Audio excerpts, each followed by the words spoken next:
would like to welcome councillors to this virtual meeting of the BCP Council, together with members of the press and public who are viewing the live stream of this meeting.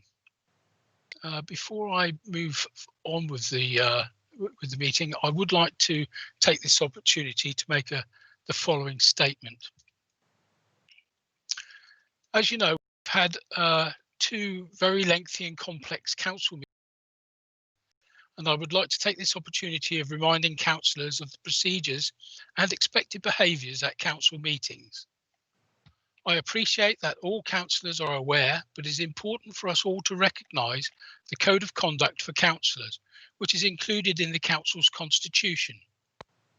In particular, I would like to highlight that the Code requires that a councillor must treat others with respect and must not behave in a way which could reasonably be regarded as bringing their role of the council into disrepute. The Constitution sets out my role as chairman of the council, which includes upholding and promoting the purposes of this Constitution and interpreting it, taking into account appropriate advice when necessary. Presiding over meetings of the full council to ensure that business is carried out transparently, efficiently and effectively, whilst preserving the rights of councillors and the interests of the members of the public. It should also be acknowledged that as chairman, I can exercise discretion for the effective and efficient conduct of council business. As we are operating virtual meetings via Microsoft Teams, I would like to remind you of the process for requesting to speak during the council meeting, which is to use the raise your hand function. The message bar should only be used for providing wording on motions and points of order. Once you have raised your hand using the function on the Teams, I will call councillors to speak in turn, generally in the sequence in which you have indicated. But please note that if there are councillors who have indicated to speak ahead of you, then you may not be called to speak for some time. It is not unusual for up to 10 councillors to have indicated that they wish to speak. So if they all take the maximum available 3 minutes, it could take up to half an hour for you to be invited to speak, and possibly longer. In respect of points of order, the Constitution Part 4, Appendix 3, Paragraph 14 indicates that a councillor may raise on a point of order or in a personal explanation and shall be entitled to be heard immediately. A point of order shall relate only to the alleged breach of a procedural rule or statutory provision, and the councillor shall specify the procedure rule or statutory provision and the way in which they consider it has been breached. A personal explanation shall be confined to some material part of a former speech by them which may appear to have been misunderstood in the current debate. In addition, the Constitution makes provision for the ruling of the chairman on a point of order or personal explanation, which states that the ruling of the chairman of the meeting on a point of order or on the admissibility of a personal explanation shall not be open to discussion and shall be final.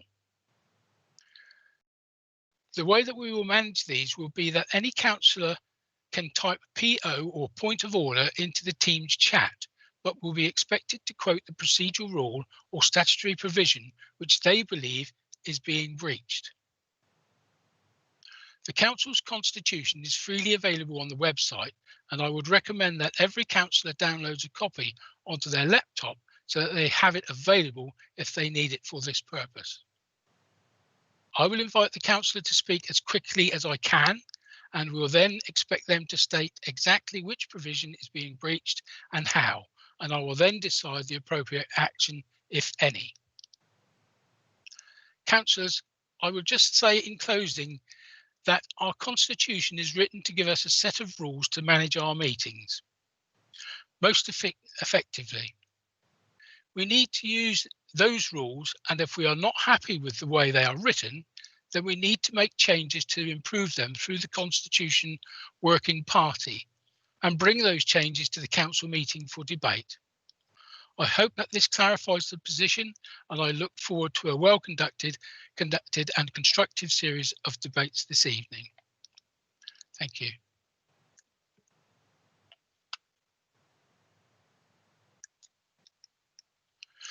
Notwithstanding the statement that I've just made, I will now set out the housekeeping arrangements for the meeting. Please note that this meeting is being recorded by the Council for live and subsequent broadcast and will be published on the Council website for a minimum of 6 months. In order to ensure the meeting is managed effectively, please could everyone follow these ground rules for speaking. Only speak when invited to by the chairman. Always turn on your video function when invited to speak. Please state your name before you speak if you have not been introduced by name. Some people may need to dial into the meeting and will therefore not have the benefit of the video. Please mute your microphone when you are not talking. If you would like to speak on an item, please do so by utilising the raise your hand feature in the bar at the top of the Teams window. As a reminder, please don't forget to lower your hand once you have finished speaking. The messaging bar should not be used unless you are raising a point of order or providing the wording for a motion. Please remember that this panel is visible to all and subject to public information requests. Where there appears to be consensus in the meeting for a motion, I will ask if there is any dissension from the motion. If you wish to vote against the motion, please type against in the message panel, otherwise the motion will be agreed without a vote. The Chief Executive will indicate who has voted against. When a formal vote is required, this will be carried out by roll call, asking for a response of for or against or abstain from each councillor.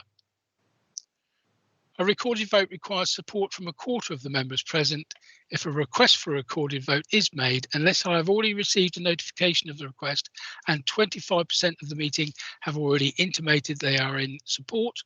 A roll call will be taken up to the point that a quarter of councillors present at the meeting support that request. If my connection is lost during the meeting, the Vice Chairman will take the chair until my connection resumes. Finally, please ensure the background noise is kept to a minimum and mobile phones and other devices on for the duration of the meeting. Thank you, members. Item 1 on this evening's agenda, apologies for absence. I understand there have been no apologies received for this evening's meeting. Agenda item 2, declarations of interest. Chief Executive, would you be kind enough to report on any declarations of interest received? Thank you, Chairman. Councillor Mike Brooke, I think, wishes to declare an interest in respect of item 7AE, the recommendations to the Audit and Governance Committee as the Vice Chairman of the Broadstone Neighbourhood Forum. And Councillor Jackie Edwards wishes to declare an interest in respect of item 7F from the Cabinet of 16th of December, minute 271, the BCP Parking Standards Supplementary Planning document. Thank you, Chief Executive. Are there any further declarations of interest for this evening's meeting?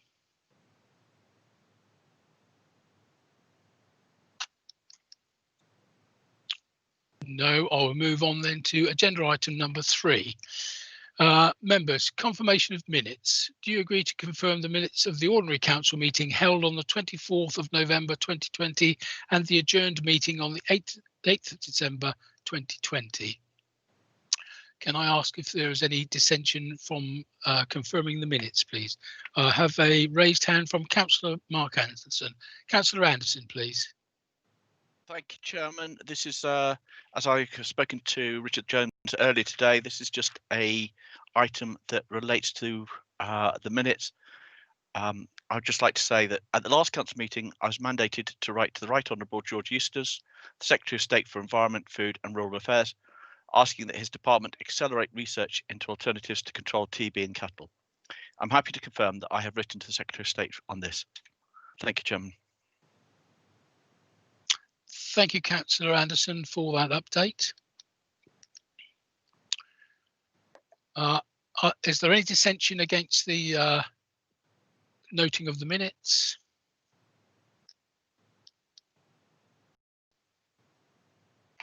Thank you, members. I will now move on to agenda item 4, announcements and introduction. Members, I would like to advise councillors that the all-member briefing session on COVID-19, which was cancelled from last evening, will now be held on the 7th of January 2021. Members have already received an invite for a briefing on the emerging new BCP homelessness and rough sleeping strategy, and this will be dealt with from 5 till 6 p.m, followed by an update from 6 to 7 p.m on COVID-19. An updated invite will be circulated to all councillors for the session covering both these topics.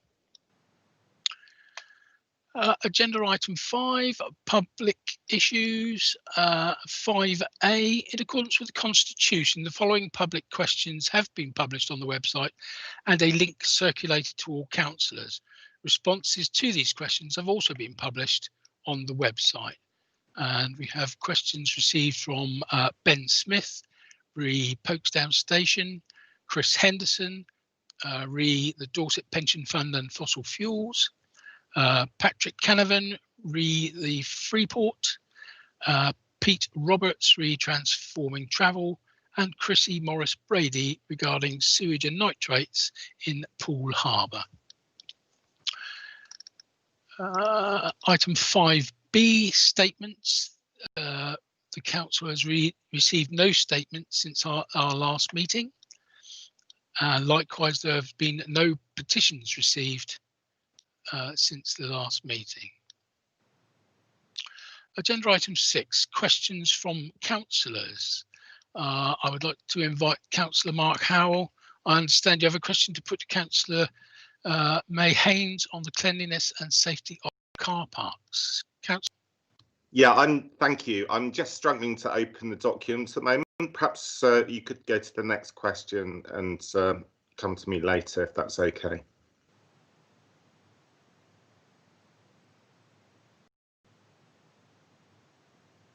Thank you, Councillor Howe. The next question was from Councillor LJ Evans. Understand you have a question for Councillor Mike Green on the climate action report. Councillor LJ Evans, please. Thank you, Chair. When Cabinet considered the climate action report, there was no mention of the economic impact assessment and the environmental impact assessment for the 2019 Bournemouth Air Festival. Why wasn't this included and a question added to the public consultation as to whether or not our residents wanted to continue? Thank you.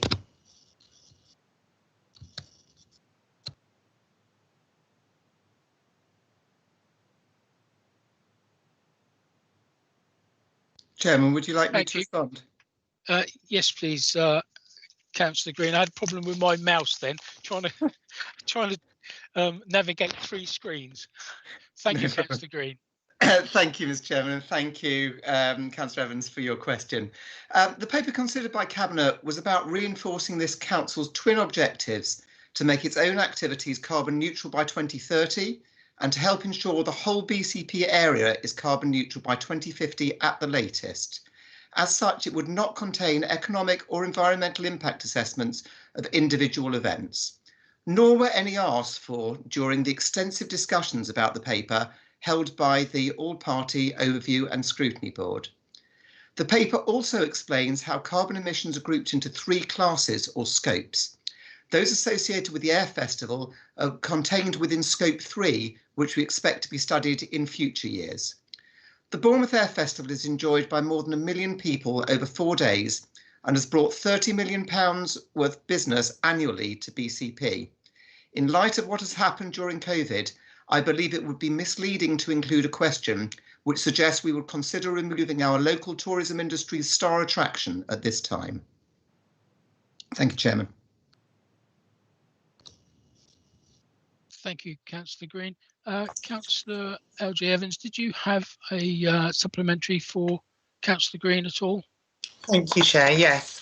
First of all, I would question a couple of your figures there. Having actually read both those impact reports, I believe there's only 7 million additional expenditure directly related to the Air Festival, and the numbers for 2019 were 513,000, not 1 million. but my question is still, why won't you allow the public to give us their opinion on this? The leader in his leadership speech back in October stated that we were going to be collaborative and listen to people's views and opinions. And I was just wondering why it seems the public aren't allowed to have an opinion on this. Thank you. Councillor Green. Thank you, Chairman. Of course, the public are entitled to have their view on this, and indeed, everyone who responds to the questionnaire will be able to include other items if they feel that they wish to do so. I think it also will give us an idea about how representative some of the samples are. But I'd have to say that this is a fundamental difference between this administration and the last administration.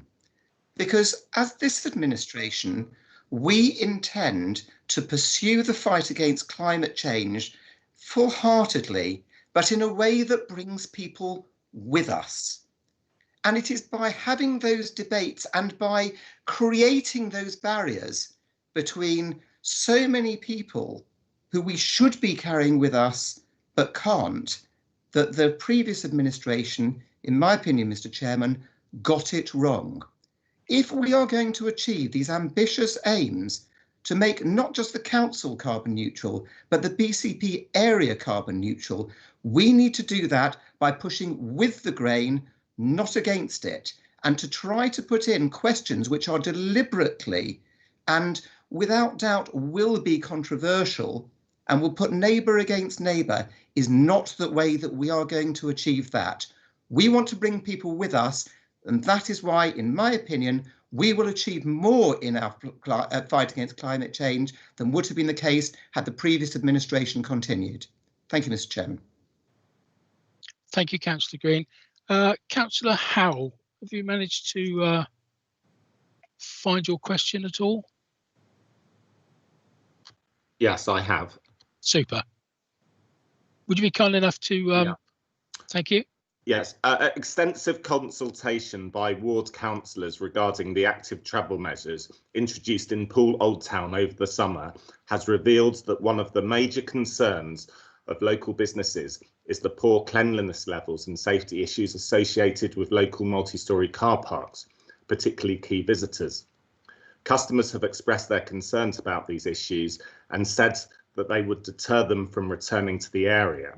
A senior council officer has confirmed that council employees responsible for maintaining and cleaning the car parks feel unsafe when carrying out their duties due to the presence of people using the car parks to sleep, take drugs, or carry out other activities that are not appropriate for a car park. Do the community safety and transport portfolio holders accept these concerns are valid, and what do they propose to do to upgrade the key visitors and Hill Street car parks to a standard appropriate for a premium tourist area, which I hope they agree Poole Old Town should be marketed as by the council? Thank you. Thank you, Councillor Howell. Councillor May Haynes, please. Councillor Haynes. Yes, thank you, Mr. Chairman. I thank Councillor Howell for his question.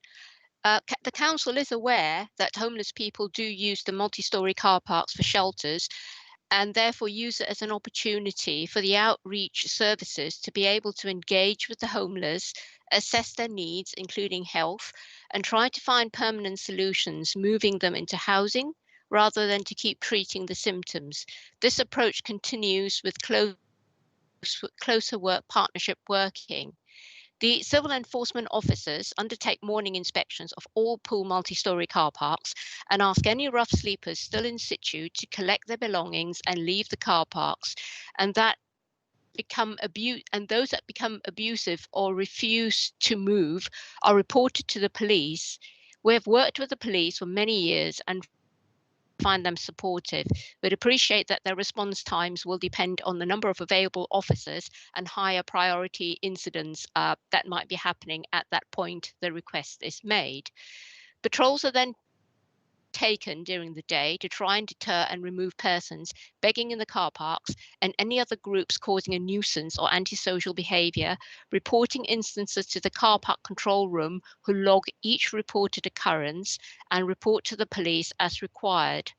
Although all the activities undertaken by the enforcement team have been risk assessed by trained competent members of the supervisory team, it should be acknowledged that dealing with these types of situations and behaviour can impact on our own staff's mental health and well-being, and we as an employer have a responsibility, in addition to the support services available, to provide training to give them the skills to undertake their duties safely as detailed below. So there's ongoing training for staff, undertake conflict management training, providing them with the skills that they need to recognise the early signs of aggression, how to diffuse the situation and consider their own health and safety. Essential drug and alcohol service to facilitate drug awareness training for all civil enforcement officers. All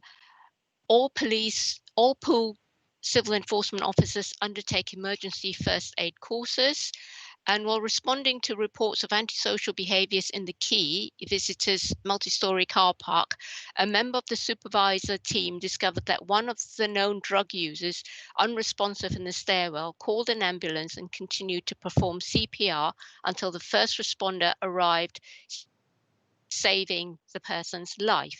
So there is a very comprehensive program to make sure that our staff are all trained to deal and engage with the people who are rough sleeping in the multi-storey car parks and to deal with the aggressive behaviour that may actually occur. Parking services understand that homelessness and antisocial behaviour are complicated issues affecting many areas of the community, and as such have always sought to develop partnership with internal colleagues such as Safer Communities, Street Scene, social services and external organisations such as the police, Dolphin Centre, St Mungo's outreach workers and the NHS, and that has led to joint operations and initiatives as detailed below.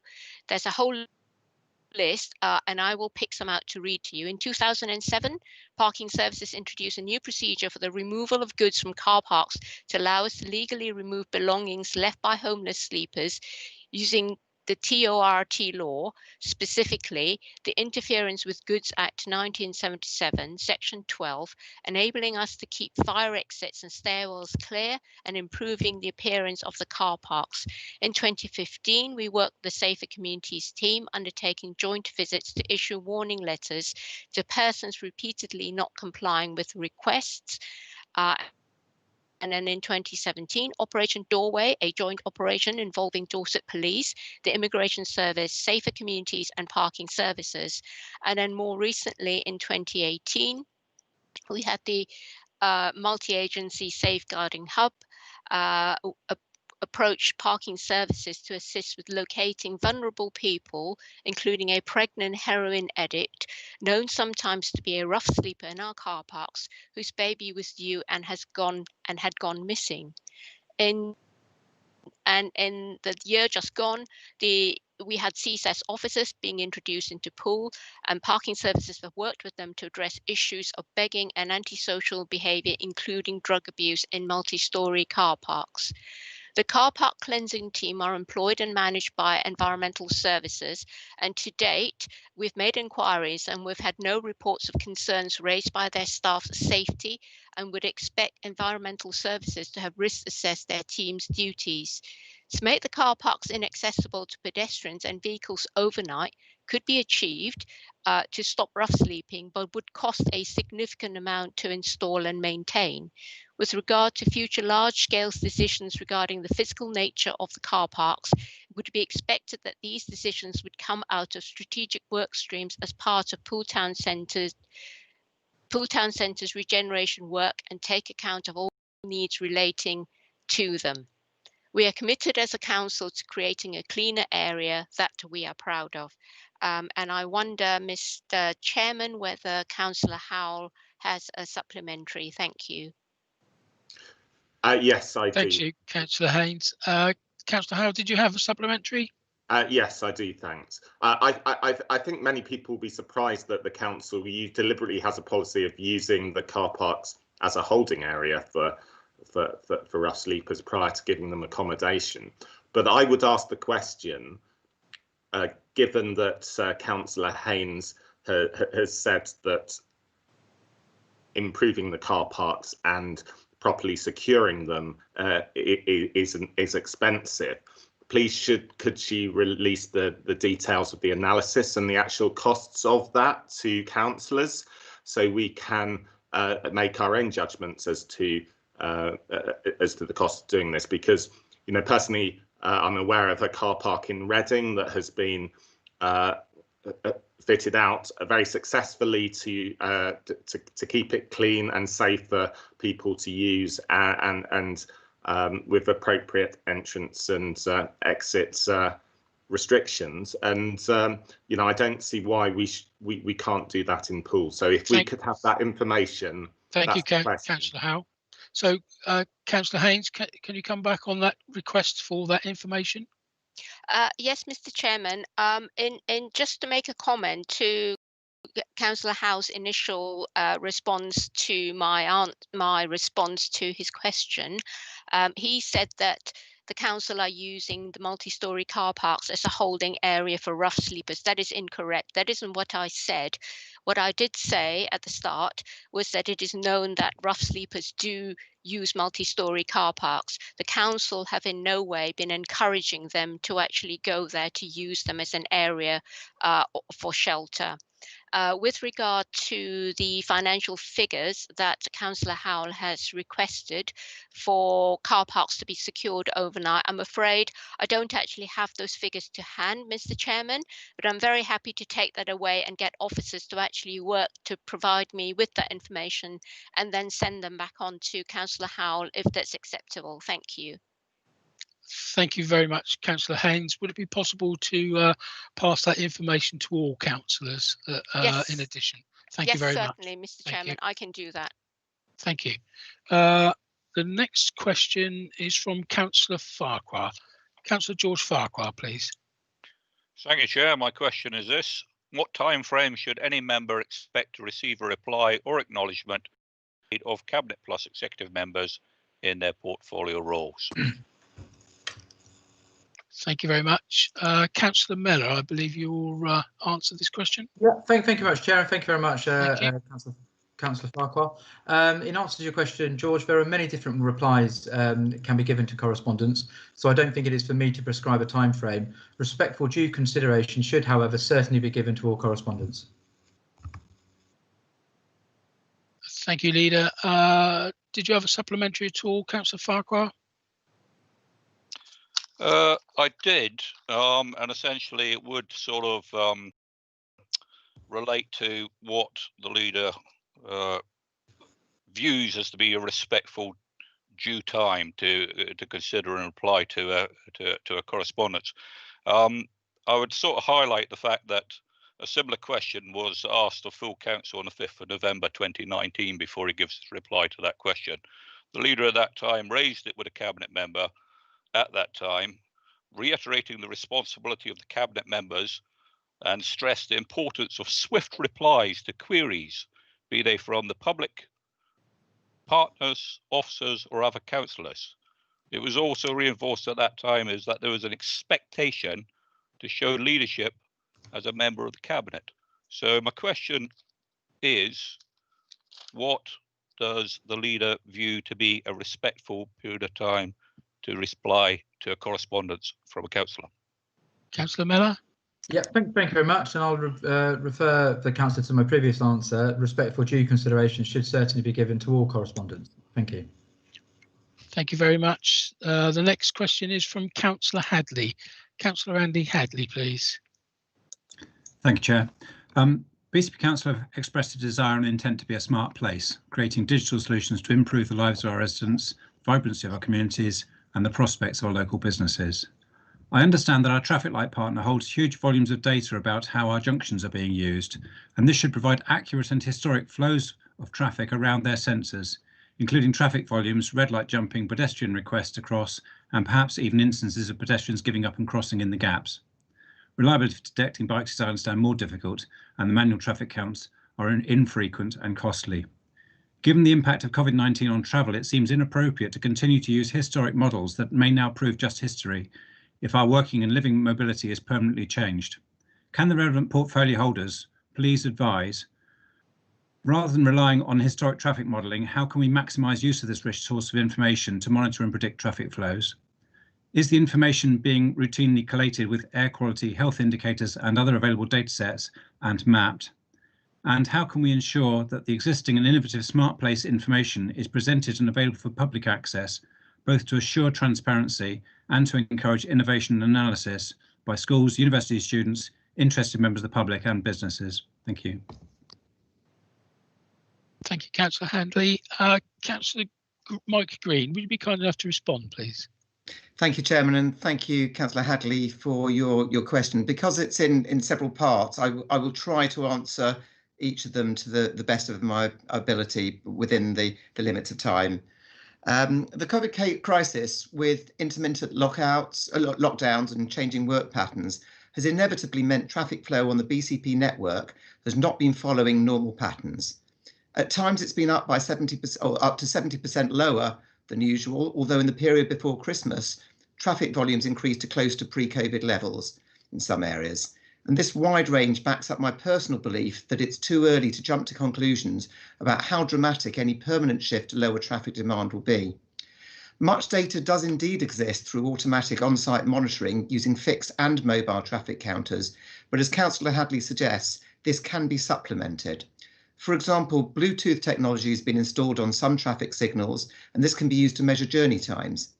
Connected urban traffic control systems also enable the routine collection of traffic flow data, and our significant CCTV network can monitor traffic conditions. Congestion data is available through Google Mapping and various other sources, and this data can be analysed both live and retrospectively using various proprietary software tools. MOVA and Scoot traffic signal technologies, which Councillor Hadley will be well aware of, are also used to collect live traffic flow data and automatically adjust and optimise traffic flows at many of our busy traffic junctions on a continuous basis. Additionally, the Council is currently involved in a data trial with our private sector partner Vivacity as part of a Department for Transport funded national trial. Sensors are currently placed on Castle Lane East between Cooperdene and Iford roundabout, plus 2 sites on Castle Lane West near the Eastway junction. And artificial intelligence algorithms can interrogate that data in real time and use it to predict increased congestion and adjust signal timings to prevent or mitigate congestion before it arises. Evidence suggests that in practice, this means that network capacity could be increased by as much as 20%. The Council collects air quality data from a network of dispersion tubes across the BCP area, and these are monitored carefully. In most cases, the locations have been selected to correlate with areas of high volume traffic, so I expect that overlaying is routine. However, I've not yet been able to determine how rigorously these data sets are correlated with specific traffic data sets. Once I have this information, I'll share it with Councillor Hadley. And as Councillor Hadley is aware, investigation is ongoing into the use of other sensors too, although we do need to make sure that they are approved by DEFRA before using them. The Council's just starting to develop its Smart Place programme, and the current focus is primarily on building minor 5G and gigabit fibre networks, which means that very little data is being gathered to date. This will change significantly as the programme is developed and grows, increasing the need to manage data carefully. This means striking the right balance, sharing data with the public and third parties for wider benefit and innovation, whilst ensuring individuals and infrastructure data is protected from any hostile threats. The Council is now working closely with the Centre for Protection of National Infrastructure and the British Standards Institution to develop a comprehensive Smart Place data governance framework that aims to get this balance right. By working with these agencies, it's hoped that our Smart Place data governance framework will become a blueprint for councils across the country.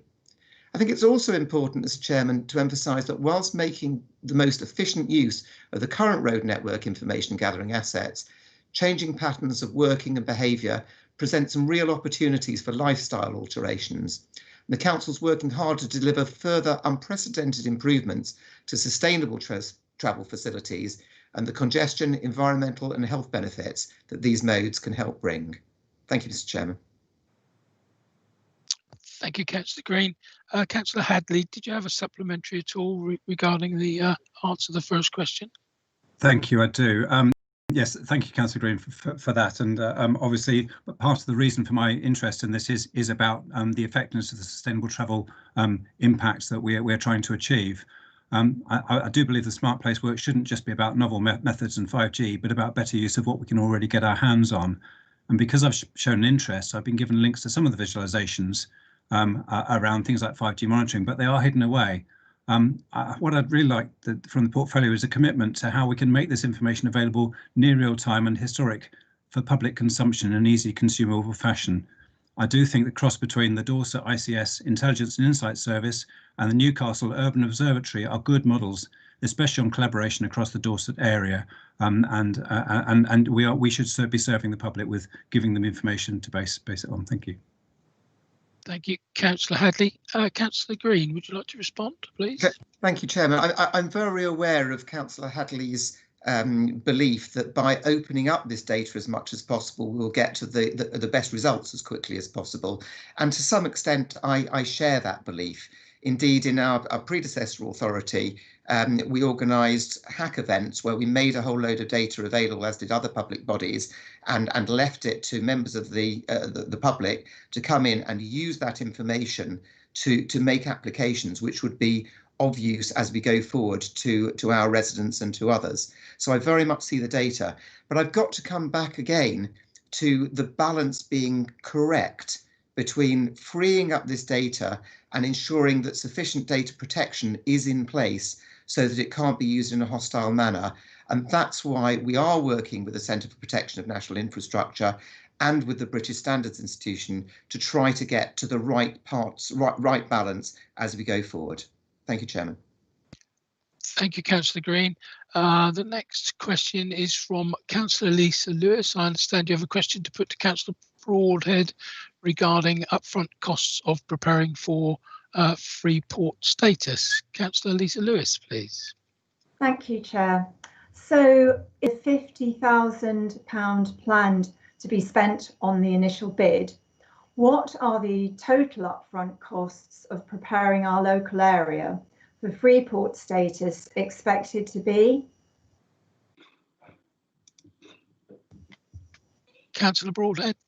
Yes, thank you very much, Mr. Chairman, and thank you to Councillor Lewis for her question. At this stage, the only costs are to pay Cushman and Wakefield, who are the people that are helping us to prepare the bid with our joint partners to develop and submit our proposal into government's process. Everything else is covered by business as usual. The Council is very pleased to provide this initial seed funding to enable the development of our proposal. This stage is the first gateway only. If our proposal is successful in getting through this gateway, further work will be required to move through future gateways in the process, which will include developing a full outline business case as outlined in the government's guidance. There will be costs associated with this, however, these have not yet been detailed as it is dependent on reaching the next stage. We are working in partnership with several organisations on the bids and would expect that any preparatory costs would be shared between us. Thank you. Thank you, Councillor Broadhead. Councillor Lewis, did you have a supplementary question for Councillor Broadhead at all? Yes, please, Chair. Okay, so yeah, I'd have thought that preparations for Freeport status would require substantial and additional investment in infrastructure, such as road refurbishment and expansion, security measures such as fencing and guard posts, and then a more substantial business case study after the initial bid. Thank you. Thank you, Councillor Broadhead. Yes, thank you for your supplementary. As I mentioned, at this stage we are in the expression of interest stage. So this is a point at which we say to government, are we interested in putting ourselves forward as a Freeport, and crucially, what kind of Freeport should we be? And as I mentioned at the Overview and Scrutiny Board meeting only yesterday evening, the pitch that we will be putting forward is for a smart Freeport, not one of scale that you would get in areas like Southampton or Liverpool, but actually a bit of a showcase for how a port, and actually mainly centred actually around the Bournemouth International Airport, how a port of the 21st century should look. So I think a number of the things that you've expressed there probably wouldn't be part of the costs associated with that, precisely because we'd be looking at digital infrastructure rather than physical infrastructure, and of course we're very good at that. One additional point that I would make, which is information that I've had this afternoon, is that if we are successful within this first phase, the government is likely to issue further seed funding to progress to the next stage, which would include extra money to help us prepare that business case and look at any further costs. So that could and should be covered along with our business partners. But I think it's also worth pointing out that there are considerable benefits, including financial, for the local authorities and indeed the wider economy, should we be successful in our bid. Thank you, Mr. Chairman. Thank you very much, Councillor Broadhead. Members, can I ask that we just try and make sure that we answer the questions and the supplementary questions rather than moving into statements? It would be much appreciated. One of the reasons is because you may have noticed we haven't got our timing clock this evening, and so I'm unable to keep a check on how long the questions are taking this evening. However, I'm going to make sure that we I've just been informed that we're at 28 minutes. So right, let's move on. Councillor Lewis Allison, I understand you have a question to put to Councillor Broadhead. Once again, re the Freeport. Thank you, Chair. Does the administration have any initial projections for how much net economic gain or the number of jobs the Freeport will bring to our local economy? Thank you. Councillor Broadhead. Thank you, Mr. Chairman. Very similar answer to the last one. The full proposal for the BCP Freeport is currently under development, so that detail isn't available. The first step, and the one we are considering at this stage at Cabinet, is for us to put forward an expression of interest.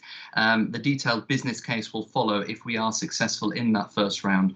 As I mentioned, Cushman & Wakefield, who are preparing our bid along with key partners, will be describing the key target sectors and estimating the employment impacts, of course accepting that net additionality is based on assumptions as part of that proposal. Thank you.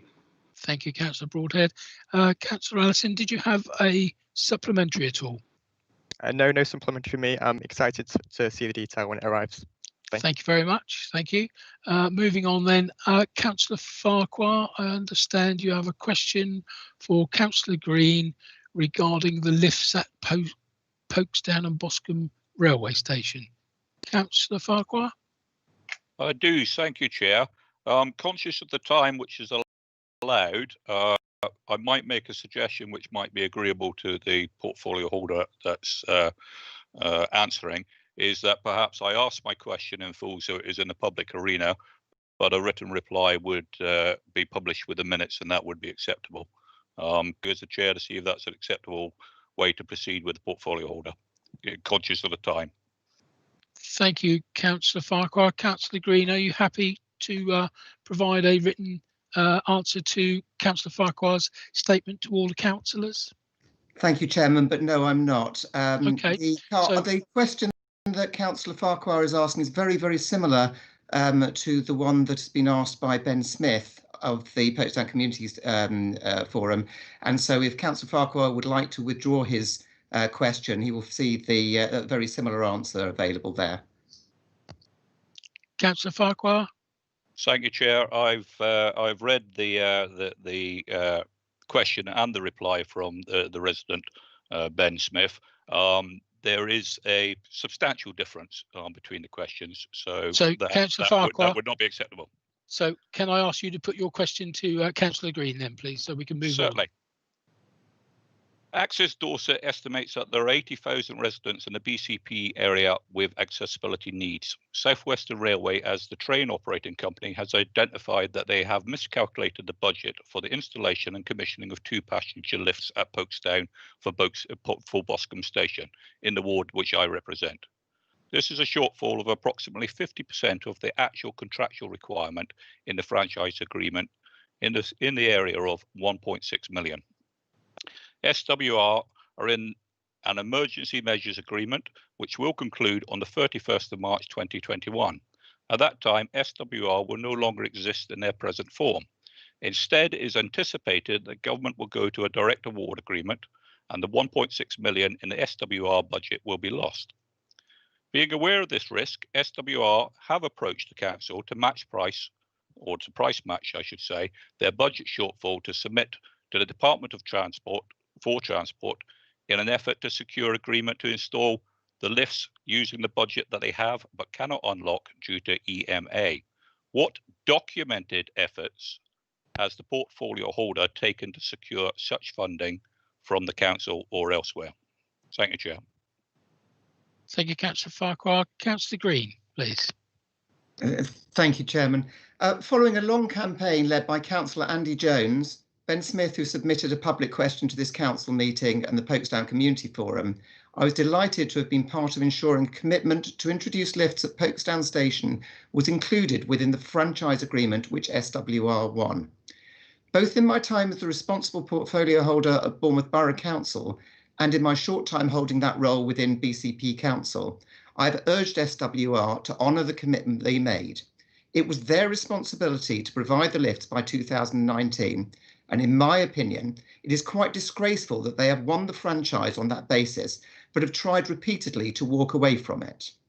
Councillor Farquhar was at the same meeting as I was on November the 19th, when I first heard SWR's suggestion that £1.6 million, which they'd been allocated the project, might be lost if not spent before the Emergency Measures Agreement, or EMA, comes to an end.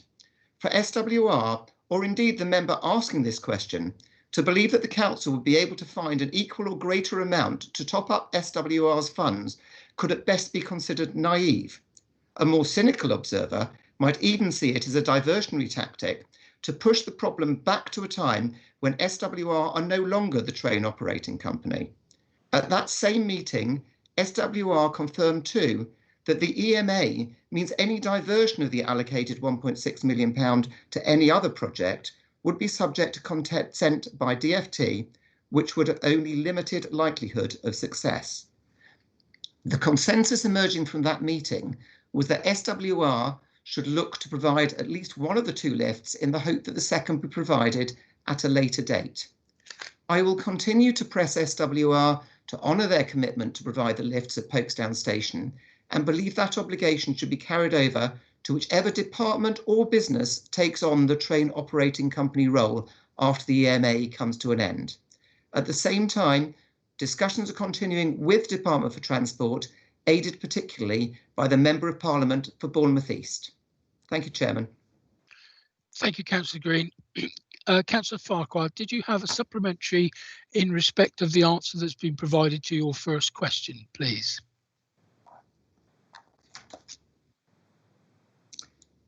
My apologies.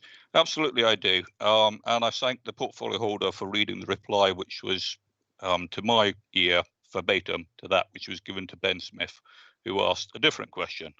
My question is actually, what documented efforts has the portfolio holder taken to secure funding from the council or elsewhere?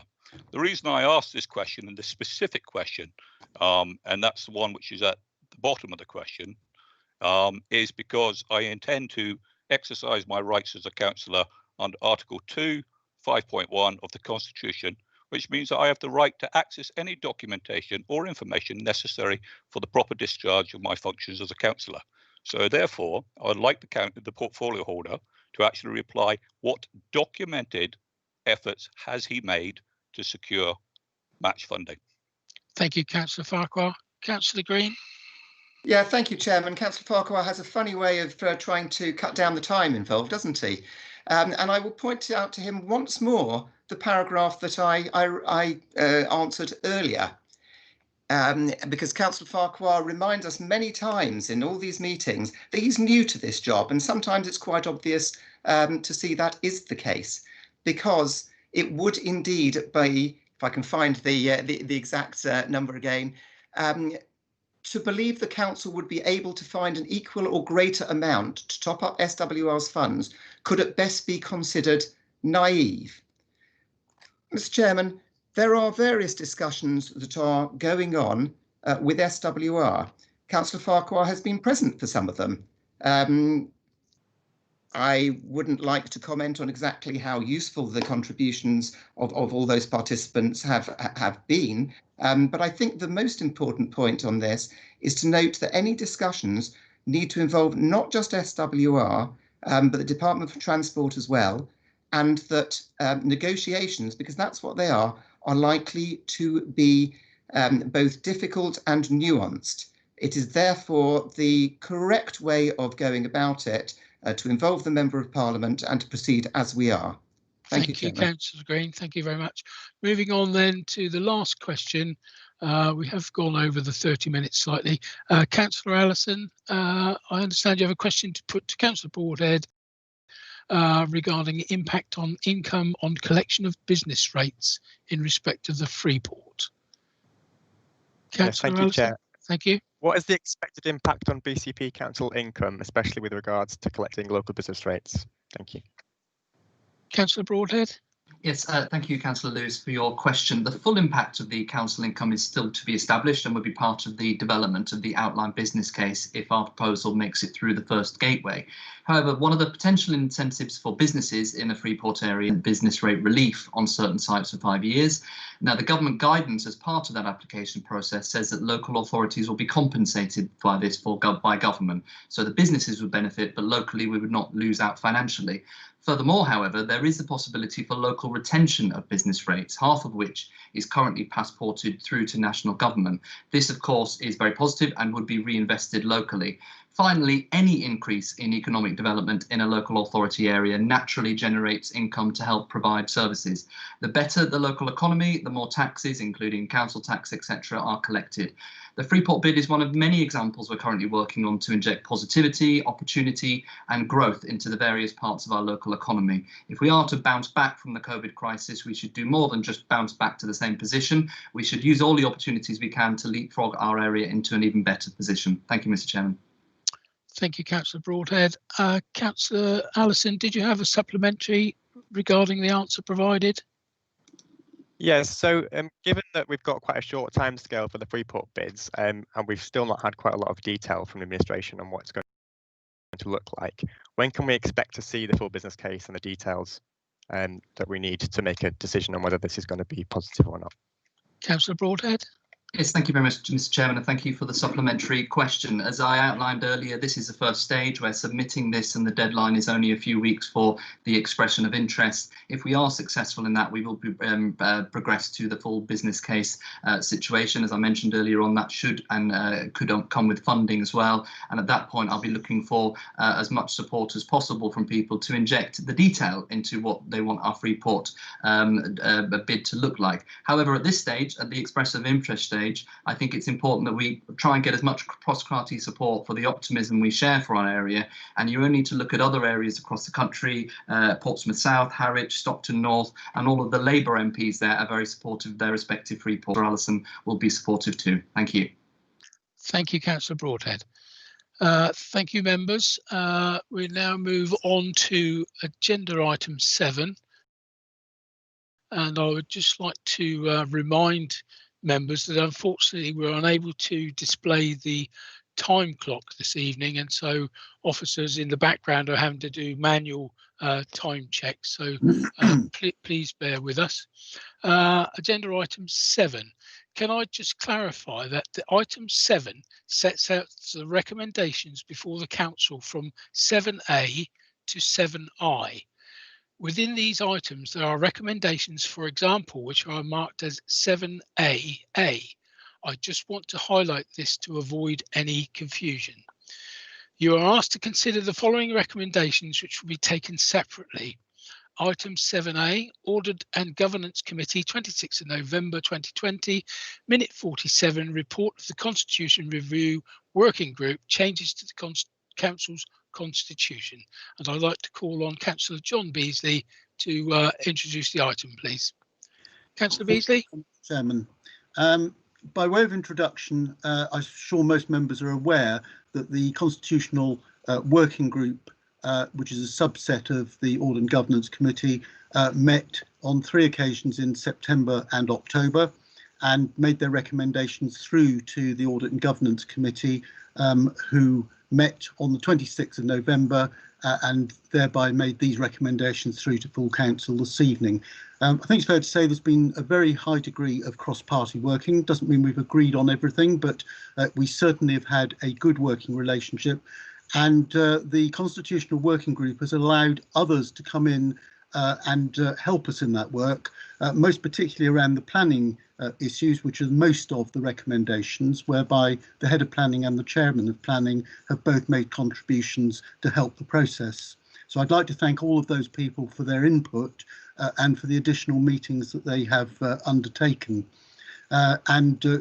Just while I am speaking on that, I will be bringing forward and canvassing all members of the council again, as I did previously, so that submissions can be made about further items to be considered for the Constitutional Working Group and any changes that might be proposed. And I shall be doing that fairly shortly.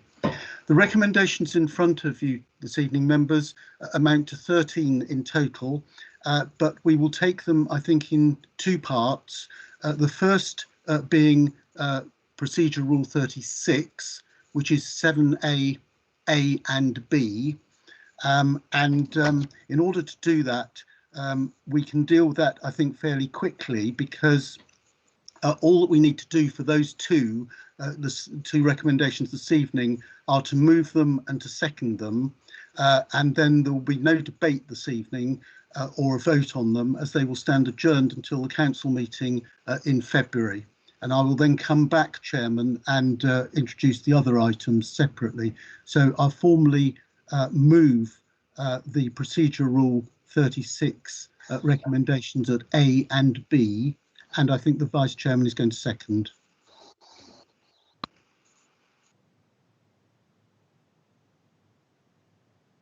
Councillor Williams?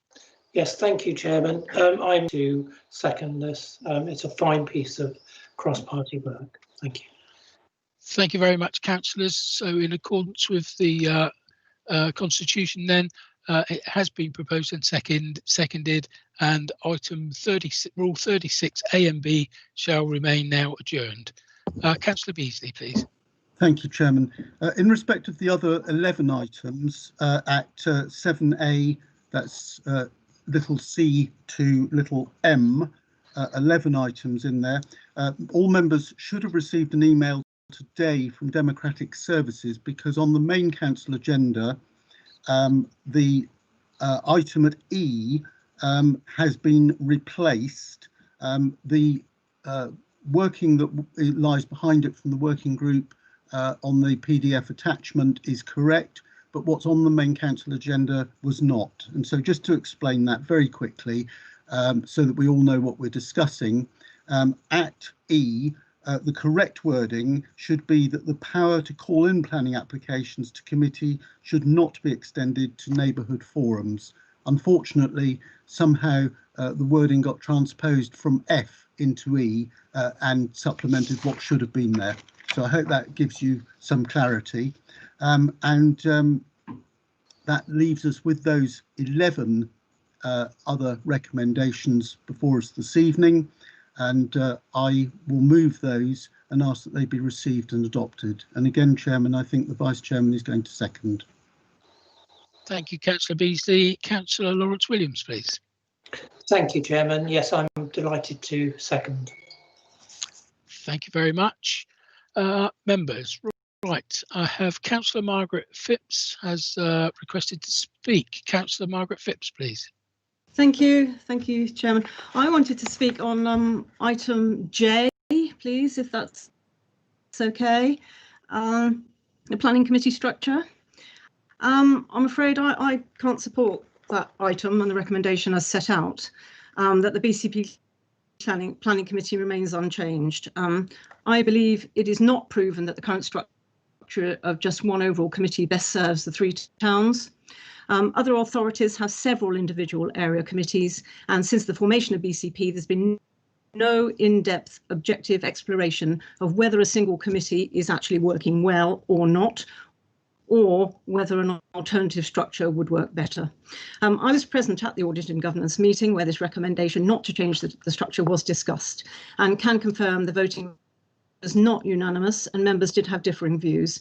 I think it's a very important issue affecting the distinctiveness of our towns, and I think it merits a much fuller investigation, looking at how other large councils operate within their planning systems, and to ascertain within a written report just what might be best for our 3 individual towns within the whole BCP area. I don't think we should just wave this through tonight, this item J. Currently, I think the system of one planning committee is unsatisfactory. Some decisions I know, as I believe, have been taken have clearly failed to take into account the distinctive, diverse nature of each town and their individuality. And our neighbours at Dorset Council have 2 geographical area committees plus an overall strategic committee. And those 2 committees consider all planning applications which fall outside the remit of the strategic committee and which are not delegated for officer decision. Likewise, Wiltshire have 4 area planning committees plus a strategic committee, and Cornwall again there are area committees. I really think we just need to look at this issue again in much more detail before coming to an actual considered conclusion, and therefore I'd like to propose an amendment to the wording as follows: that the current structure of the BCP Council Planning Committee system remain unchanged for the remainder of the 2020-21 municipal year, but the Council instructs officers to conduct a full study into the feasibility and benefits of establishing 3 separate area planning committees for Bournemouth, Christchurch and Poole, and 1 strategic planning committee for the whole conurbation from the municipal year 2021/22. Officers should produce an in-depth, objective written report as soon as possible on this potential restructure for consideration by a working party of the Audit and Governance Committee. I do have a seconder, Chairman, and I'm happy to paste, if you give me a moment, to paste those words into the sidebar. Thank you. Thank you very much, Councillor Phipps. You said you had a seconder, Councillor Phipps? Yes, I'm Le Pedvin. I'm very happy to second this. Thank you very much, Councillor Le Pedvin. Right, I have other members now wishing to speak. So first of all, Councillor Diana Butler. Diana Butler. Thank you, Chairman. Yes, the section I wanted to speak about was section C and D, about the protocol. Sorry, Councillor Butler, we do have an amendment for item J on the table, and so we need to discuss the amendment first and agree on that before we look at any of the other items on this agenda item. Okay. So if you could remove your hand, Councillor Butler, and can I ask if members wishing to speak on this amendment, could they please raise their hands? And then once this is finished, I'll then go back for members to speak on the items outstanding. So Councillor Paul Hilliard, please. Thank you, Chairman. I am wanted to talk about the amendment, but can I also, Councillor Slade has put a request for clarification in the comments bar. I also would want the items to be taken separately. Is that what you said earlier? I believe Councillor Beasley was looking to take the items separately. I understand. Can I just have confirmation from Councillor Beasley? It was 7A to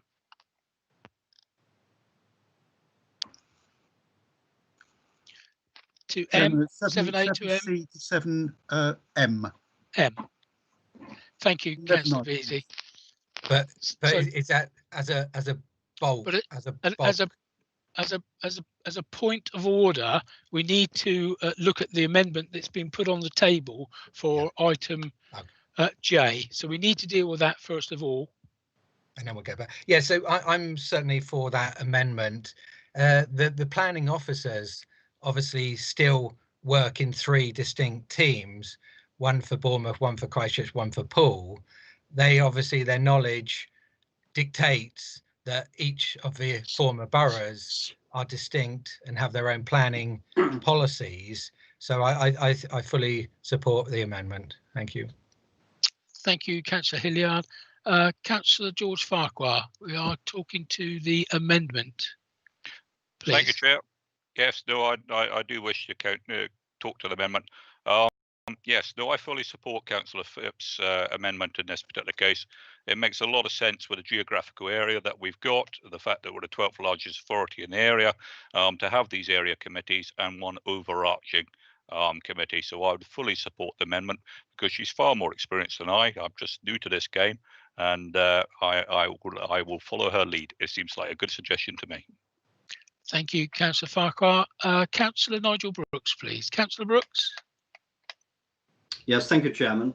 A year ago, I was concerned, having followed a number of planning committees, as to the procedure, not the actual way decisions were arrived, but actually the procedure. And I think that's what we're talking about this evening. We have a responsibility to some 400,000 residents in our area, covering 161 square kilometres. And I think the uppermost concern is that our residents have confidence in the way that we're actually dealing with planning applications and decisions. I think it's imperative that councillors who sit on a planning committee have an in-depth knowledge and understanding of the area that they are representing. And I don't think that is the case when you consider someone who may be in a ward in Christchurch on the far east to someone who is then a ward councillor in Poole on the far west of the area. It is just impossible to have an understanding across the whole conurbation to the degree that our residents would expect. And it also involves potentially a lot of travel, and we have a climate and ecology emergency which is trying to reduce travel around the conurbation. Secondly, I think there are too many members. 15 members for a committee of this size is just too many. And with smaller committees, it would be more productive and there will be more debate, which doesn't seem to happen in the current arrangement. I did research and found that there are at least 12 other authorities of similar size across the UK who are having 2, if not 3 planning committees. The last one for strategic matters, be an airport, be a port, be it a motorway. And that seems to work extremely well.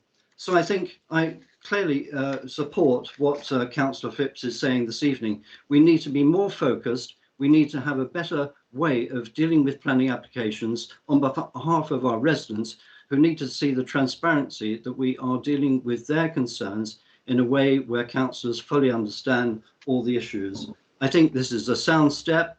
I put a paper together and it eventually got itself to the working group of the Audit and Governance Committee. Unfortunately, I wasn't called to actually speak to that committee, which I thought was a shame, because the research I have done clearly demonstrates there are other authorities who see the need of more than one committee. Thank you, Chair. Thank you, Councillor Brooks. Councillor Mike Cox, please.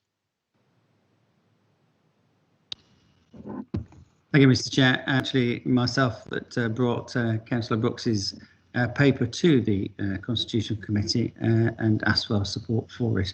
And I apologise to Councillor Brooks for not giving it justice. But I want to just echo what Councillor Beasley said in terms of the overall nature of the discussions on the Constitution in the Planning Committees. It was generally non-political, and we went through it in detail.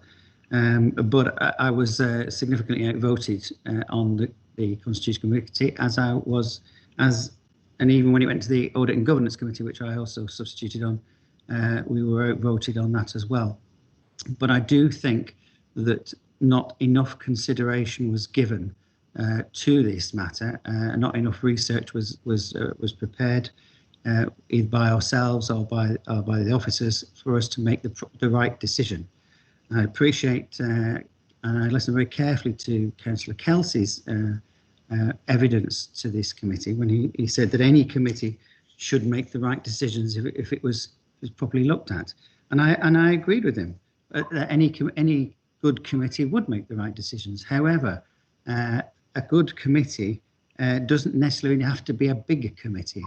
And I find that the bigger the committees, the worse decisions they are, because they don't have the local knowledge that that is required for some of these applications. So I think Councillor Phipps's recommendation is a good one. We should go back and think again, because our residents will want us to make good local decisions. Yes, they have to be right in terms of planning, and I completely agree with Councillor Kelsey on that, but also they have to bear in mind the local conditions in the local area. And I think this is what Councillor Phipps is trying to get across. So I support Councillor Phipps's amendment. Thank you. Thank you, Councillor Cox. Councillor David Kelsey, please. Yeah, thank you, Chairman, and thank you, Councillor Cox, for your kind words there. Unfortunately, I do not support this amendment, so I'm sure that many members will not expect me to do so. I chair the planning board in BCP, and I have every faith that every member of my planning board is able to look at a planning application and deal with it on what is in front of them. They visit the sites. Maybe not everyone visits every site, but that is something they certainly should do.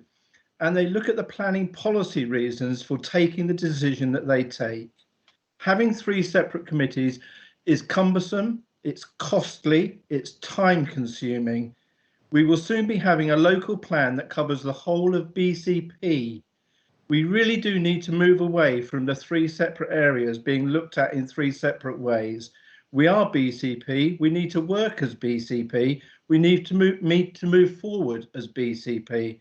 And that can only be done if we are all singing from the same hymn sheet.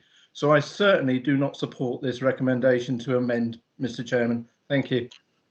Thank you, Councillor Kelsey. Councillor Andy Hadley, please. Thank you, Chair. Yes, I guess I sit somewhere in the middle on this. The consistency point that the chair of planning has just made is an important one, and I think it is important that we're seen as not being parochial in what we do, and that we're making decisions without fear or favour and according to the rules. But I do think there is a deficit, and in the Christchurch area we obviously have the parish or local settings who have an opportunity to give a say. Where there's a neighbourhood forum, there's an opportunity for a neighbourhood forum to have a say. But otherwise, we are one large amorphous mass, and it's very interesting to hear about Wiltshire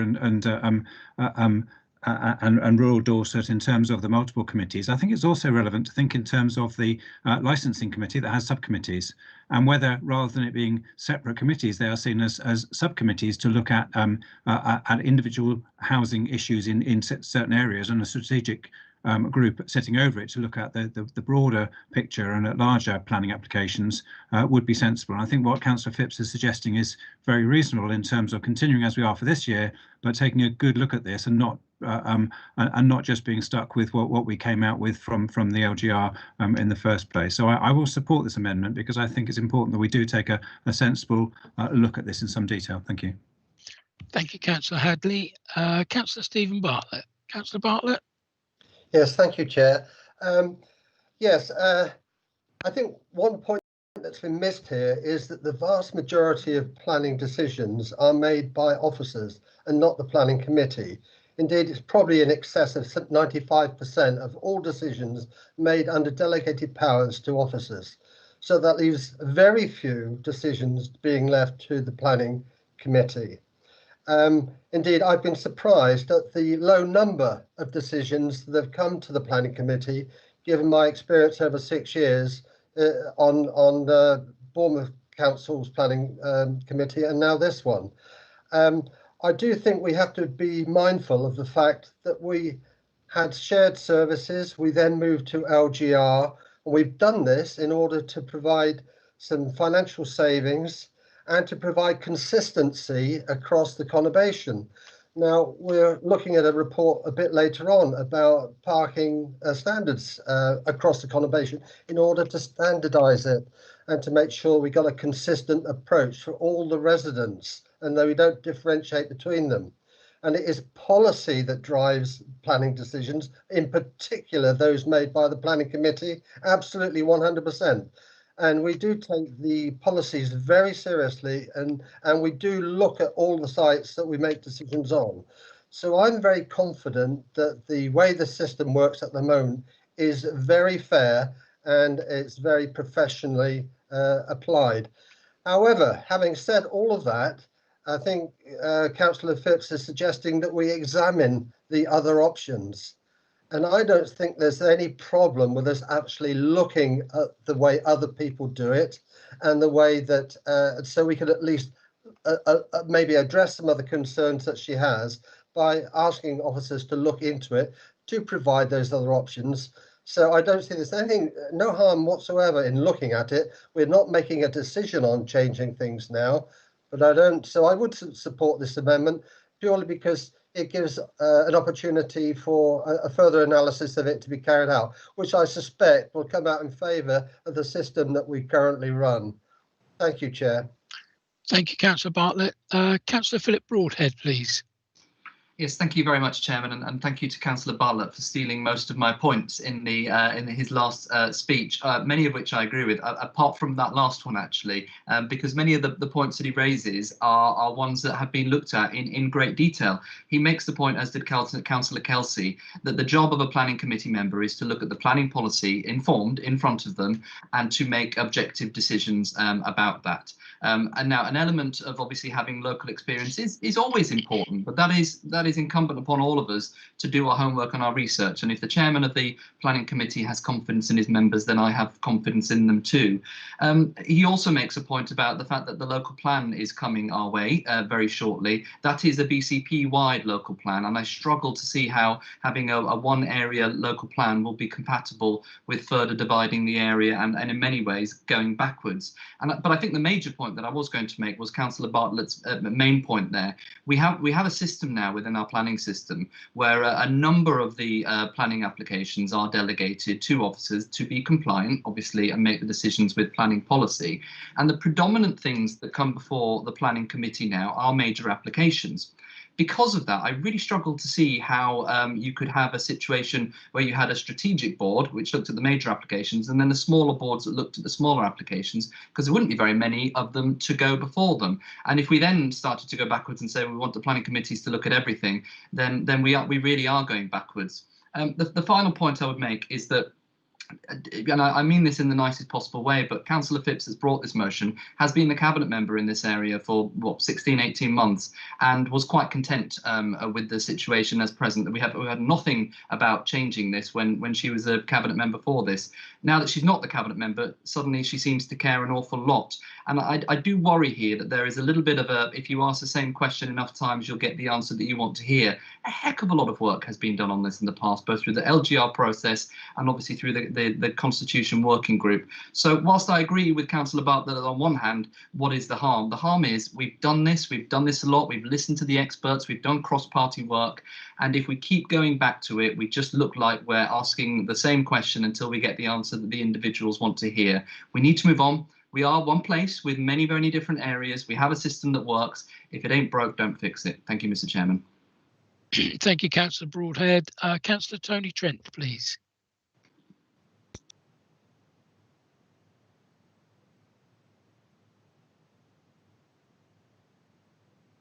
Councillor Trent.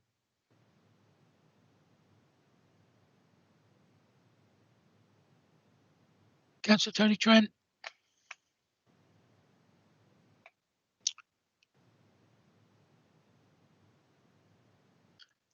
I can see you, Tony, but I can't hear you.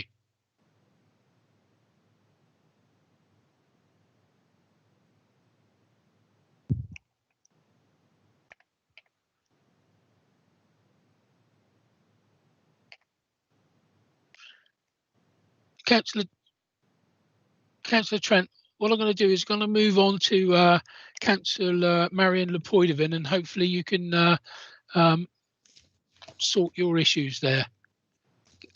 Councillor Marion Lepoidovin, please. Thank you, Chair. A lot of the points I would make have already been made very eloquently by colleagues, Councillor Brooks for one, Councillor Cox for another, and Councillor Bartlett. The point has been made that the the planning committee is working, and if it's working, there's nothing to do to fix it. Well, yes, it is working up to a point, but the question is, could it work better? And I think we should explore, and the officers explore on our behalf, whether it could work better if we had committees that were more representative of the individual areas, with the local knowledge. One thing that I miss very much serving now on the BCP planning committee, rather as compared with on the pool planning committee in the past, is that we have very, very few site visits. I think from memory we've had 3 since May 19, and 2 of those were to the same place.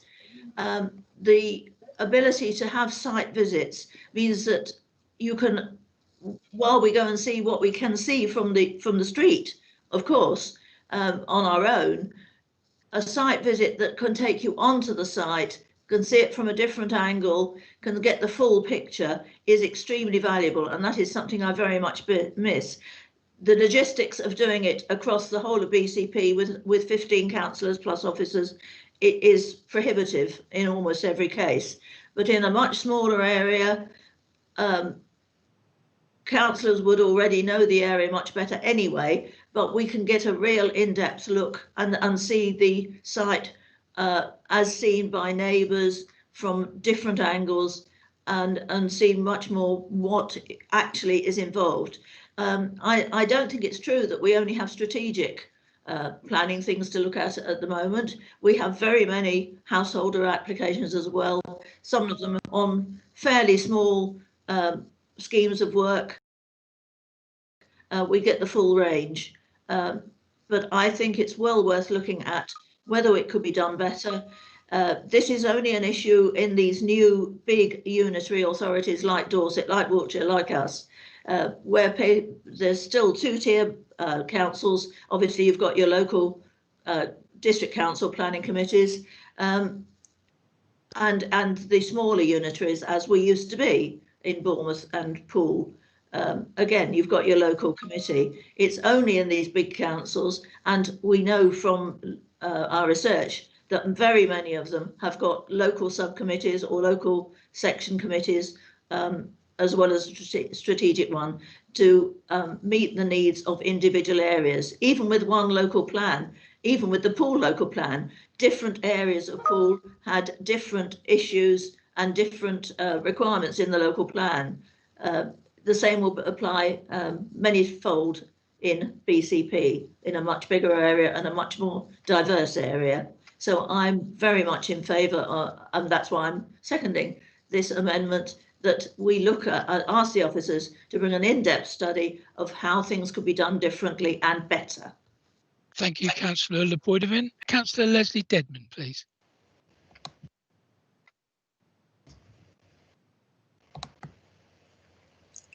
Yes, thank you, Chairman. Can you hear me? Because I'm on another computer, not my usual one.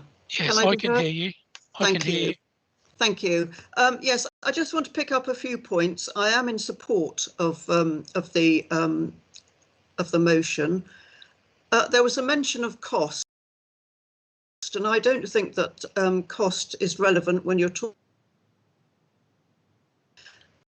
very much from the front. I think that the cost, whilst we obviously went into this in order to save money, I think the cost is a bit of a red herring. And can I just say, especially to the chairman of planning, that there's no criticism at all in the conduct of the meetings. I think they're wonderfully run, and I think that they clearly make very good decisions on many matters. When the shadow council was formed and when we went into LGR, I think I raised this a couple of times because I was prior to that chairman of the planning committee at the borough council, and also on planning, had been on planning at the county, and we were told at that point by several of the councillors who were running the shadow council that if something didn't work or was considered not to be working satisfactorily, where necessary, there could always be changes in the few years that were going to follow. And I was content with that at that point. And my feeling now is that I would like more investigation on this, which is what we're asking for with this. If changes are not necessary, if changes are found to be unnecessary and burdensome and cumbersome and not an improvement, then that will be fine. But what I'm asking for, or what I would support being asked for, is that the change should be looked at very, very thoroughly by the officers, and a very good report brought back to audit and governance, which again I think is doing very good work. I've got no criticism of any of the committees, and I think the fact that this has actually come to council is does show that this council is working. So thank you, Chairman. I won't go on further, but yes, I am in support of this. Thank you. Thank you, Councillor Dedman. Councillor Vicky Slade. Councillor Slade, please. Thank you, Mr. Chairman. I had no, and then unfortunately, Councillor Broadhead said some things which I thought were incorrect, which I wanted to just call him out on. I've just done a bit of quick research. Cornwall and Wiltshire Council, which are very large unitary authorities, have a single local plan, but they have multiple planning committees. And he'd suggested that Councillor Phipp didn't see fit to bring this forward during her time as portfolio holder. And I just want to address that because I actually have an email in front of me here from Margaret dated the 7th of June 2019, where in her first briefing on strategic planning, she wanted to bring this forward, and it came to a July 2019 cabinet meeting for an early discussion, and was asked to be going into the, we were told it needed to go via the Constitutional Working Party. I also have a series of emails, Nigel Brooks, that go back to January 2020 and took until May 2020 before we were able to arrange for the Audit and Governance Committee to put this on their agenda, and it didn't come to the agenda until September 2020. So it would be very unfair to suggest that Councillor Phipps and members of the Unity Alliance were not in support of this. It's something that has taken far too long to get to the Constitutional Working Party, and when it did eventually get there in September, to find that there was not the decency of an officer's report to actually put the pros and cons of this, and just a verbal discussion where the chair of the planning committee was asked to give evidence, and it was decided that no further action would be taken, was really disappointing, because I would have thought that having worked so hard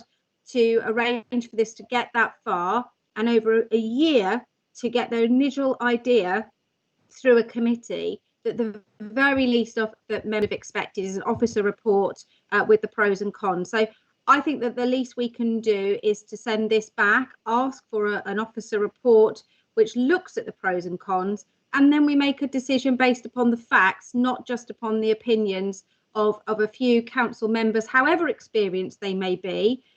We know that there are many large councils that do this well, and it is one of the things that people care about most. Other than their bins and their potholes, they care about planning, and they need to feel that decisions are being taken locally. And I think it's really important that people trust that. I have every confidence in the members of the committee, but I think keeping it local is really important to people, and I think we should at least look into it properly. So I completely support the amendment. Thank you, Councillor Slade. Councillor Peter Hall, please. Councillor Hall. Thank you, Chairman. Well, I'm in support of Margaret Phipp's recommendation proposal. It could be better, and at the moment in Christchurch, many residents are very unsatisfied with some of the decisions made which have affected them. So we do need to take it back and have an officer's report, which I shall support. Thank you, Chairman. Thank you, Councillor Hall. Councillor Simon McCormack, please. Councillor McCormack. Thank you, Chair. I've been Vice Chair of Planning since this council was first created in May 2019, and I have to say I am supporting Councillor Phipps on this, mainly because, like Councillor Kelsey said, I have confidence in the members of the planning committee interpreting the planning policies correctly. It's how those policies are applied given the different settings. And that's the variable within making a planning decision, is the setting. And it is a little bit worrying sometimes when you have a member from the far east of the conurbation or a member from the far west who may be not familiar with those settings. And the setting is the variable of how a planning policy is applied. So I would quite like to see a report generated on how this could be brought forward in the future. I think it'll be an interesting thing to look at. So I will be supporting Councillor Phipps this evening. Thank you. Thank you, Councillor McCormack. Councillor Julie Bagwell, please. Councillor Bagwell. Thank you. Oh, hold on, Chair. Sorry. Thank you, Chair. Chair, surely this has been thrashed out enough. We're in a lockdown, not only as BCP, but as the nation. I find this exceedingly disturbing that we have spent an extraordinary amount of time on an amendment to the motion. I just can't understand in these times that so much time has been spent on this. I just find it disgraceful. We're all acting like children, you know. Anyway, thank you, Chair.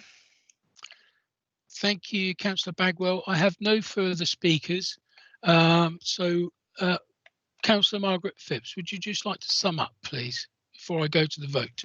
Thank you very much. That's why I put my hand up. I thought you would ask me to. Thank you very much. Yeah, I mean, at the end of the day, first of all, thank you to all the speakers who have spoken on this. I do think it's important. I'm sorry that the last councillor that spoke doesn't think that it is, but it is an important issue.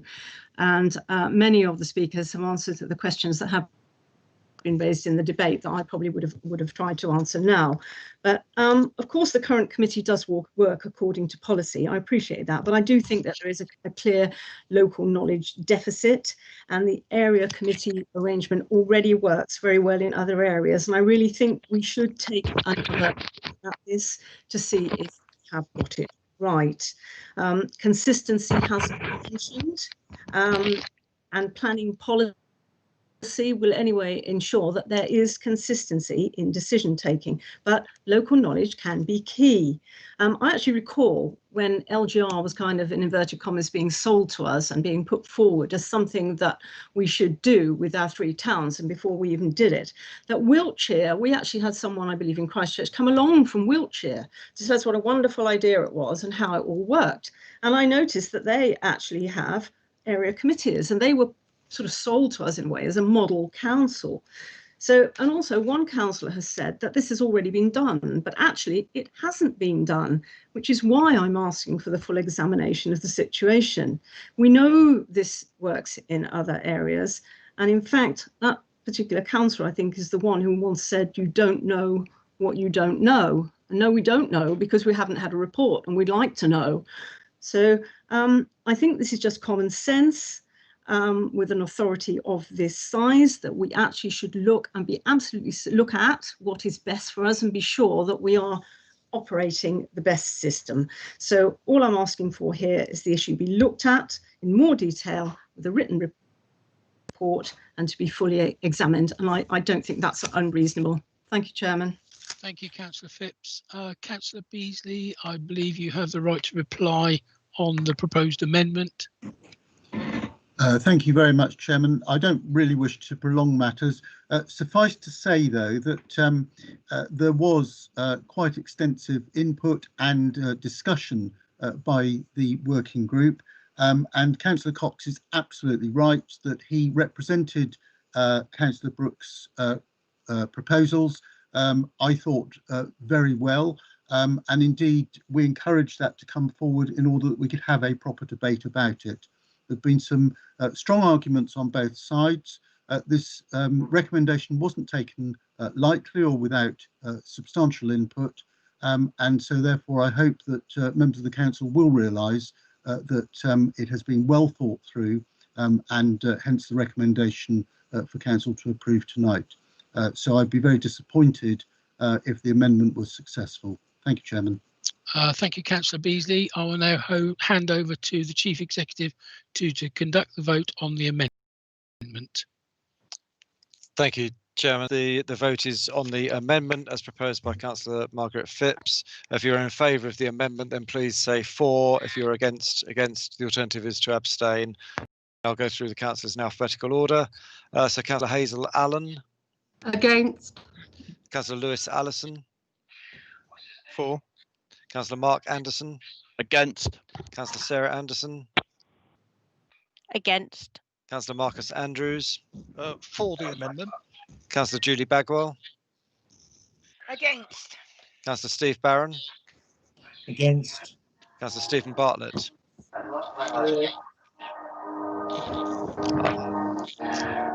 Sorry, Councillor Bartlett, I couldn't hear that after the background music. Do you want to try again? Or I haven't got any music on. Thanks. Don't know where that came from. Okay, thanks. Councillor John Beasley. Against. Councillor Derek Borthwick. Against. Councillor Philip Broadhead. Against. Councillor Mike Brooke. For. Councillor Nigel Brooks. For. Councillor David Brown. For. Councillor Simon Bull. For. Councillor Richard Burton. For. Councillor Diana Butler. For. Councillor Daniel Butt. Against. Councillor Judy Butt. Sorry, Councillor Judy Butt.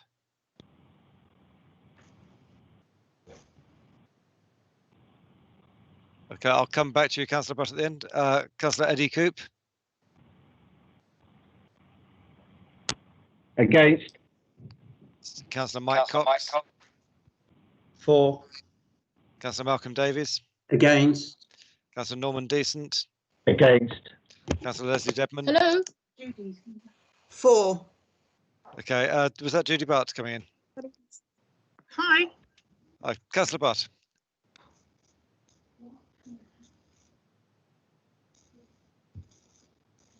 I've lost you again. I'll come back to you again. Okay, Councillor Brian Dion. Sorry. Against. I'm so sorry to interrupt, Mr. Chairman. My deepest apologies to Councillor Butt. I'm so sorry. I pressed the wrong button. My vote is against. Okay, thank you. I'll add Thank that you in. so much. Thank you, Mr. Chairman. Councillor Bobby Dove. Against. Councillor Beverley Dunlop. Against. Councillor Millie Earle. For. Councillor Jackie Edwards. Against. Councillor LJ Evans. For. Councillor George Farquhar. For, and I would like my vote recorded, please. Councillor Dwayne Farr. Against. Councillor Lawrence Fear. Against. Councillor Anne Filer. Against. Councillor David Flagg. For. Councillor Nick Geary. For. Councillor Mike Green. Against. Councillor Nicola Green. Against. Councillor Andy Hadley. For. Councillor May Haynes. Against. Councillor Peter Hall. For. Councillor Nigel Hedges. Against. Councillor Paul Hilliard. For. Councillor Mark Howell. For. Councillor Mohan Iyengar. Against. Councillor Cheryl Johnson. Against. Councillor Toby Johnson. For. Councillor Andy Jones. Against. Councillor Jane Kelly. Against. Councillor David Kelsey. Against. Councillor Bob Lawton. Against. Thank you. Councillor Marion Lepedvin. For. Councillor Lisa Lewis. For. Councillor Rachel Maidment. For. Councillor Chris Matthews. For. Councillor Simon McCormack. For. Councillor Drew Mellor. Against. Councillor Pete Miles. For. Councillor Sandra Moore. For. Councillor Lisa Northover. For. Councillor Tony O'Neill. Against. Councillor Susan Phillips. Against. Councillor Margaret Phipps. For. Councillor Karen Rampton. Against. Councillor Felicity Rice. For. Councillor Chris Rigby. For. Councillor Mark Robson. For. Councillor Roberto Rocco. Against. Councillor Vicky Slade. For. Councillor Anne Stribley. Against. Councillor Tony Trent. For. Councillor Mike White. Against. Councillor Lawrence Williams. Against. And Councillor Kieran Wilson. For. Thank you. I'll pass that vote to the chairman. Thank you very much, councillors.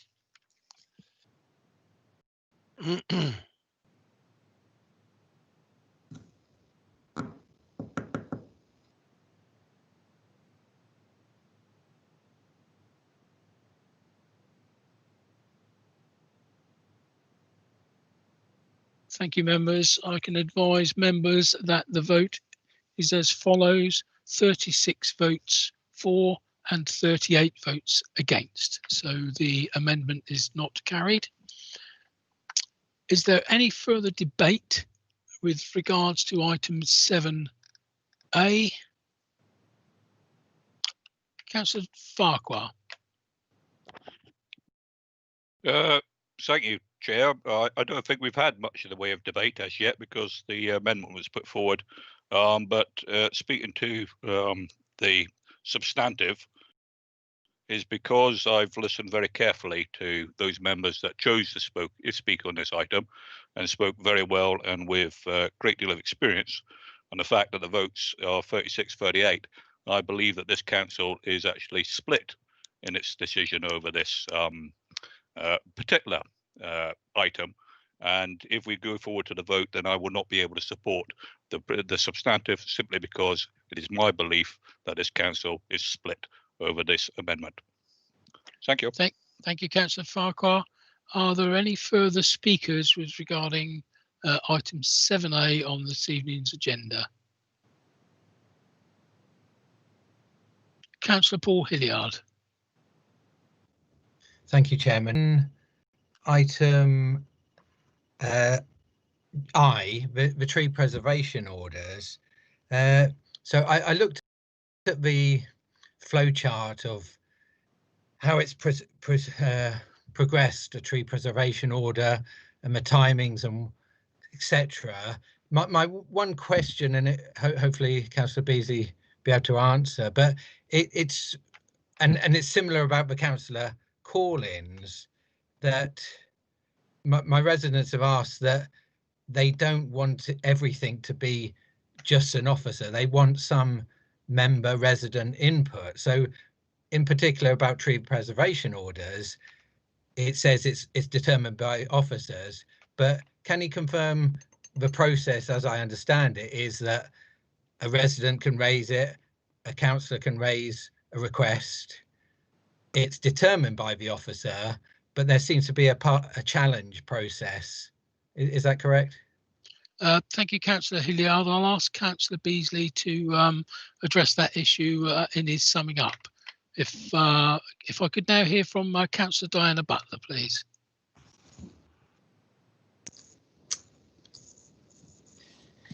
Thank you, Chairman.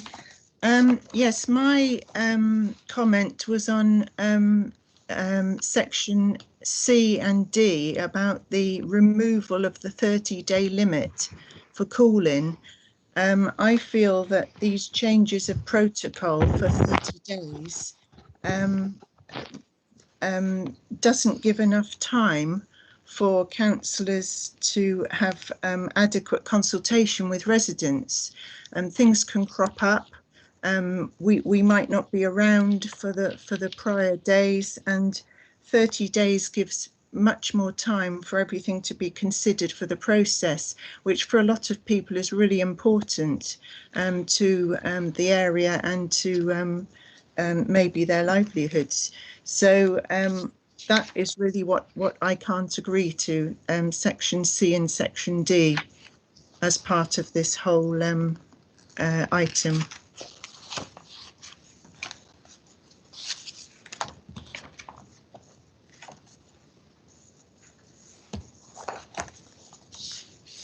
Thank you, Councillor Butler. I don't appear to have any further speakers. Councillor Mike Brooke, please.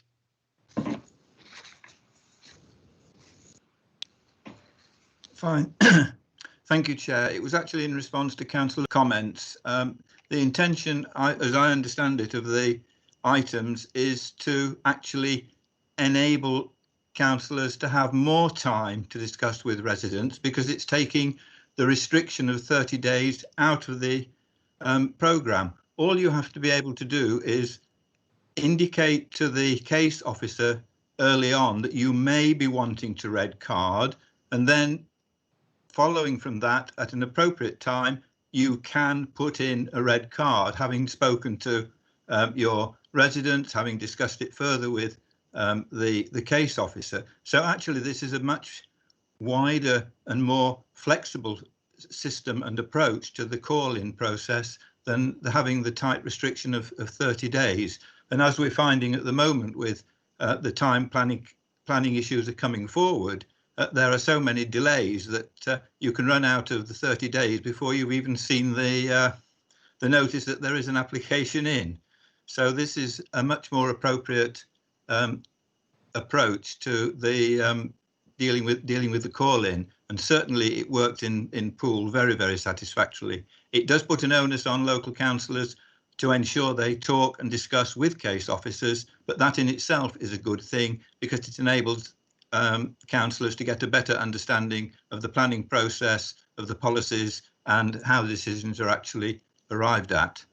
So I don't have any problem myself in supporting the recommendations on those particular item. Thank you. Thank you, Councillor Brooke. Councillor David Kelsey, please. Thank you, Chairman.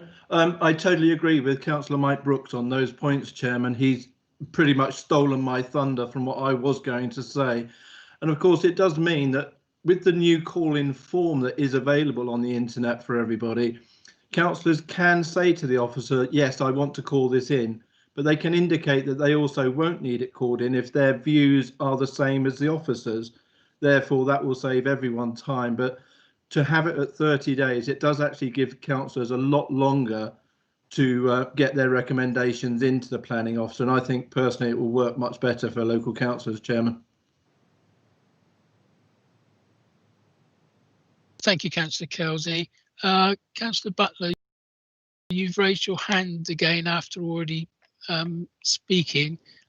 Just want to check with you what it is you wish to bring up. Is it something different? Or I just wanted to clarify that it's the point that you might not know if you want to contact the officer because something might crop up after the initial days. And if you've missed that boat, you've missed the whole procedure. Okay, thank you very much. Councillor Beasley, would you like to sum up, please? Thank you very much indeed, Chairman. I'll try to do that briefly, and I'm grateful to the comments that have been made by members. I think there are two areas which have been raised. The first is with regard to tree preservation orders. Councillor Hilliard asking about recommendation at I and the draft protocol for making those tree preservation orders. At Appendix 3, below the flowchart is some narrative, which I hope will give Councillor Hilliard the comfort that he's looking for, because these decisions are not being taken in isolation by officers. The flowchart identifies how the process will evolve, but the narrative speaks about how members can be involved and how they can make representations directly, as indeed can members of the public. And so it isn't something which will just get waved through. It is a matter for that evidence coming forward from both members and members of the public to be taken into account fully by officers before a decision is made. And I think the working group was satisfied that that was sufficient to ensure that actually there was democratic representation which could be effective on tree preservation orders. The second area was with regard to call-in, the issues raised by Councillor Butler. I'm extremely grateful to Councillor Mike Brooke for his intervention and explanation. And I know because he often refers to his experience of call-in, not dissimilar, I have to say, from mine either. And I think what we've proposed in here is going to give members probably greater flexibility and input than exists at the moment within the current straitjacket of 30 days. It is intended that there will be dialogue that's in there with the case officer, but also dialogue to ensure that where necessary, that flexibility can be exercised properly so that member representation can be made, but more importantly, that the call-in option is left open until there is satisfaction by the member that those issues have been properly addressed. So in terms of summing up, I don't think I need to deal with the other issues that are in there which haven't been raised by members. Before us now are the recommendations C to M, A and B having been dealt with separately, and I hope Council will be minded to support those outstanding 11 recommendations from Audit and Governance. Thank you, Chairman. Thank you very much, Councillor Beasley. I've received information that unfortunately Councillor Beverly Dunlop was struggling with contact this evening, and she's been in contact with officers via email. Councillor Dunlop, are you able to speak at all? Councillor Dunlop?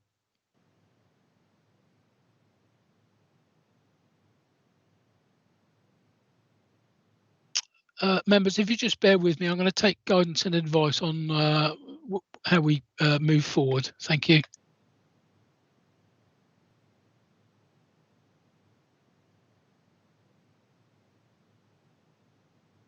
Chairman, sorry, I think there might be a miscommunication. I'm not struggling. I've just been discussing the possibility of doing so at the moment. Oh, sorry, Councillor Dunlop, I missed half of. Sorry, I didn't mean to interrupt. I've been discussing the possibility of a motion to be submitted. I have nothing to submit at this moment in time. Thank you, Chairman. Okay, thank you very much. Thank you. In which case, members, I will now move to the vote. Can I ask those against the proposal this evening to show in the bar, please, or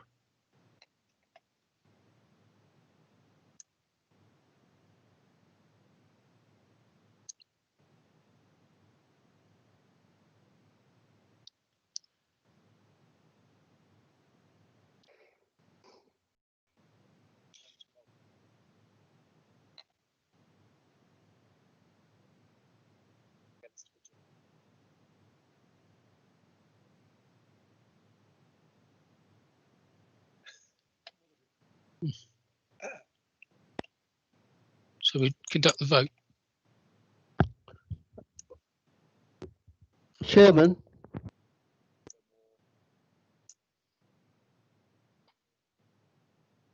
Members, we're going to conduct a roll call because we've had so many votes come up on the chat bar. So I'll hand over to the Chief Executive to conduct the vote. Sorry, Chairman, can I just put a clarification? I thought we'd agreed to take them individually.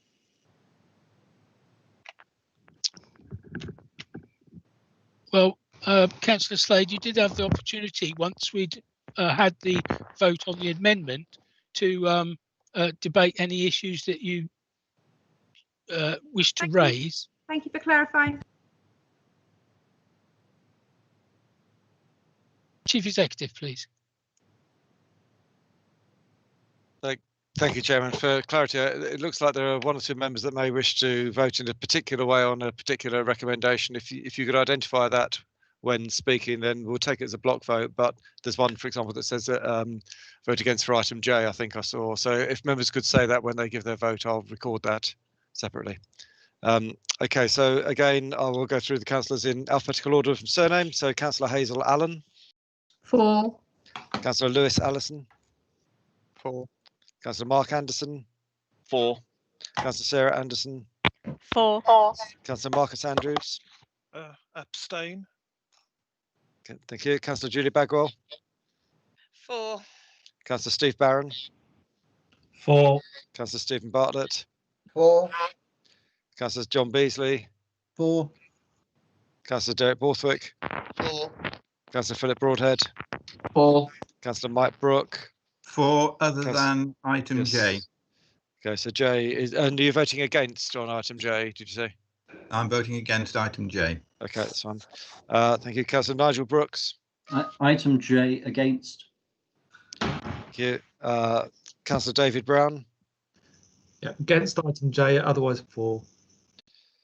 Thank you. Councillor Simon Bull. For. Councillor Richard Burton.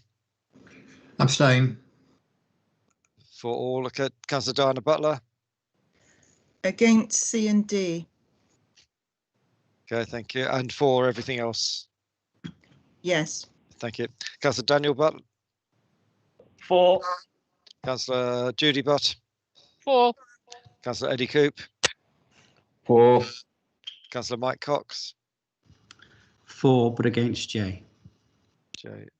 Thank you. Councillor Malcolm Davies. For. Councillor Norman Decent. For. Councillor Leslie Dedman. Against J. And for the others. Yep. Yeah. Thank you. Councillor Brian Dion. For. Councillor Bobby Dove. For. Councillor Beverly Dunlop. For. Councillor Millie Earl. For, but against J, please. It's J. Thank you. Councillor Jackie Edwards. For. Councillor LJ Evans. Against J and for the rest. Thank you. Councillor George Farquhar. Against J and for the rest, and I'd like my vote recorded, please. Yeah, thank you. Councillor Dwayne Farr. For. Councillor Lawrence Fear. For. Councillor Anne Filer. For. Councillor David Flagg. For, but against J. Thank you. Councillor Nick Geary.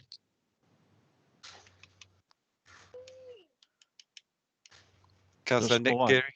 Sorry. I thought you might. Sorry, Councillor Geary, are you there? For, but against J. Sorry about that. Okay, sorry, no problem. Okay. Councillor Mike Green. For. Councillor Nicola Green. For. Okay, Councillor Andy Hadley. Abstain. Councillor Councillor May Haynes. For.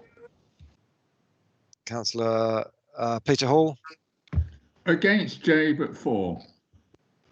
Against J, but for. Councillor Nigel Hedges. For. Councillor Paul Hilliard. Against J, but for the others. Thank you. Councillor Mark Howell. Abstain. Councillor Mohan Iyengar. For. Councillor Cheryl Johnson. For. Councillor Toby Johnson. For. Councillor Andy Jones. For. Councillor Jane Kelly. For. Councillor David Kelsey. For. Councillor Bob Lawton. For. Councillor Marion Le Pedevin. Against J, but for the rest. Thank you. Councillor Lisa Lewis. For, but against J. Councillor Rachel Maidment. Against J, for the rest. Thank you. Councillor Chris Matthews. Abstain. Councillor Simon McCormack. For, but against J. Councillor Drew Miller. For. Thank you. Councillor Pete Miles. For, but against J. Thank you. Councillor Sandra Moore. Against item J, otherwise for. Thank you. Councillor Lisa Northover. Abstain. Councillor Tony O'Neill. For. Thank you. Councillor Susan Phillips. For. Councillor Margaret Phipps. For, but against J. Thank you. Councillor Karen Rampton. For. Councillor Felicity Rice. Against J, for the rest. Thank you. Councillor Chris Rigby. Abstain on J and for the rest. Abstain J. Councillor Mark Robson. For, but against J. Thank you. Councillor Roberto Rocco. For. Councillor Vicky Slade. For, but against J. Thank you. Councillor Anne Stribley. For. Councillor Tony Trent.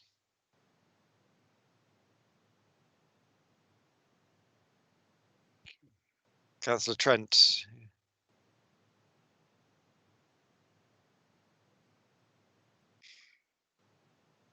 So I'll come back to Councillor Trent in a second. Councillor Mike White. For.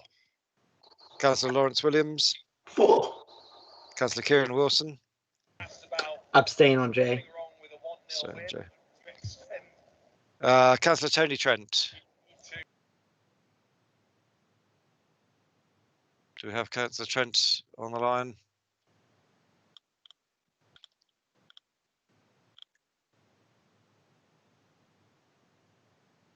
He's mouthing. Can't see. Oh yes, I can see you. So, Councillor Trent, do you want to put your hand up if it's for? Abstain. Or abstain? Abstain. Okay, abstain. Thank you. Thank you, councillors. That's probably one of the most complicated votes that we shall have. I shall now try and pass the result to the chairman. Thanks.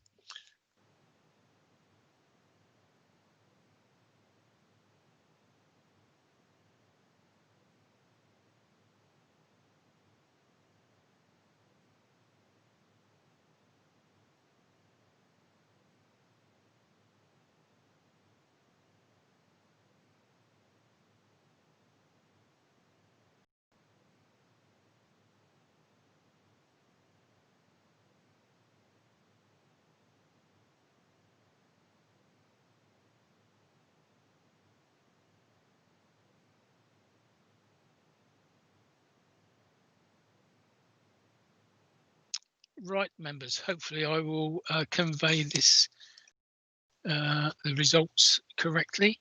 36 votes, 66 votes in favour, 44 and 22 against item J. There were 7 abstentions.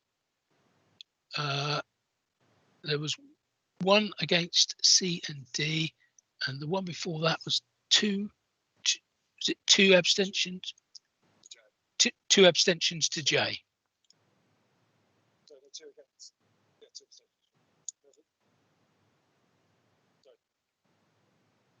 Apologies, Chairman. There was one other vote in favour of everything except C and D, which didn't get included. So there were actually 67 in favour of most of those recommendations, with the exceptions you said. Thank you, Chief Executive. Let's move on then to item 7B. Licensing Committee, 10th December 2020, minute number 15, the new BCP Council Sex Establishment Policy. Can I call upon Councillor Jude Butts, please? Thank you, Mr. Chairman. This should be fairly brief and not quite as elongated as our previous item. This is with regard to the sexual establishment policy, and it's for the adoption of required legislation. It is not the policy in itself, it is to put it in train. The now dissolved Bournemouth Borough Council and Borough of Poole have both previously published individual policies. It's proposed that BBC Council publish a policy to control and regulate the operation of sex establishments within the whole conurbation of BCP. Sex establishments fall into 3 categories: sex shops, sexual entertainment venues, and sex cinemas. No sex establishment can operate unless it has obtained a licence from the council. Any such licence will contain conditions that will regulate how that individual and category of sexual establishment may trade from the prospective premises. The Local Government Structural Changes General Amendment Regulations 218 provides that the licensing authority has 24 months from the date of reorganisation, being April 1st, 2019, to prepare, adopt and publish a sex establishment policy for the new local government area of BCP. In order to produce a new policy for the whole conurbation of Bournemouth, Christchurch and Poole, BCP Council need to adopt tonight Schedule 3 of the Local Government Miscellaneous Provisions Act 1982 as amended by Section 27 of the Policing and Crime Act 2009. Once the Council has made a resolution as required to enact this and then agreed a date, BCP must publish a notice in the local paper for 2 consecutive weeks, no more than 28 days after the resolution has been agreed. Whilst this is in train, the Licensing Committee will be consulting on the draft policy as required. Therefore, Mr. Chairman, I ask Council to pass a resolution so that Schedule 3 of the 1982 Act, as amended by Section 27 of Policing and Crime Act 2009, shall apply to the area, and the specified date for this resolution shall be the 1st of April 2021. Thank you, Mr. Chairman. I so propose as stated. Thank you, Councillor Butt. I understand you have a seconder in Councillor Julie Bagwell. Indeed, I do. Councillor Bagwell, please. Thank you, Chair. I so second this motion. Thank you. Thank you very much. Members, is there any debate?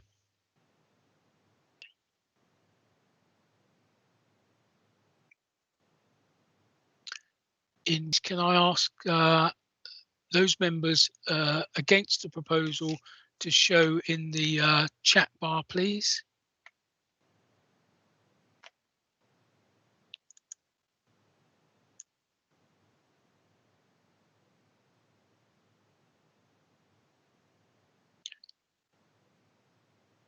I have one abstention. Councillor Trent.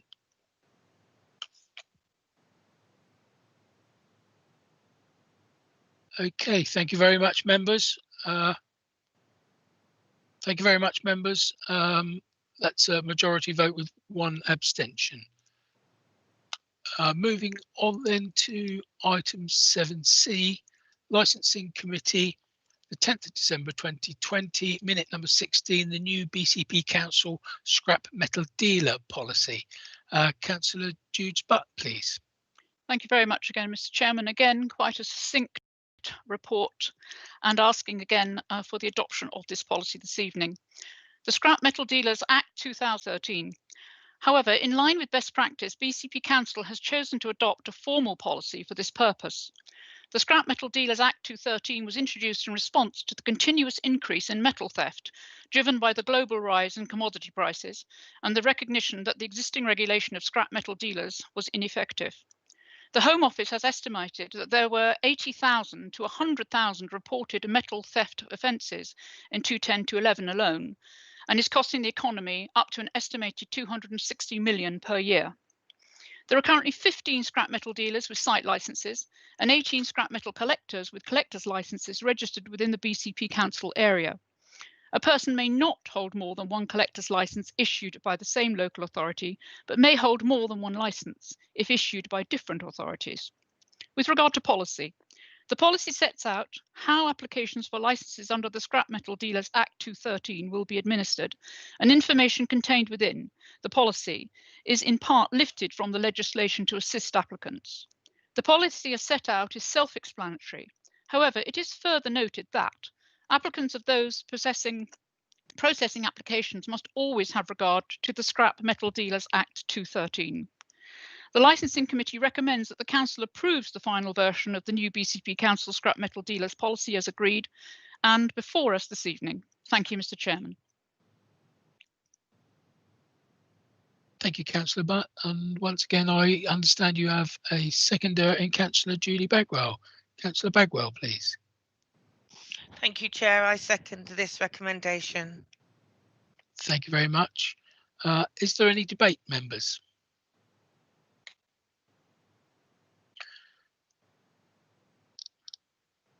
Councillor Farquhar.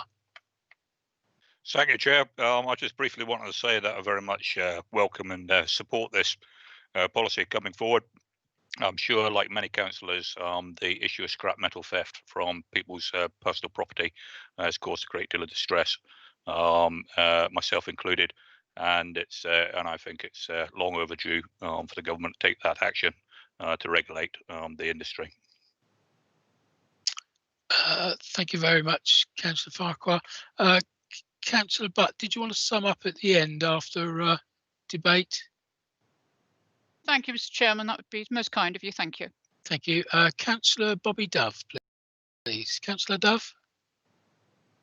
Yes, sorry, I just didn't mean to come in at the last minute. Could I just confirm from the chair that we're realigning the three policies that were in the preceding council as opposed to it being new legislation as devised by the council, please?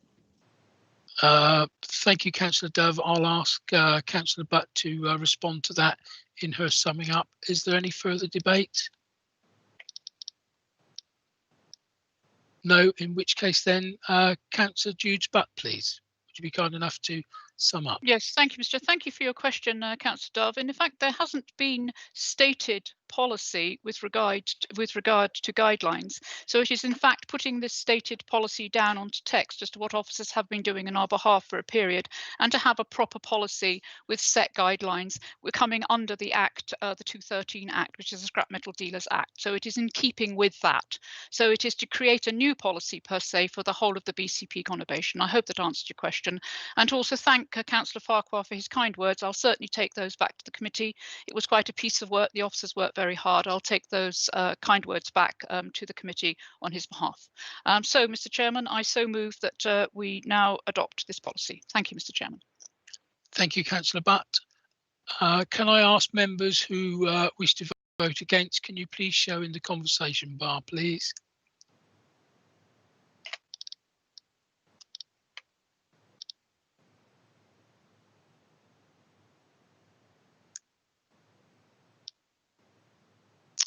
We have one abstention from Councillor Trent.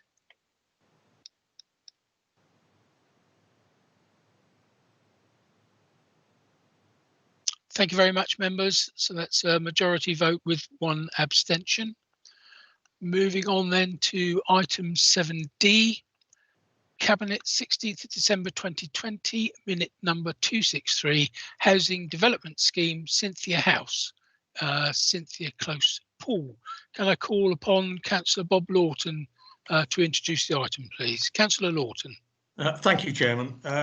The development of the removal of the house, which now stands as Cynthia House, was an old sheltered housing scheme, which is now past its sell-by date. I'm asking Council to approve the spend of 4.54 million to scheme to redevelop Cynthia House to provide 22 new homes, 22 affordable homes. Approve the financing of the scheme, including the 3 million of prudential borrowing, just over 1 million of right to buy receipts, and 428,000 of capital receipts from the shared ownership element of the scheme. This is a good scheme which will go towards providing good quality housing for people in the Poole and Bournemouth area and Christchurch area, and I recommend it to the Cabinet, to the Council. Thank you, Councillor Lawton. Did you have a seconder at all? I do, Yes. Councillor May Haynes. Councillor May Haynes. Yes, Mr. Chairman, thank you. I'm very happy to second this item that has been proposed by Councillor Lawton. It's a scheme that had started off in the previous borough of Poole, and so I'm very, very pleased to actually finally see it come to fruition. Thank you, Mr. Chairman. Thank you, Councillor Haynes. Members, is there any debate? Councillor Sandra Moore, please. Yes, thank you, Chair. Well, I just wanted to say that I was a member of the PHP board when this project was first started, and when PHP initially conducted a review of sheltered housing, which is the start of all this. Since then, PHP have successfully carried out a huge amount of work to get to this stage. And I do think that that needs to be acknowledged. The result, however, is this project for 10 3-bed houses and 12 1- and 2-bed flats, all of them built to Passive House standards, which is excellent news. And I think it's well worth the work that was involved. The only concern I've got, the only fly in the ointment in this case, is that the cost of building these properties is extremely high. The building costs do seem to be much higher than normal. And several of my colleagues and I are concerned about this and should be grateful for a little bit more information about the high costs involved. I want to support it, but I would just like a little bit more information. Thank you, Chair. Thank you, Councillor Moore. I'm sure that Councillor Lawton will be able to address those issues in his summing up. Councillor Marion Lepoidovin, please. Thank you, Chair. Yes, this is in my ward now. It wasn't when the original discussion started, and I'm very happy to support this. I was on planning committee, so when the plans went through, so I approved them from the planning side. But as ward councillor, I'm very happy with them. The original Cynthia House, as we've heard, was well past its sell-by date because nobody wanted to live there. I think it probably could have been usable, but it wasn't anywhere that people wanted to live. They didn't. It was bed sits, and people, even older people, do not want to be in bed sits. They want somewhere a bit more decent.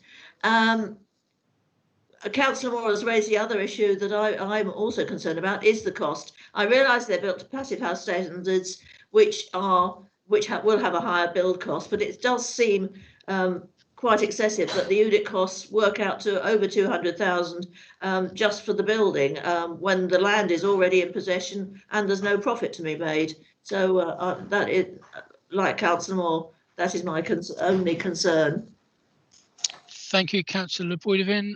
Councillor Simon McCormack. Councillor McCormack, please.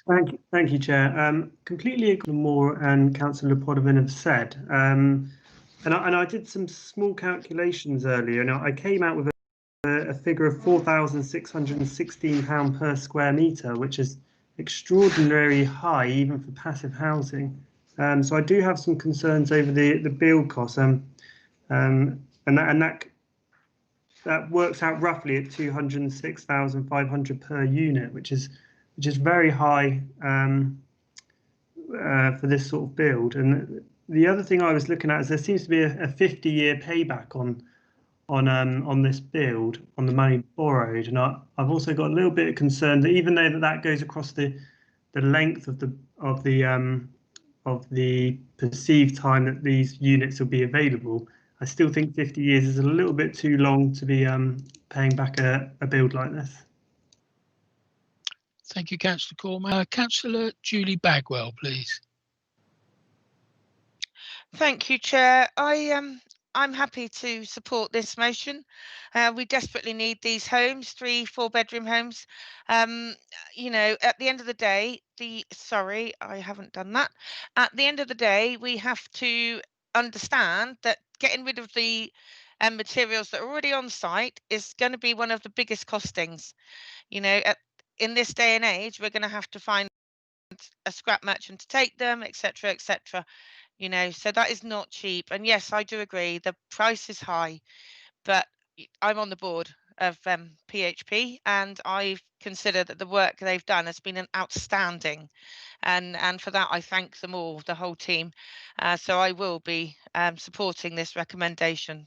Thank you. Thank you, Councillor Bagwell.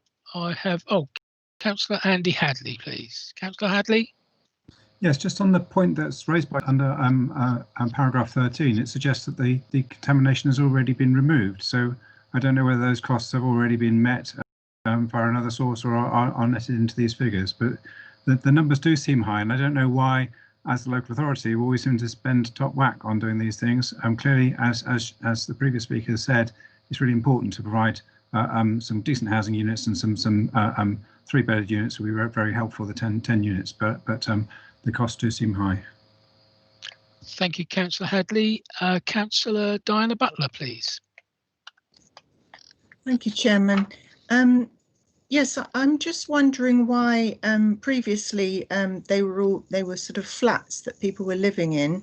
I counted about 38 originally, but I'm just concerned that there are only going to be 12 1- and 2-bed flats, and then other houses. Would it take the price down if everything was built in flat form? Because that seems to be what we're missing in Poole at the moment, lots of flats for people. Thank you, Councillor Butler.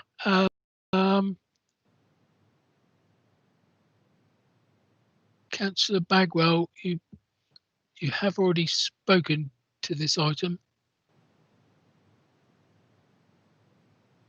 Chair, sorry, I was just going to say that the reason we need housing homes for families as well is because obviously we have an awful lot of people in B&Bs, temporary accommodation, and splashed into houses and flats that aren't fit for them.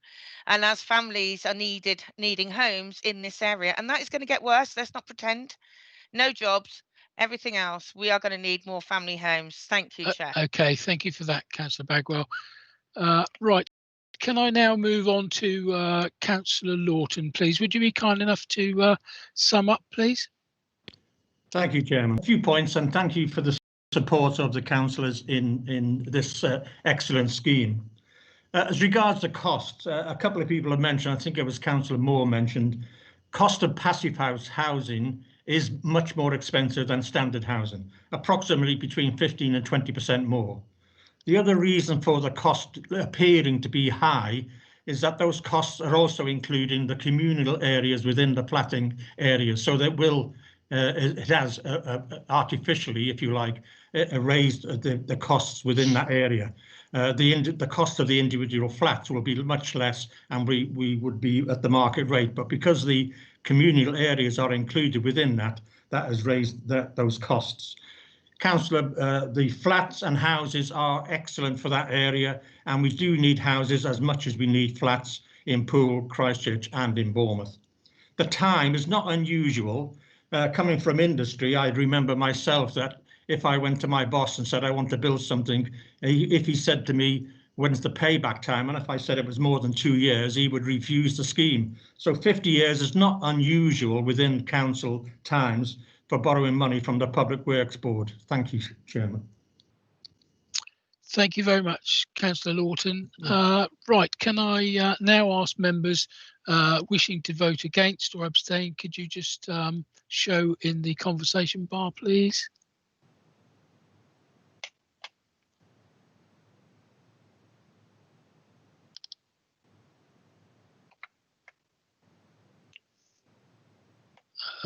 Yes, we have an abstention from Councillor Butler.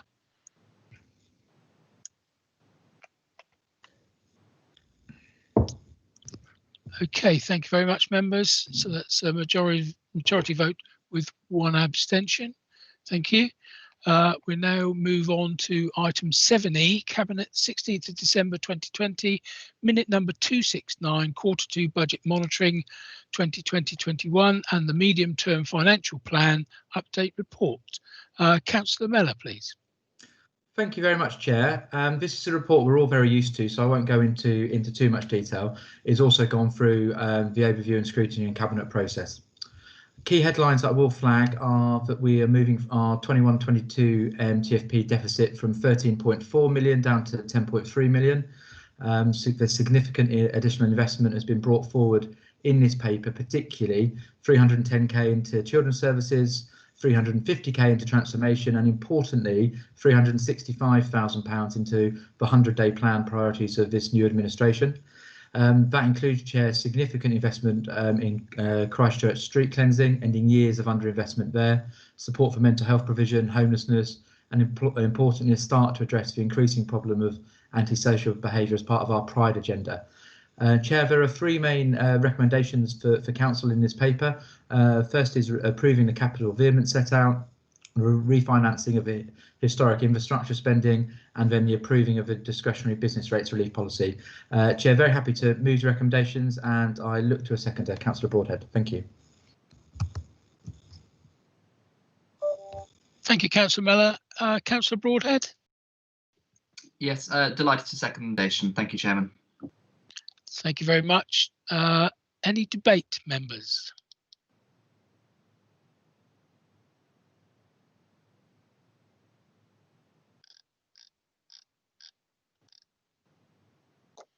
Councillor David Brown, please. Councillor Brown. Thank you, Chair. Yeah, I've read the report with interest. My main concern is around one of the recommendations.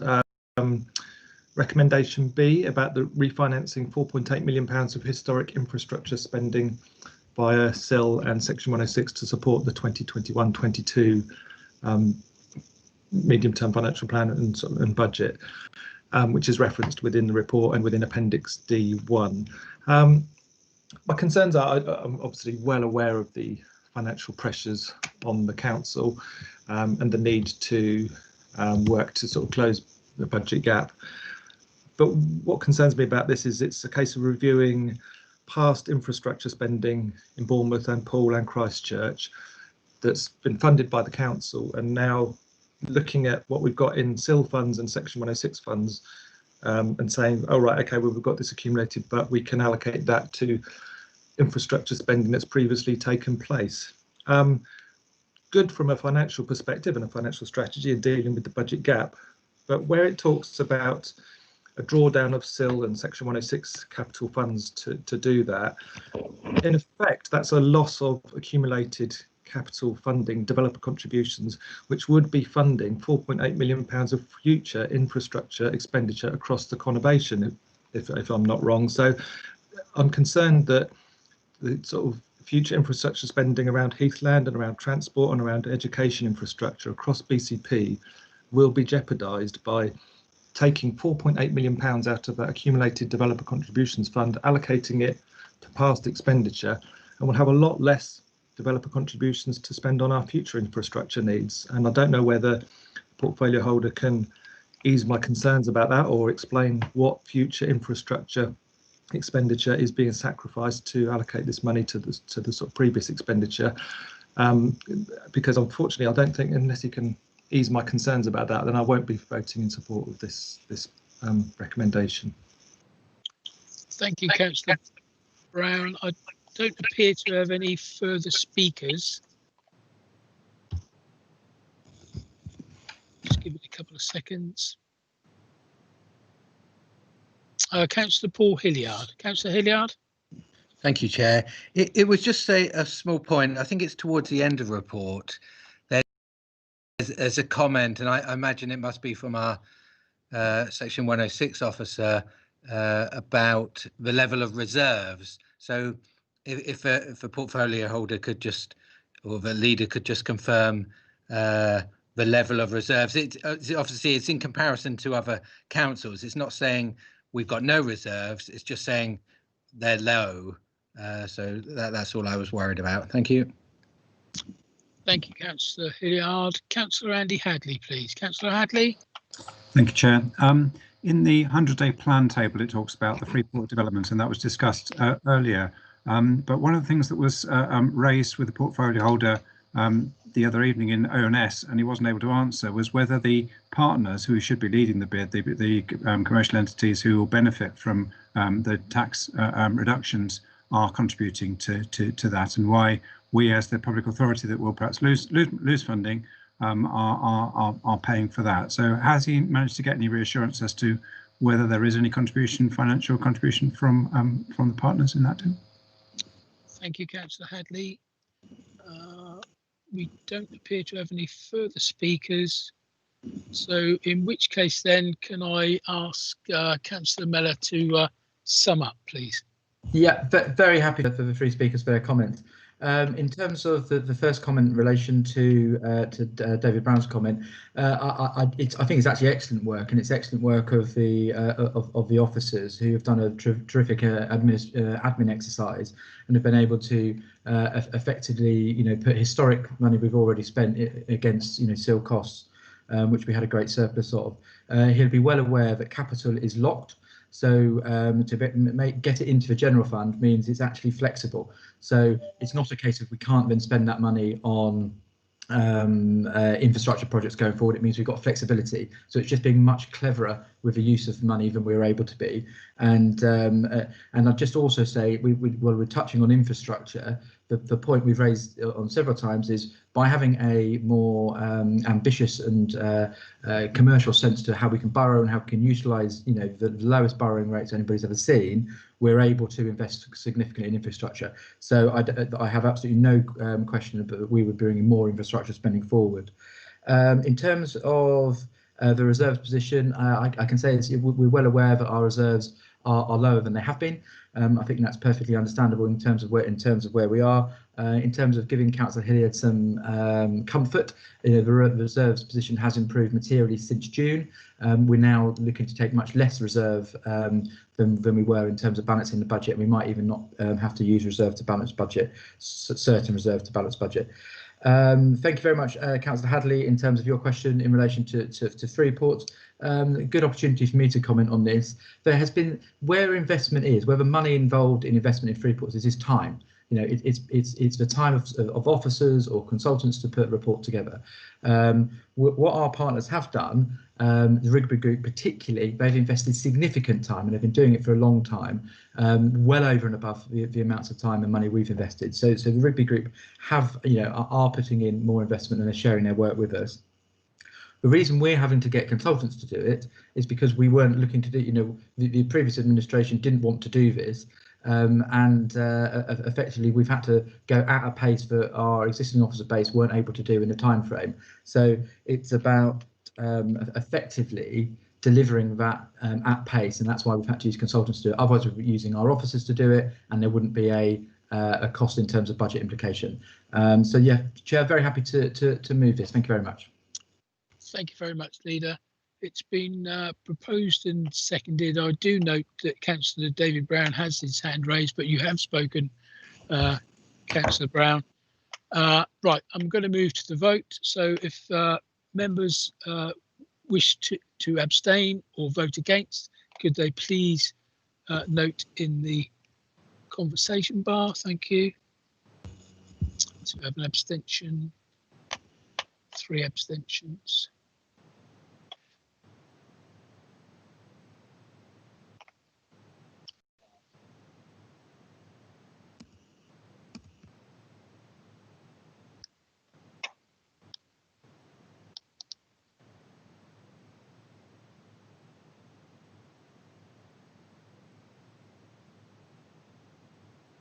So move to the vote.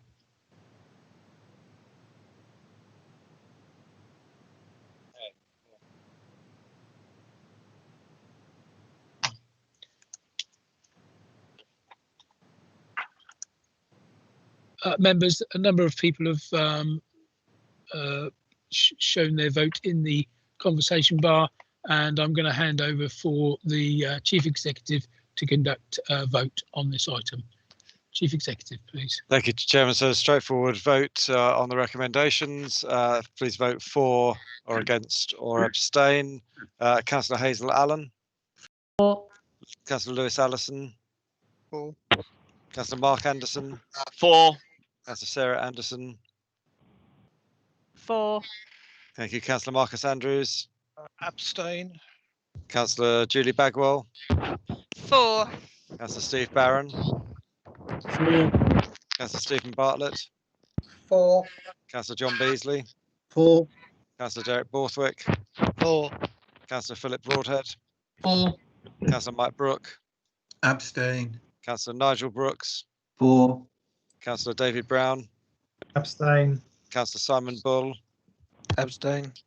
Councillor Richard Burton. Abstain. Councillor Diana Butler. For. Councillor Daniel Butt. For. Councillor Judy Butt. For. Councillor Eddie Coop. For. Councillor Mike Cox. Abstain. Councillor Malcolm Davies. For. Councillor Norman Decent. For. Councillor Leslie Debman. Abstain. Councillor Brian Dion. For.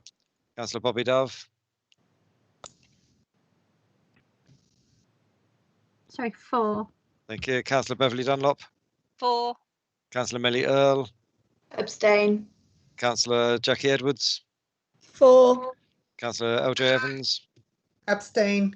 Councillor George Farquhar. For. Councillor Dwayne Farr. For. Councillor Lawrence Fear. For. Councillor Anne Filer. For. Councillor David Flagg. For. Councillor Nick Geary. Abstain. Councillor Mike Green. For. Councillor Nicola Green. For. Okay, Councillor Andy Hadley. Abstain. Councillor May Haynes. For. Councillor Peter Hall. For. Councillor Nigel Hedges. For. Councillor Paul Hilliard. For. Councillor Mark Howell. Abstain. Councillor Mohan Iyengar. For. Councillor Cheryl Johnson. For. Councillor Toby Johnson. For. Councillor Andy Jones. For. Councillor Jane Kelly. For. Councillor David Kelsey. For. Councillor Bob Lawton. For. Councillor Marion Lepedvin. For. Councillor Lisa Lewis. Abstain. Councillor Rachel Maidment. Abstain. Councillor Chris Matthews. Abstain. Councillor Simon McCormack. Abstain. Councillor Drew Mellor. For. Councillor Pete Miles. Abstain. Councillor Sandra Moore. Abstain. Councillor Lisa Northover. Abstain. Councillor Tony O'Neill. For. Councillor Susan Phillips. For. Councillor Margaret Phipps. Abstain. Councillor Karen Rampton. For. Councillor Felicity Rice. Abstain. Councillor Chris Rigby. Abstain. Councillor Mark Robson. 4. Councillor Roberto Rocco. 4. Councillor Vicky Slade. Abstain. Councillor Anne Stribley. 4. Councillor Tony Trent.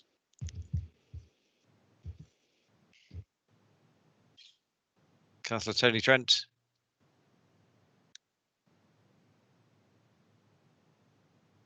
Councillor, we can see you. Was that abstain? Yes, abstain. Okay, thank you. I'll take this as an abstention. Councillor Mike White. 4. Councillor Lawrence Williams. 4. Councillor Kieran Wilson. Abstain. Thank you, councillors. That was a much simpler vote. I will now pass the record over to the chairman.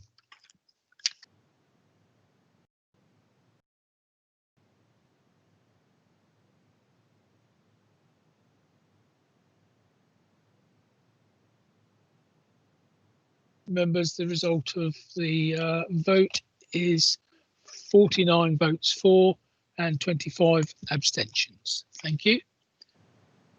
Moving on then to item 7F, Cabinet 16th December 2020, minute 271, Bournemouth, Christchurch and Poole parking standard supplementary planning document.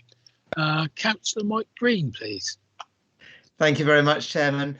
The supplementary planning document brings together parking requirements for new developments within the whole of the BCP area.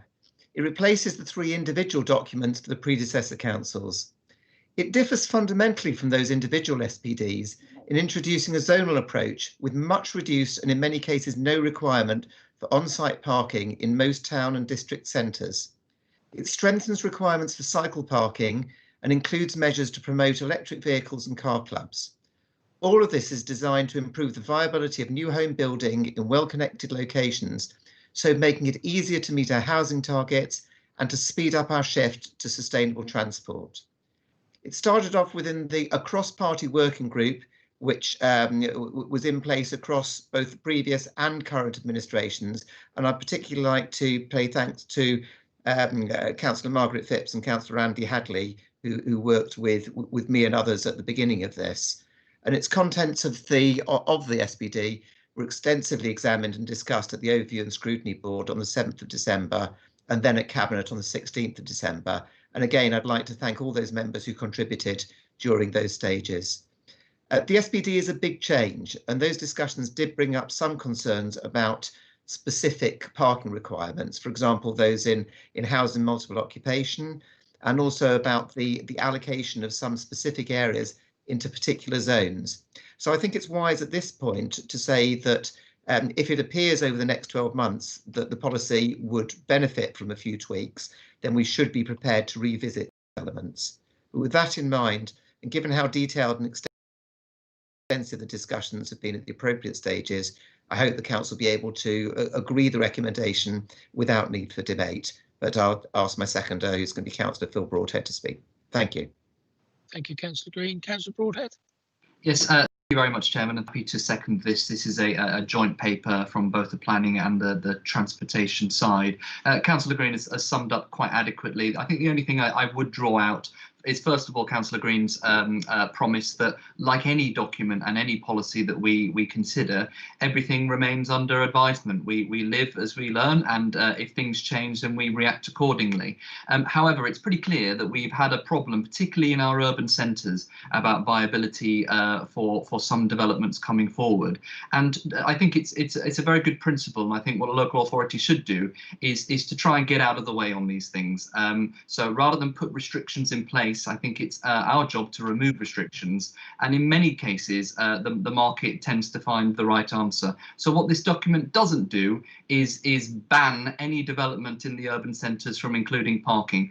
Quite the opposite. In actual fact, you will probably find in some developments, particularly those more luxurious developments, or those which are slightly bigger, or those in different areas, that the developers will choose to put parking into new developments, and that is acceptable under the SPD. What it doesn't do is is say that they have to if they don't want to. And as we found in the past, that the market tends to find its way through this, and we have seen some severe difficulties for mandating parking in some developments, for instance, of one-bed apartments in essentially a city centre location.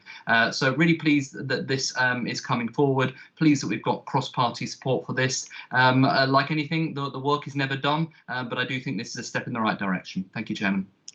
Thank you, Councillor Broadhead. Councillor Vicky Slade, please. Councillor Slade. Thank you, Chair. I do welcome this. I am really, really pleased that we're leading the way with the provision for electric chargers on all new homes. I think that is a really bold statement, so I would thank you for putting that in there. I do have a couple of concerns though, and I just think it's important to raise them. The first one is I'm slightly concerned about the justification for some of these decisions being around viability. Viability suggests that people have paid too much money for the land. And if we're doing something because the viability for a developer doesn't work, I'm uncomfortable with that as being a justification. And I want to do this because it's the right thing to do, because people who live in city centres generally don't want to have a car. They don't want to have the expense. They want to have good, strong public transport. They want clean air, and they want an environment where they actually choose that lifestyle. I don't want to be doing it because it's good for a developer. So I'm uncomfortable with that justification that I've just heard, and that's made me a little nervous. Although I think it is the right thing in town and city centres that we encourage people who are making the choice to live there and making that choice to live in a different way. I have a concern, and I'm hoping that you can help me by giving me the assurance that we're going to stop this from happening. I know we've said that if people choose to buy a property that has no parking provision, that they will be excluded through the deeds of their property from obtaining resident parking permits in the future, unless, of course, they're eligible for a blue badge. What are we going to do, and what can we do to prevent people from using different addresses in order to be able to obtain such parking permits? Because I think there is a risk, as properties change hands and people's lifestyles change, that they may choose to get a property cheap, tenant it, and then the tenant goes off and tries to get a resident parking permit, or potentially buys a commuter permit in one of our car parks at a much reduced rate. And I have some concerns. So I wonder if you could just give me some reassurance on that, please, Councillor Green.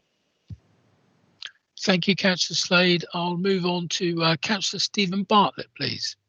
Thank you, Chair. This SPD does need to be brought up to date to ensure a consistency of parking standards across the conurbation. It's an impressive, well-prepared document, but it does introduce parking standards that will exacerbate on-street parking problems in the most congested parts of our conurbation. Just to put this in perspective, a development similar to the proposed development in the Winter Gardens, with 370 flats, will not require a single parking space. A large development of 1 and 2 bedroom flats in any of our district centres will also not require a single parking space. The majority of residents of developments with no parking provision will still want to own a car. If they cannot park on site, they will park wherever they can, and this has been the case over many years. This regardless of the so-called sustainable locations that our town and district centres are purported to provide. A huge 80% of respondents to the consultation were vociferously opposed to this revised parking standard, but the council has chosen to ignore this majority to agree with a small number of supporters who, surprise, surprise, are in the main developers. No surprises there then. The new SPD is contrary to the National Planning Framework Policy, which requires local authorities to improve the quality, convenience and safety of parking. This policy does the opposite. It is also contrary to the neighbourhood plans for Boscombe and Portsdown which has only recently been adopted. The SPD requires 5% of spaces to be made available for disabled drivers. Unfortunately, 5% of 0 is 0. So just how will disabled residents and visitors manage, and how indeed will any visitors or delivery drivers manage at these locations? I've been on the planning committee for 6 years, and I've only ever heard complaints that the minimum parking provision is insufficient. And I've never heard anyone suggest that there should be less or even nil until now. If this SPD is adopted, I believe the residents will be furious when they realise the implications and negative impact this will have for them. The SPD says the council is considering controlled parking zones and residential parking schemes to prevent the harm that will arise from this policy, but no details are given as to where or how these schemes will be implemented. My view is such schemes are not practicable or enforceable or acceptable to residents and will not overcome the harm that will result from the SPD. So just to conclude, this SPD will not promote the use of electric vehicles. It is not policy compliant. It will add to road congestion and it will exacerbate on-street parking problems in the most congested parts of our conurbation. Public transport systems are not good enough to make town and district centres truly sustainable. This policy, if adopted, will cause real harm for residents, and I implore members to vote against its adoption. Thank you. Thank you, Councillor Bartlett. Councillor Marion Lepoidovin, please. Thank you, Chair. What I want to say follows on very, very neatly from what Councillor Bartlett has said. I'm very happy that people should not have cars. I don't practice what I preach, but nevertheless, who does? And if people are happy to live in developments where there is no parking, that is brilliant. But along with that, they have got to almost guarantee that they will not have a vehicle. In other words, developers these developments as car-free developments. A few years ago, that became quite I was going to say fashionable, that developers could probably get a premium for car-free developments because people wanted that, and many people still do. But some people will still, as Councillor Bartlett has indicated, insist on having a car, maybe not when they move in, maybe at some stage, and that is when the problems arise. I remember having one planning applications when we were just Poole, that was providing no parking spaces, and the developer was saying, well, there's a public car park just across the road, they can park there. No, that is not the principle. That is not right. So I'm very concerned that this hasn't been adequately thought through. It's not good enough just to provide no parking places, which is okay in itself. It's got to have the follow-on that people do not possess a vehicle and do not use a vehicle. Thank you, Councillor Lepoidovin. Councillor Julie Bagwell, please. Thank you, Chair. I've listened to the arguments and the debate, and I am concerned. Councillor Bartlett, Councillor Lepoidovin have basically said what I was going to say. I'm concerned there'll be no parking on site. We also need to take into consideration that with the pandemic we are going to possibly have more disabled people, if we have anyone left in the world at that rate. And I do understand we have to address the climate issues. I truly do. Although with electric and hybrid vehicles being brought forward and the public transport isn't good enough at this point in time and going forward, unless we can address that at the same time, coinciding with it, I believe personally that we are going too far forward at cancelling parking when we haven't got our public transport sorted out. So I'm sad to say I won't be able to support this, but thank you, Chair. Thank you, Councillor Bagwell. Councillor Tony Trent, please.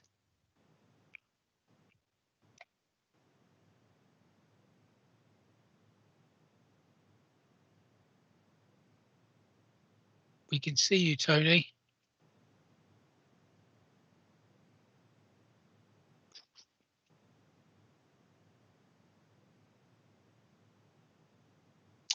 Unfortunately, Tony, we can't hear you. I was going to suggest that maybe you unplug your headset just to see if the computer microphone would take over, but are you still there, Tony?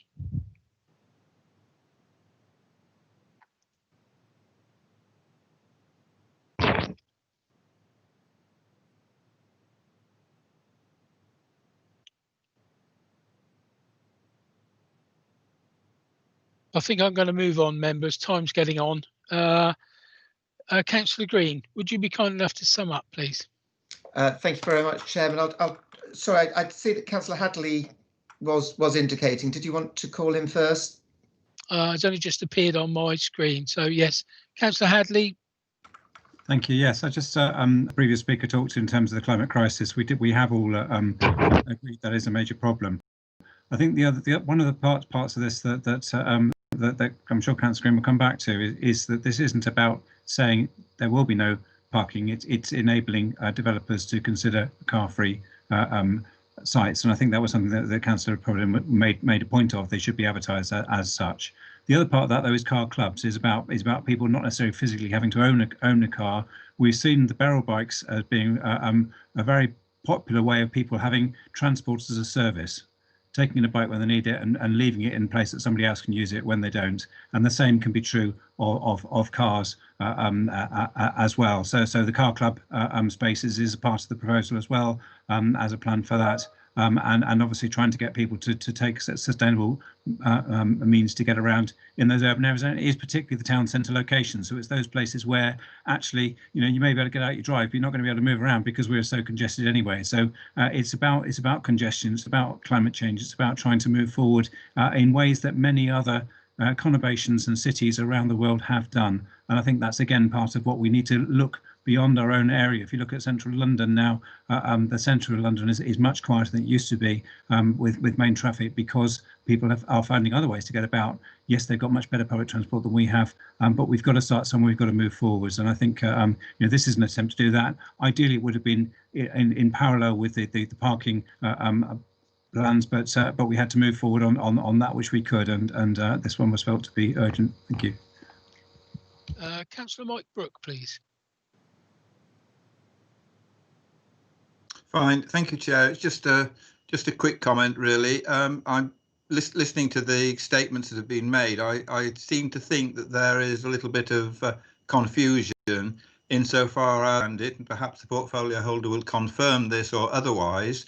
An SPD is not a policy document, but a guideline, a series of guidance that underlies the local plan. It's the local plan that actually sets the policies, and an SPD supplementary planning document simply provides the guidance behind it, and therefore this document is providing guidance and not setting policies. So, as has, I think, been said, as the portfolio holder said at the beginning, even though an area like the city town centres might have a zero statement, that is saying that ideally the local plan policies would want zero car parking, but actually you can have 1 or 2 cars, and certainly some of the developments in the town centres that have been referred to will have parking spaces available and will not be zero parking. So perhaps we could have clarification on the role of an SPD in the whole planning system.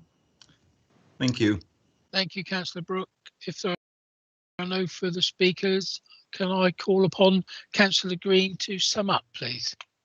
Thank you very much, Chairman. I will attempt to do so. And taking the last point first, certainly the supplementary planning document does have policy status, but it is very clear on this, as others have said, that within that document there is the flexibility to include car parking where it's required, and that probably goes quite neatly on to the point that Councillor Slade brought up about viability. And I fear that in my brevity I was trying to I have indeed rushed that one and not explained it properly.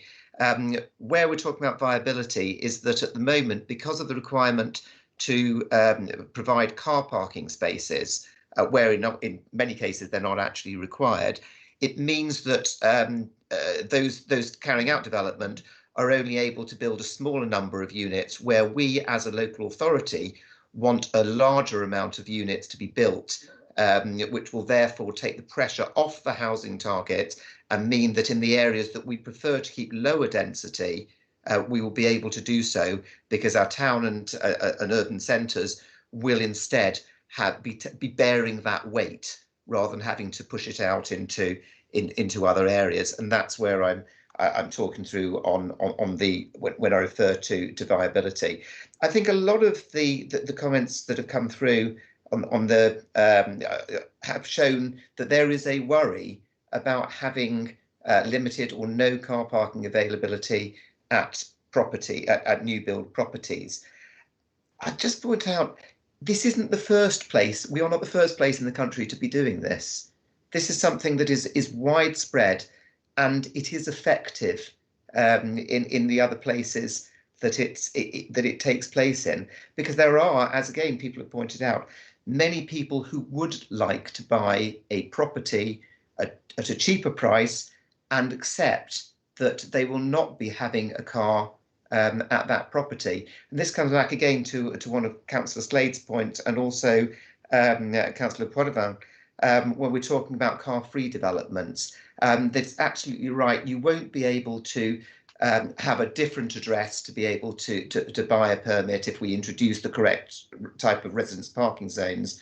Instead, you will always have to reside within that to be able to buy one. And these car-free developments will be tied in that way, in that one would never be eligible to buy a parking permit for that area. In an area where there are already no parking available, we don't have that the possibility that someone's just going to park it in the next street. But certainly it is something that, as we go forward, as Councillor Hadley said, that we need to try and see growing, and to ensure that we get it right over the course of the next few years. I think the last thing I'd really like to concentrate. Councillor Green, that's 3 minutes. Chairman, time flies when you're having fun. Could I just make one extra point, Chairman? Yes, time is getting on. Nice and Thank quickly. Thank you. It's just about the provision of public transport, and the whole point about this is it does increase the number of people in these sustainable locations, and therefore drive the requirement for sustainable transport. The bus companies, for example, will now have a captured audience, and that means that routes that were not viable for them become viable, and this becomes part of a virtuous circle. And that's where I'd like to leave it, Chairman. Thank you. Thank you very much, Councillor Green. It's been proposed and seconded and debated. Can members please show in the conversation bar if they would like to vote against or abstain on this item, please?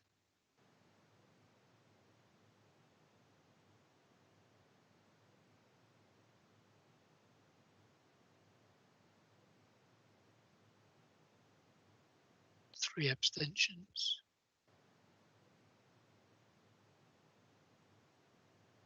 A few more. I think we'll go to the vote. We'll move to the vote, members, and I'll hand over to the Chief Executive. Thank you, Chairman. So once again, councillors, I'll read your names in alphabetical order by surname. If you could indicate that you're voting for the recommendation or against or abstain. And I note, Jackie Edwards, I won't include you in this vote. You've already declared interest, I think, said not voting. Okay, so Councillor Hazel Allen. For. Councillor Lewis Allison. Abstain. Councillor Mark Anderson. For. Councillor Sarah Anderson. For. Councillor Marcus Andrews. For. Councillor Julie Bagwell. Against. Councillor Steve Barron. For. Councillor Stephen Bartlett. Against. Councillor John Beasley. For. Councillor Derek Borthwick. For. Councillor Phil Broadhead. 4. Councillor Mike Brooke. 4. Councillor Nigel Brooks. Abstain. Councillor David Brown. Abstain. Councillor Simon Bull. 4. Councillor Richard Burton. 4. Councillor Diana Butler. Against. Councillor Daniel Butt. Against. Councillor Judy Butt. 4. Councillor Eddie Coop. 4. Councillor Mike Cox. 4. Councillor Malcolm Davies. 4. Councillor Norman Decent. 4. Councillor Leslie Dedman. Abstain. Councillor Brian Dion. Against. Councillor Bobby Dove. 4. Councillor Beverly Dunlop. 4. Councillor Millie Earl. 4. Councillor Jackie Edwards. Sorry, Councillor Edwards. Councillor LJ Evans. 4. Councillor George Farquhar. Abstain. Councillor Dwayne Farr. 4. Councillor Lawrence Fear. 4. Councillor Anne Filer. 4. Councillor David Flagg. 4. Councillor Nick Geary. 4. Councillor Mike Green. 4. Councillor Nicola Green. 4. Councillor Andy Hadley. 4. Councillor May Haynes. 4. Councillor Peter Hall. Abstain. Councillor Nigel Hedges. 4. Councillor Paul Hilliard. 4. Councillor Mark Howell. 4. Councillor Mohan Iyengar. 4. Councillor Cheryl Johnson. 4. Councillor Toby Johnson. 4. Councillor Andy Jones. 4. Councillor Jane Kelly. 4. Councillor David Kelsey. 4. Councillor Bob Lawton. 4. Councillor Marion Lepedvin. 4, but with some reservations. Don't think I can record reservations. Okay. Councillor Lisa Lewis. Abstain. Councillor Rachel Maidment. 4. Councillor Chris Matthews. 4. Councillor Simon McCormack. Against. Councillor Drew Mellor. 4. Councillor Pete Miles. Abstain. Councillor Sandra Moore. Abstain. Councillor Lisa Northover. 4. Councillor Tony O'Neill. Against. Councillor Susan Phillips. 4. Councillor Margaret Phipps. 4. Councillor Karen Rampton. 4. Councillor Felicity Rice. 4. Councillor Chris Rigby. 4. Councillor Mark Robson. Abstain. Councillor Roberto Rocco. 4. Councillor Vicky Slade. Abstain. Councillor Anne Stribley. Abstain. Councillor Tony Trent. Sorry, Councillor Trent, I can't see that. Can anybody else see that? Let me just try and pin. Against. Against. Okay, Councillor Trent against. Councillor Mike White. 4.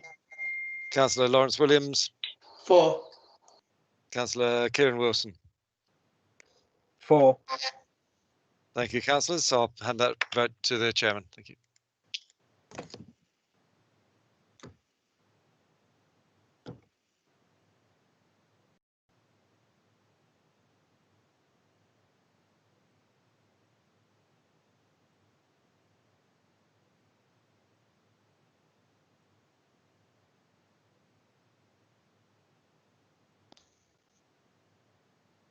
Members, I have the result, 53 votes for, 8 against and 12 abstentions. Now, before I move on, I'm going to adjourn for 5 minutes for a quick comfort break. It's quite chilly where we are here. I'm sure it's nice and warm where you are. So 5 minutes and we'll be back.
Oh, welcome back, members.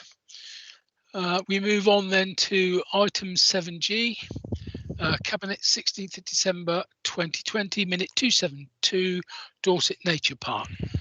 Can I call on Councillor Philip Broadhead, please, to introduce the item? Thank you. Thank you very much, Chairman. I will be brief because I'm mindful of the hour.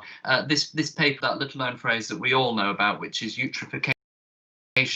And for those that don't know, eutrophication is the excess nitrogen that loads within Poole Harbour and causes some rather bad stuff, notably excess algae and things like that, which really hurts our ecology there. Those excess nitrates are caused by two things. First of all, from our sewerage system and also and so what we have to do in order to keep building homes is we have to offset that somehow and tackle one of those two things. There's a bigger motion in train here, which is trying to get those nitrates down out of the sewerage system, and that is ongoing. But in the meantime, the best way to be able to deal with the agricultural nitrate side, and therefore, and this is actually pretty common apparently, therefore, in order to offset the 63 hectares that we need to release 1,400 homes with planning permission currently in the Poole local plan area, we have to take out some of the farmland that contribute to that as well. This is funded by SIL money, and this again has been through overview and scrutiny and through Cabinet as well. So the recommendations before are to use that SIL money to purchase an area which is currently from agricultural land to make it into a Dorset nature park. It is just outside of the BCP area, but will be accessible to obviously to everyone in this area, and that enables us to release to mitigate. I understand Councillor Mark Anderson, you wish to second? Yes, Chairman, I do. I concur with everything that Councillor Broadhead has said. I could go on, but at the latest of the hour, I won't go on about the nitrification and the fact that it will still take a while for it to clear through the ex-farmland. So I will just leave it here saying that I'm happy to second this, and I do hope the rest of the council will support this policy. Thank you very much, Councillor Anderson. Is there any debate? Councillor LJ Evans, please. LJ. Thank you, Chair. Firstly, I think this is a lovely idea, but as Councillor Broadhead mentioned, it doesn't actually address the additional demands on our already overloaded sewage system caused by further development. The report states that part of the park will be designed to be publicly accessible and will hopefully incorporate an education centre in Sang. However, the park will not be within BCP boundaries. As BCP residents will be contributing nearly 2.8 million of their SIL money, can we at least have firm reassurance that the park is located to be as accessible to our residents as possible, preferably using sustainable transport? Thank you. Thank you, LJ. Councillor Andy Hadley, please. Thank you. Yes, Councillor Evans has covered some of what I wanted to say, and particularly the location of the park, as I understand it, is 15 minutes by car from the town centre of Poole and 2 hours by bus, one bus a day, and 2 hours by push bike. So the people in the previous section that we were talking about, encouraging people to have no cars in the town centre, they're the very people that will be paying for this this nature park, which will be outside of the area they can easily get to. And I think there is a dreadful irony in that. I really support the idea that we should be mitigating nitrogen, as the question that Chrissy Morris-Bradley raised to Council, and as I raised previously with the portfolio holder for environment, and he's raised with the minister, sorry, not with the minister, with an MP for national action. We need to bear down on our sewage treatment, particularly storm overflows and the raw sewage flowing into our watercourses. And I think we should be concentrating our investment on that, because that far more directly affects the lives of people in this area. So whilst I love the idea of a nature park, I'd love it to be within BCP, and I'm afraid I can't support this. Thank you, Councillor Hadley. Councillor Daniel Butt, please. Oh, thank you, Chair. I've just seen on the message there, has this gone through overview scrutiny by any chance? And if it hasn't, why? Thank you. Thank you, Councillor Butt. Councillor Diana Butler, please. Thank you, Chairman. Yeah, I agree with Councillor Hadley about the fact that we should be dealing more with the sewage treatment. And the other thing that strikes me is that we shouldn't be offsetting just because we've got a problem with housing development. We should actually be thinking, do we need the number of houses and also the type of facility they're going to have? I mean, you know, would you consider compost toilets if you're going to be that green? And the other thing is that the nature area would be made different. Agricultural land is still attractive to wildlife and many different wild animals. So it's if we have too many nature parks, it might make a shortage of rough grassland. Thank you. Thank you, Councillor Butler. Councillor Margaret Phipps, please. Hello. Yeah, I'd just like to stress that what we seem to be doing in the mad rush and desperation to build houses wherever we think we should, we're then urbanising agricultural land and urbanising green space. Which is exactly what happens with these, they're so-called nature parks, but quite a lot of the time all we do is encourage loads and loads of people to go there. There are pathways put in, then you end up with cafes and God knows what. And we're basically urbanising our countryside, and I have a lot of concerns about that. And this area isn't even going to be within our area, and by the sounds of it, it's quite a long distance away if anybody actually wants to access it. And I do have concerns, and I'd also be interested to in the answer to Councillor Butt's question as to whether it's gone through ONS. Thank you. Thank you. Councillor Julie Bagwell, please. Thank you, Chair. I'm a little bit concerned about this one as well. I agree that we need to build houses. I totally agree with that. I think our biggest problem with this issue is the sewage going into the water, especially around in Turlinmore at the Backies, and obviously in Halls Bay area and everywhere really. Let's not pretend. I'm not comfortable with giving money to Dorset Wildlife Trust to work on land, etc., that people aren't going to be able to get to necessarily. Like it was pointed out that what was it Councillor Hadley said? An hour, 2 hours, half an hour. You know, buses and bicycles. So I'm struggling with this, but I'm looking forward to listening to the rest of the debate. Thank you. Thank you, Councillor Bagwell. Councillor Mark Howell, please. Yes, about the location, you know, for the transport reasons already discussed. But I'd also think that more work needs to be done if we're going to buy an area for equipping it for the well-being of residents. You know, there are lots of ways that land can be used sustainably and promote local wildlife, for example. Putting walking and mountain bike tracks, etc., through possibly having a community farm or allotments. I think when we do a project like this, we've got to maximise all the potential benefits that we could extract from it and really link it in for the benefit of the people in the conurbation, because too often the SANGs and the compensatory elements for development don't do anything to benefit the people that live in the new development because they're so far away and inaccessible. Thank you. Thank you, Councillor Howell. Councillor Anne Stribley, please. Councillor Stribley. Thank you, Chairman. This is an interesting one. I would like more done to prevent pollution in the harbour, but if I remember the statistics accurately, 2 or 3 years ago, it was estimated that 80% of the pollution in Poole Harbour came from runoff from the farmlands up the river towards Wareham, and only 20% from the town itself and other deposits, which are historically in the bottom of the harbour and in Halls Bay. I also would like to see more open land available, accessible to people.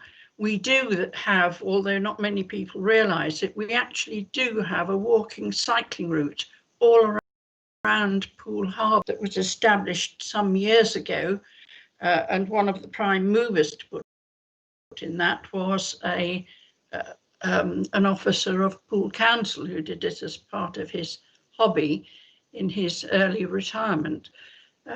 I do think we must do more to reduce the pollution or control it, and there are ways of doing it. Sewage from property have to run off into main drains.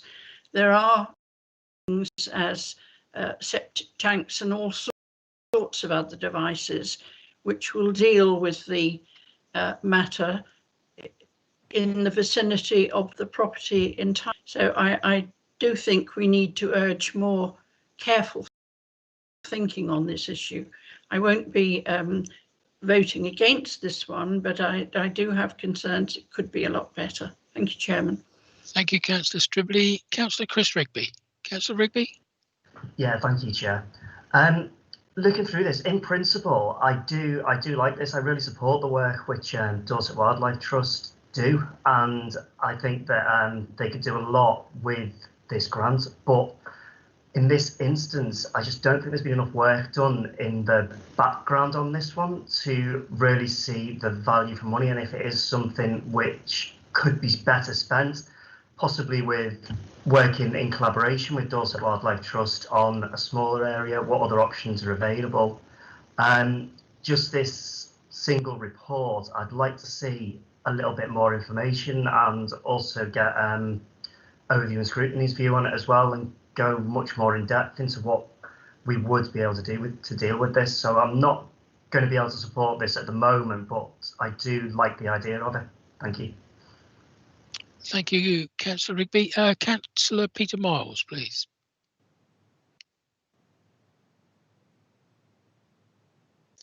You've got your mic muted, Peter. Hello there. Yeah, my concern with this would be there may well be a diversion to the which is in hand, and just over last year, and these are figures that are common knowledge, it was over 180,000 tonnes of raw sewage pumped into Poole Harbour from Lidget Bay and from Hulls Bay. So that's my concern with this. I think this is just touching the sides of something. It is outside the area, but we have a main concern and a real health issue for what is going into the harbour now, and that's 180,000 tonnes. That's a lot of poo, untreated. Thank you. Thank you, Councillor Miles. Is there any further speakers, please?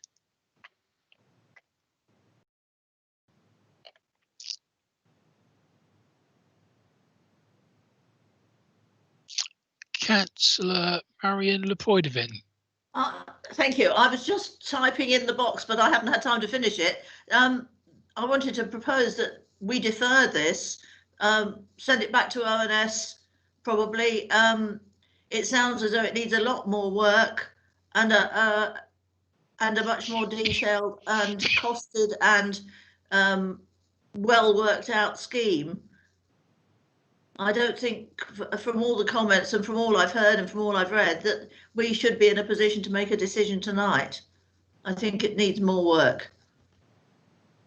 Thank you, Marion. If there are no further speakers, can I ask Councillor Broadhead to sum up, please?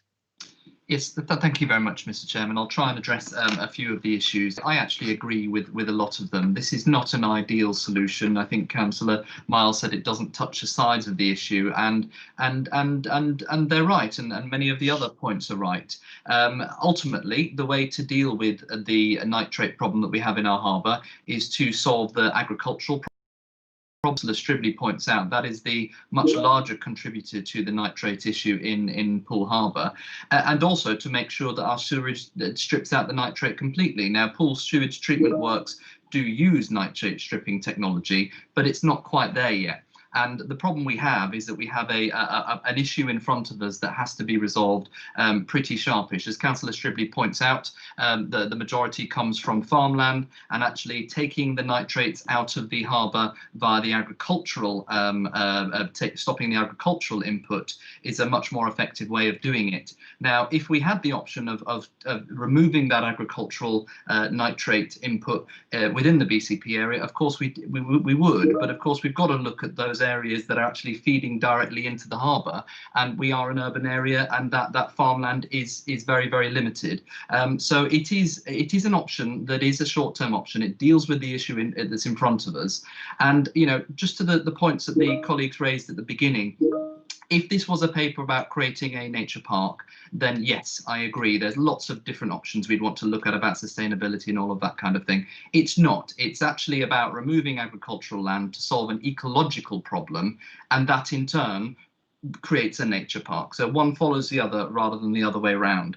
So this is an ecological issue that we have to deal with. It is also a housing issue, and I would love it if we didn't have to build homes, but we do have housing targets. If we didn't do this, we would probably have to issue something called a Grampian conditions, which would halt any development in Poole Town Centre. If we don't meet our housing targets, then things like the Greenbelt is at risk. So it's not the long-term solution. We've got work to do, but it's something that creates a nature park in front of us, solves an ecological issue, and lets us do that vital work to make sure that we keep regenerating and keep building housing that people need to live in. Thank you, Chairman. Thank you, Councillor Broadhead. Before I go to the vote, I'm going to take some guidance on advice with regards to Councillor Lepoidovin addressing the council. So just, if you could bear with me, members.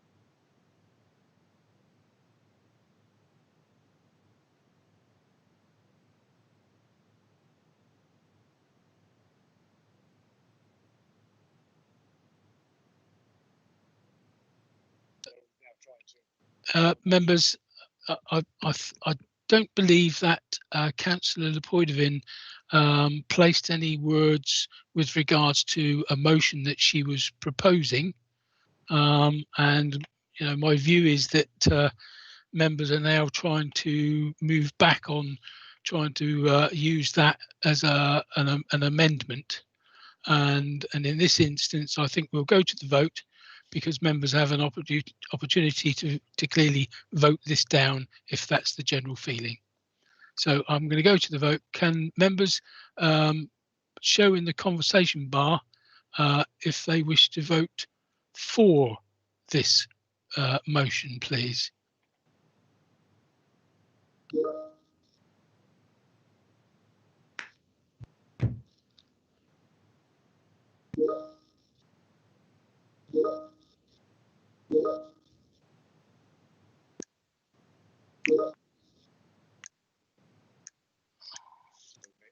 Yeah.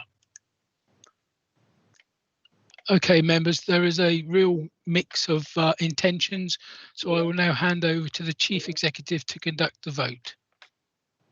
Thank you, Chairman. So just to be clear, this is a vote on the proposal as proposed by Councillor Broadhead. And if you are in favour of that, please vote for or against or abstain.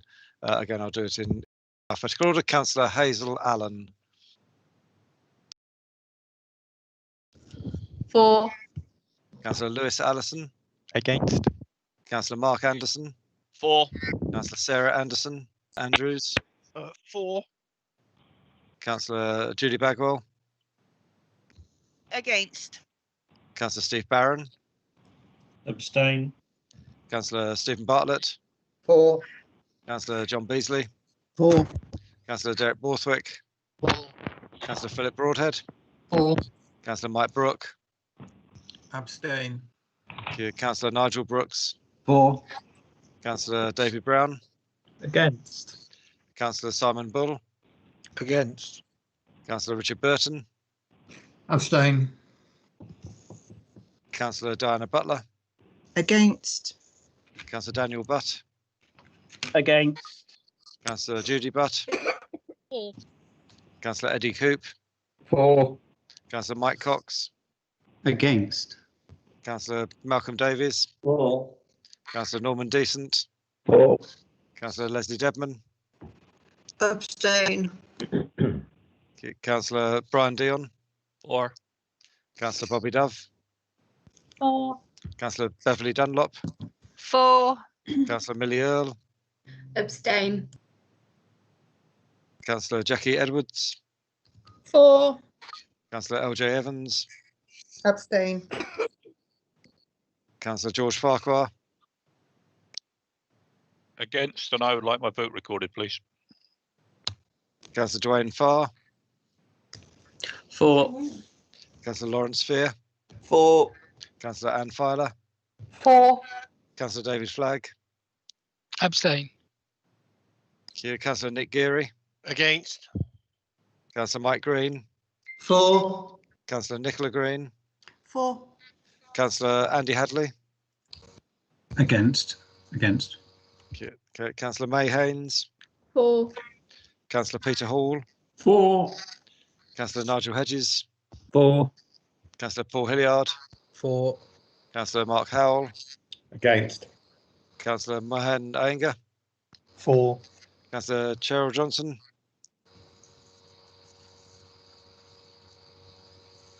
I think Councillor Johnson has left the meeting. Has she come back at all? That's it. Okay, I'll come back and just check at the end. Thank you. Councillor Toby Johnson. Against. Thank you. Councillor Andy Jones. For. Councillor Jane Kelly.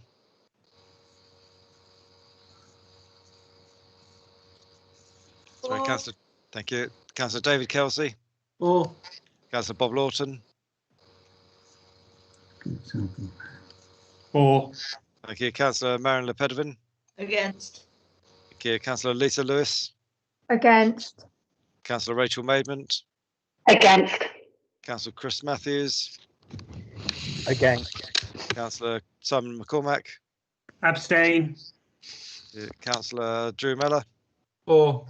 Councillor Pete Miles. Against. Councillor Sandra Moore.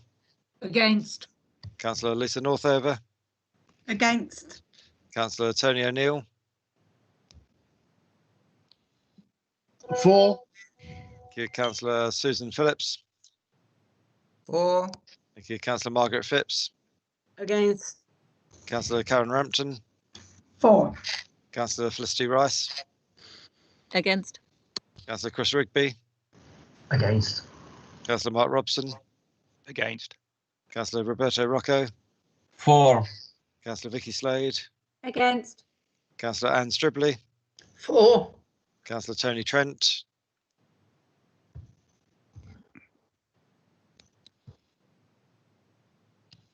We lost Councillor Trent. He's left the meeting. Yep. Okay, that's Councillor Mike White. For. Councillor Lawrence Williams. For. And Councillor Kieran Wilson. Against. Thank you. And can I just confirm, Councillor Cheryl Johnson, somebody, is she still in the meeting? No, left the meeting. Okay, so we have the result. Thank you, councillors. I'll pass that to the chairman. Thank you.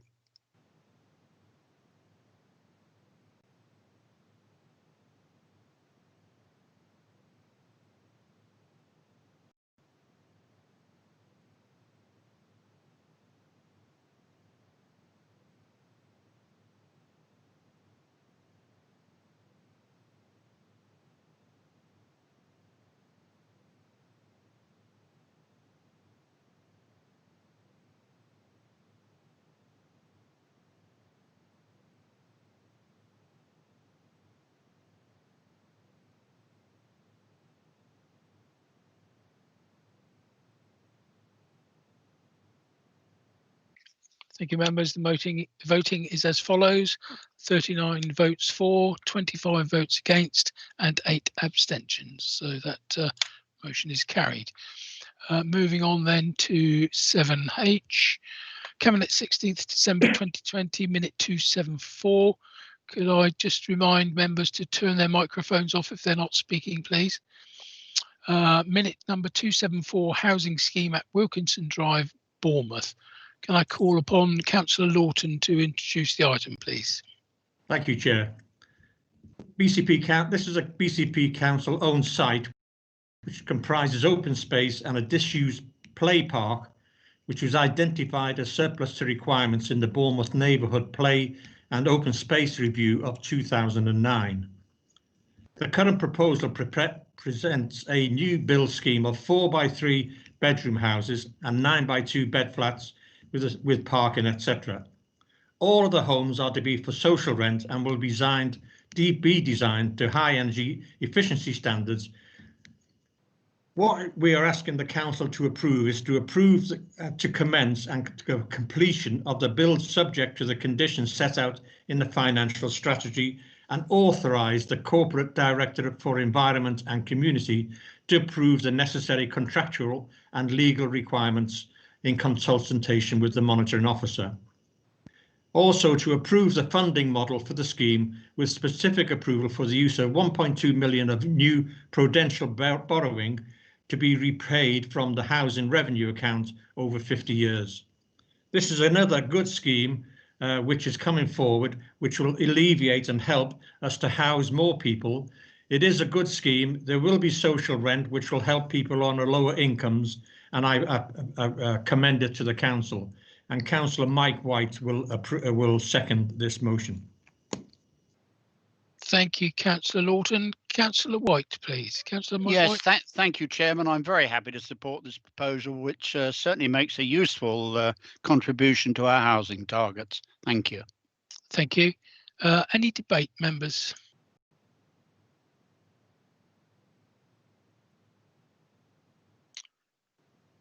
Councillor Marianne Lepoidovin, please. Thank you, Chair. Very much the same points as I've made about Cynthia House. A good scheme, but again, I'm concerned about the cost. The unit costs actually work out even slightly higher than the Cynthia House properties. And there isn't the reasoning on this one that they're built to passive house standards. So two things really. Why is the cost so high, and why are they not being built to passive house standards? The report talks about the high standards. Why not go the extra mile and make them passive house to the benefit of everybody? Thank you, Councillor Lepoidovin. Councillor George Farquhar, please. Councillor Farquhar.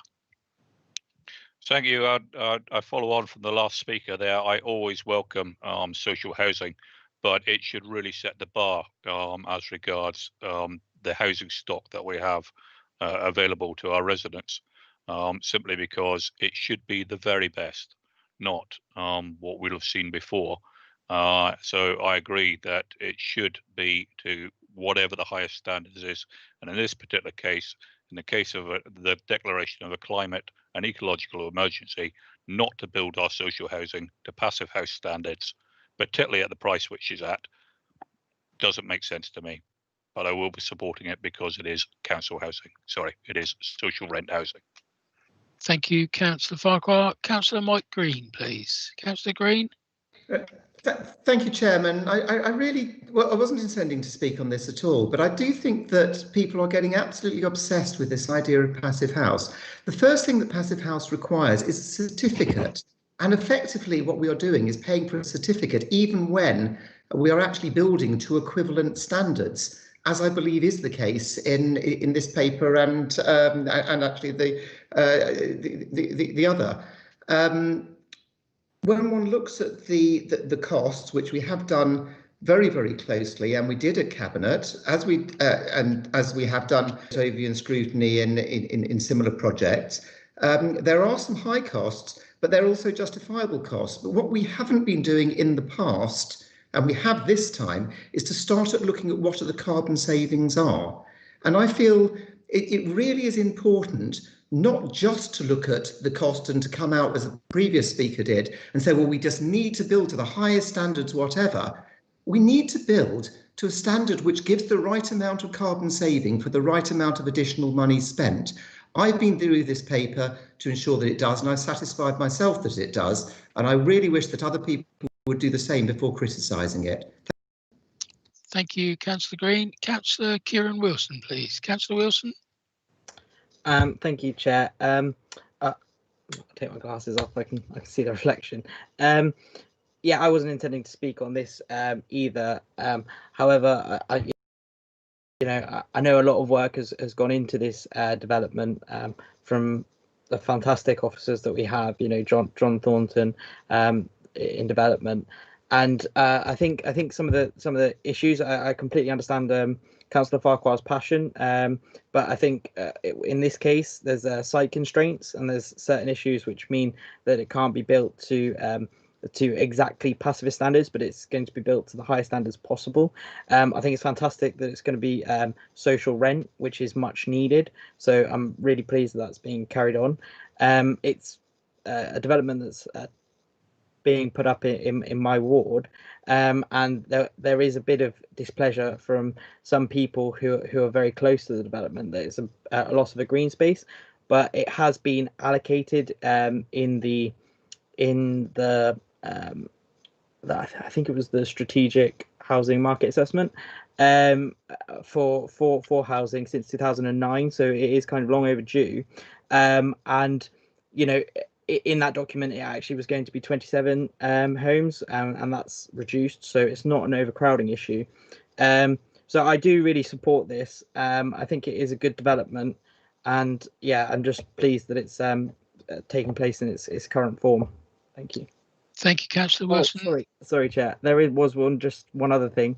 In terms of some of the high costing, I think obviously that is to do with some of the constraints around the site, but also probably to do with the contingency. I haven't seen the most recent figures, so I'm not entirely sure. But I know previously there was a contingency of around 5% that was baked in, and obviously these aren't necessarily these are budgeted costs, not necessarily the costs of actual development, and anything that is underspent will be put back into the HRA. So yeah, thank you. Thank you, Councillor Wilson. Councillor Vicky Slade, please. Councillor Slade. Thank you, Chair. It's just to briefly understand Councillor Green's frustration at this sort of suggestion around the passive house, but I think we made a bit of a commitment last year that our council-owned homes would be built to passive house standards. They didn't necessarily need to be passive house certified, and I think I recall making the commitment that that's how we were going to act going forward.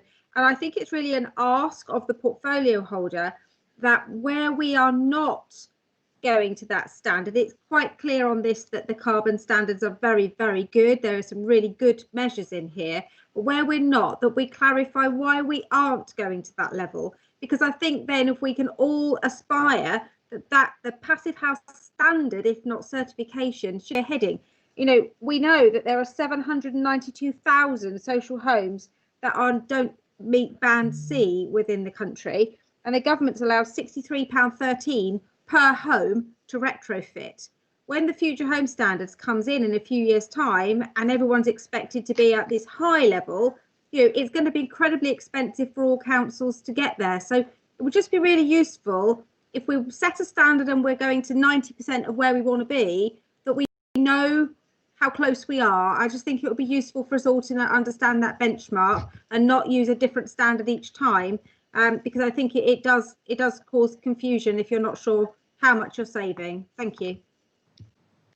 Thank you, Councillor Slade. If there are no further speakers, I will call upon Councillor Lawton to sum up, please. You're on mute, Bob. I think we should send Christmas cards out saying you're on mute, shouldn't you?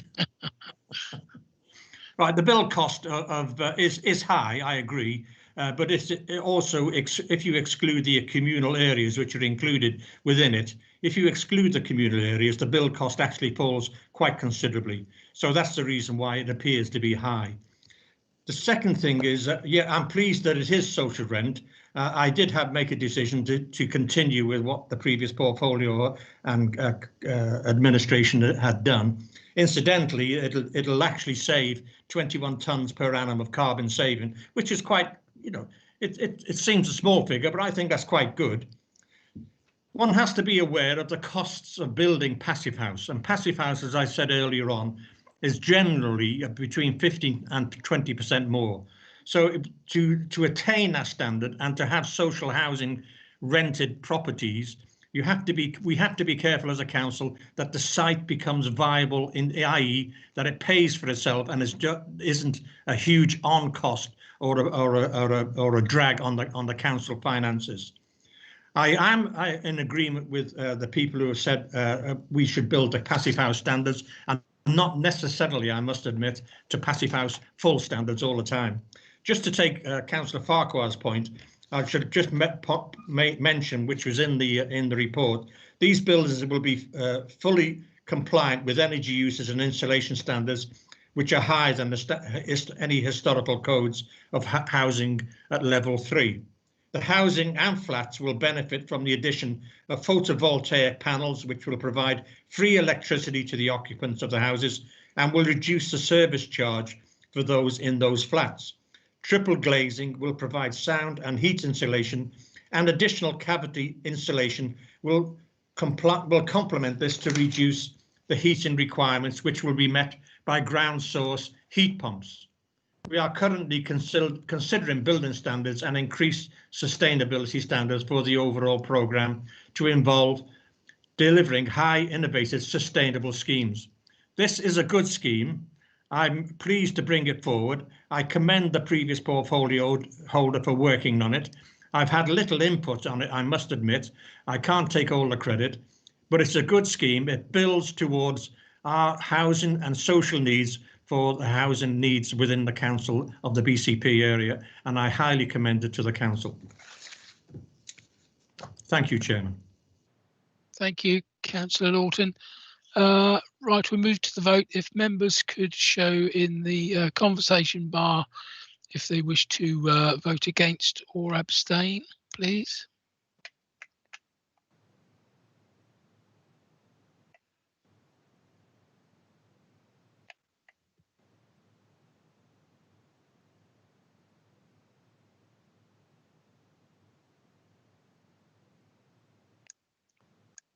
So we have no comments, so we'll take that as a unanimous vote for. Thank you.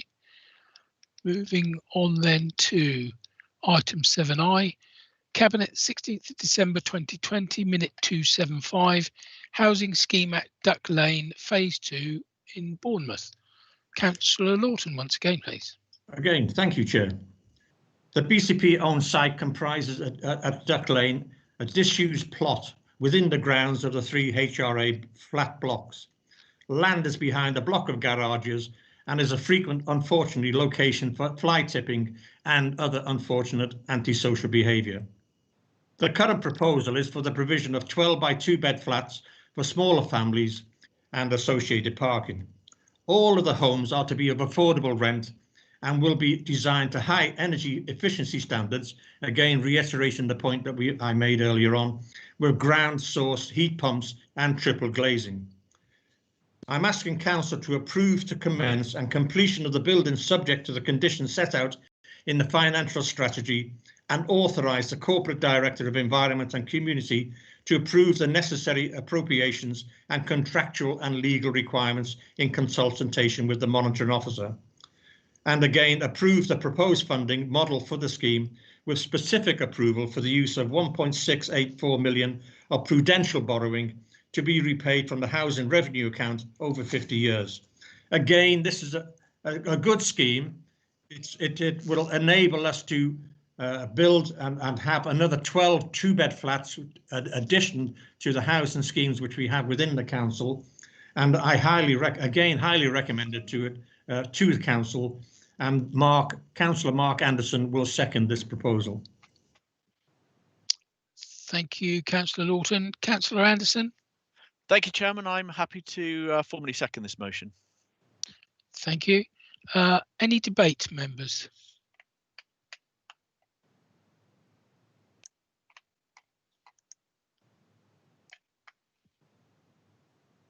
No, in which case then can I ask members to show in the conversation bar if they wish to vote against or abstain on this item, please?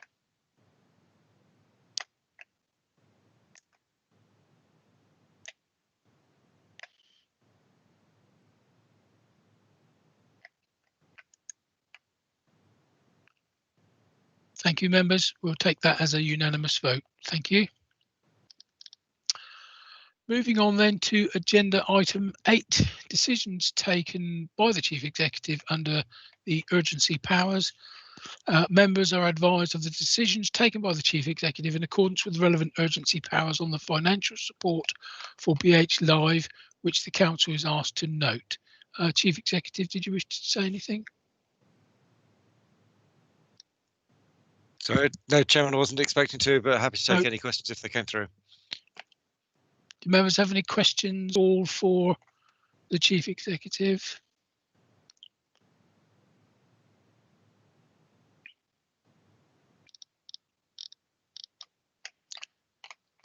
No, thank you very much. In which case then we'll move on to agenda item 9, notice of motions in accordance with procedure rule 12. Councillor Evans, I call upon you to move the motion as set out on the agenda at item 9. Councillor Evans, please. Thank you. Chair, Council. On International Women's Day in 2007, a former leader of the House of Commons delivered a written statement announcing that the government had asked Parliamentary Council to adopt gender-neutral drafting. 12 years after this, I was elected as a councillor to the brand new BCP Council. When we started compiling our committees, I was therefore really surprised to see the terms chairman and vice chairman still being used at local authority level. The use of masculine words to cover people, regardless of gender, is unnecessary, inaccurate, and reinforces gender stereotypes.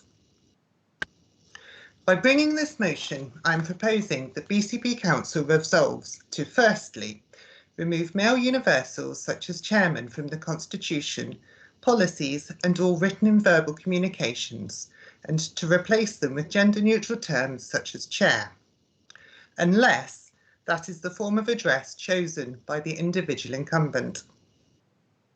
Secondly, to use gender-neutral language where an individual's sex or social gender are not relevant or not known. So, why is this important? It is not political correctness gone mad. Words matter. Language reflects and influences attitudes, behaviours and perceptions. The use of gender-neutral language is a way to avoid implying that one sex or social gender is the norm. Gender-neutral writing is about clarity, inclusion and equality. Looking at our own executive roles, there is nearly a 50-50 male-female split when it comes to the Cabinet Plus members, where no gendered language is used to describe the portfolio holder and lead member roles. However, 80% of our chairmen are male. Coincidence? Finally, I'd like to look at some of the tired old arguments often used against making these changes. Why now? Aren't there more important things for Council to be focusing on? If not now, when? Equality is an incredibly important issue protected by law. It's such a tiny thing, why bother? If it doesn't matter to you personally, then please just abstain from voting. Imagine if the default was for all leadership roles to be given female titles. I'm sure some of the men would soon be calling for a change. I don't want to be called after an inanimate object, i.e. chair. There are lots of examples in the English language where the proper noun has a different meaning to the common noun. Whilst a change in title may seem weird initially, it will become normal over time.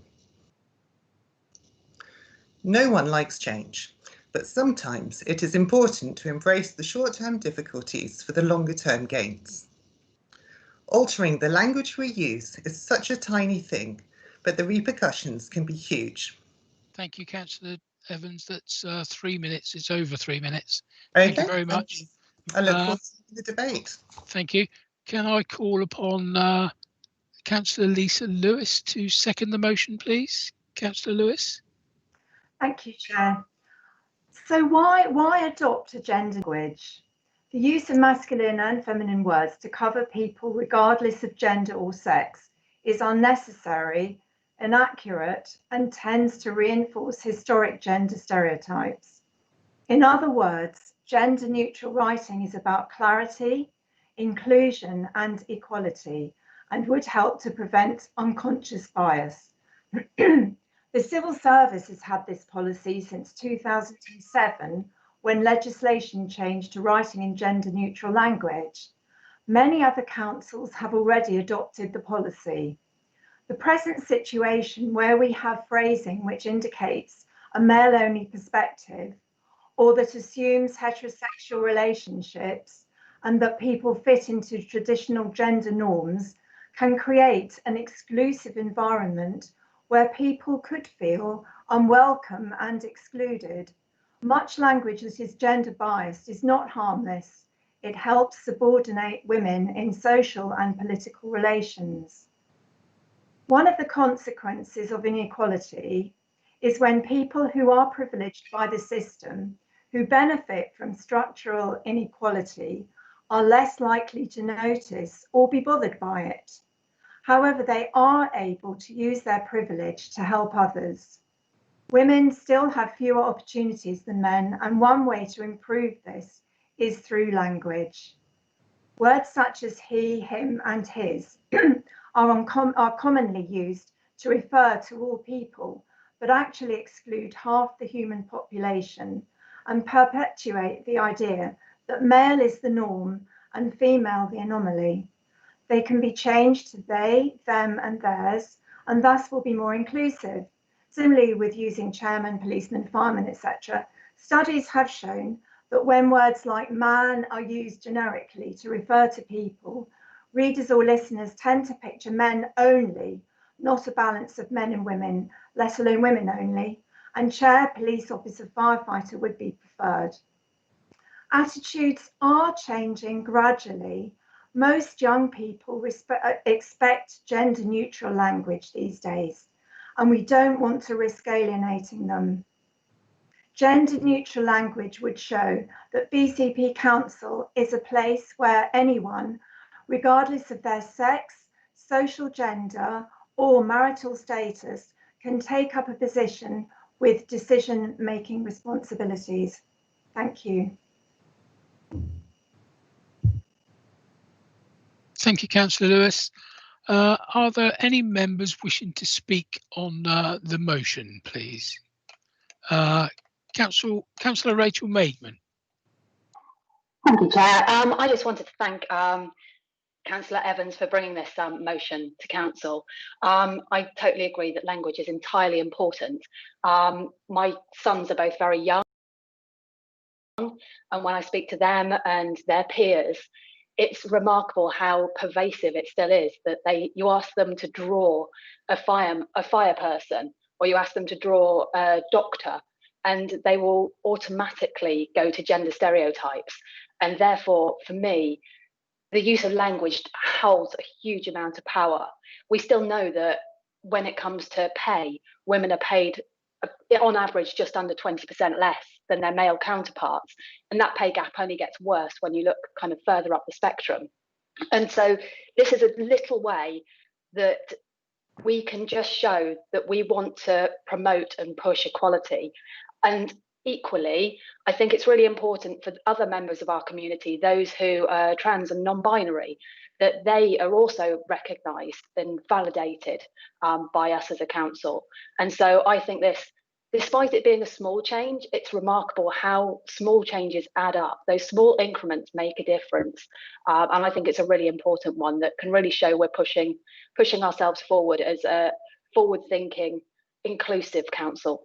Thank you. So, Amendment, Councillor Diana Butler.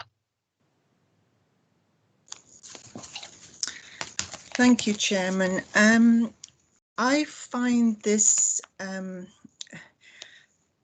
I've always thought that language does not combat prejudice or discrimination, it's attitude. And I think as a council, generally, officers and councillors, I've not noticed anybody be disrespectful of anyone. And actually, when I was on licensing committee, we used to address people by name if they were members of the public, and it was whatever name they preferred, and whatever their orientation, and which I think is the best way to be. Are you proposing that all reports don't mention he, she? Because our constitution would probably have to be rewritten. Lots of documents would probably have to be rewritten. It would cost a lot in time and officer what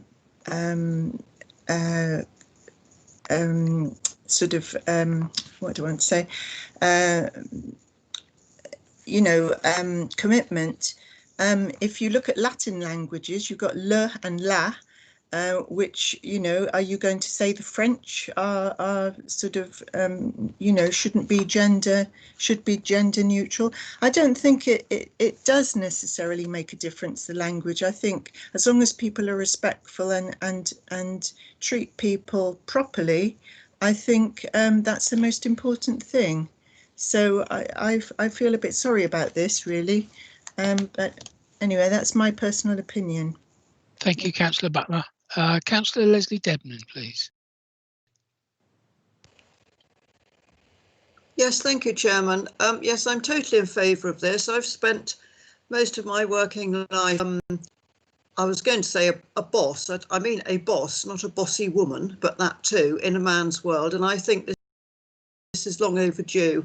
I don't mind being called chairwoman. I prefer that to chair, but I do think that I think this is along the right lines. So yes, Chairman, I'm going. Oh, sorry, Chairman. Oh, you are a chairman, so that's all right. Thank you, Chairman. I'm going to support it. Thank you, Councillor Dedman. Members, just bear with me. I have a point of order from.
Members, just so you are aware, I'm just trying to get some further information from the monitoring officer who's not here with us this evening. So we're trying to communicate by telephone.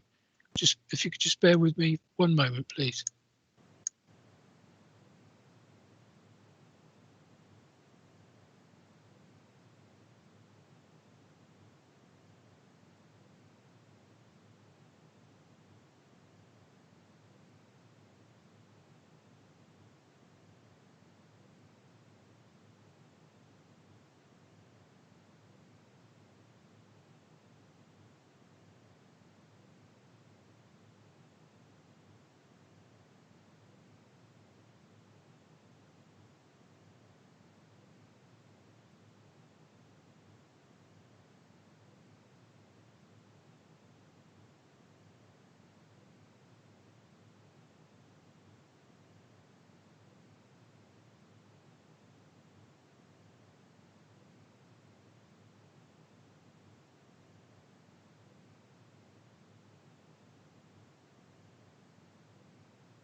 Councillor Dunlop, sorry about that. Just trying to get some clarification on this. Would you be able to explain what it is that you wish to propose? Because my understanding is that the point that you wish to make has already been voted on this evening by the council, and so therefore we can't go back. So I'm just trying to see whether there's anything we can do with regards to what you would like to propose. Well, Chairman, I'm going to propose a motion without notice as per Appendix 1 of Procedural Rule 9, Paragraph 4 of the Constitution, and it relates to the motion that has been presented. I wish to propose an alternative motion with an explanation under that procedural rule. Okay. Yes, I'm happy with that. So I did discuss with the monitoring officer earlier what we were looking to propose and whether it should be done as an amendment or whether it should be done as a motion without notice. And the advice from the monitoring officer was it should be presented as a motion without notice because it doesn't contain specific amendments to the motion there. So and I'd like to propose that motion, please. Okay, one moment, please.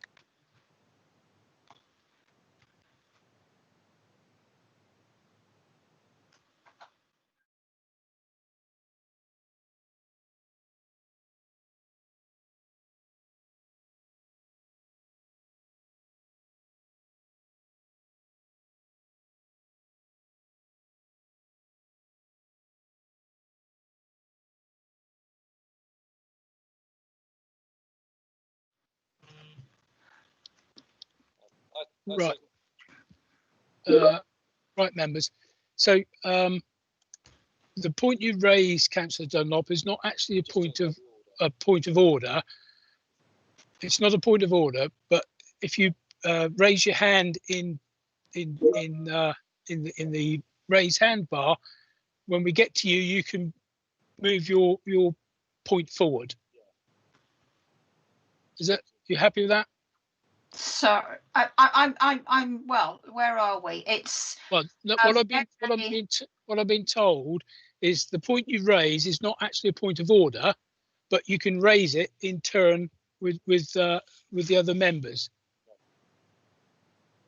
Okay, sorry. Right, you so, yeah. to wait So for to raise my motion whilst the other people speak. I noticed that Councillor Rigby has put something in the comments. You need to look at a procedural rule 9, Councillor Rigby, which is motions without notice. But I'm happy if other speakers would like to go first. Yes, what I'm being told is that obviously you can bring your point forward, but it's not a point of order. So therefore, we'll listen to those councillors who've raised their hand first of all. Yeah, it's a motion without notice. Thank you, Chairman. Okay, thank you.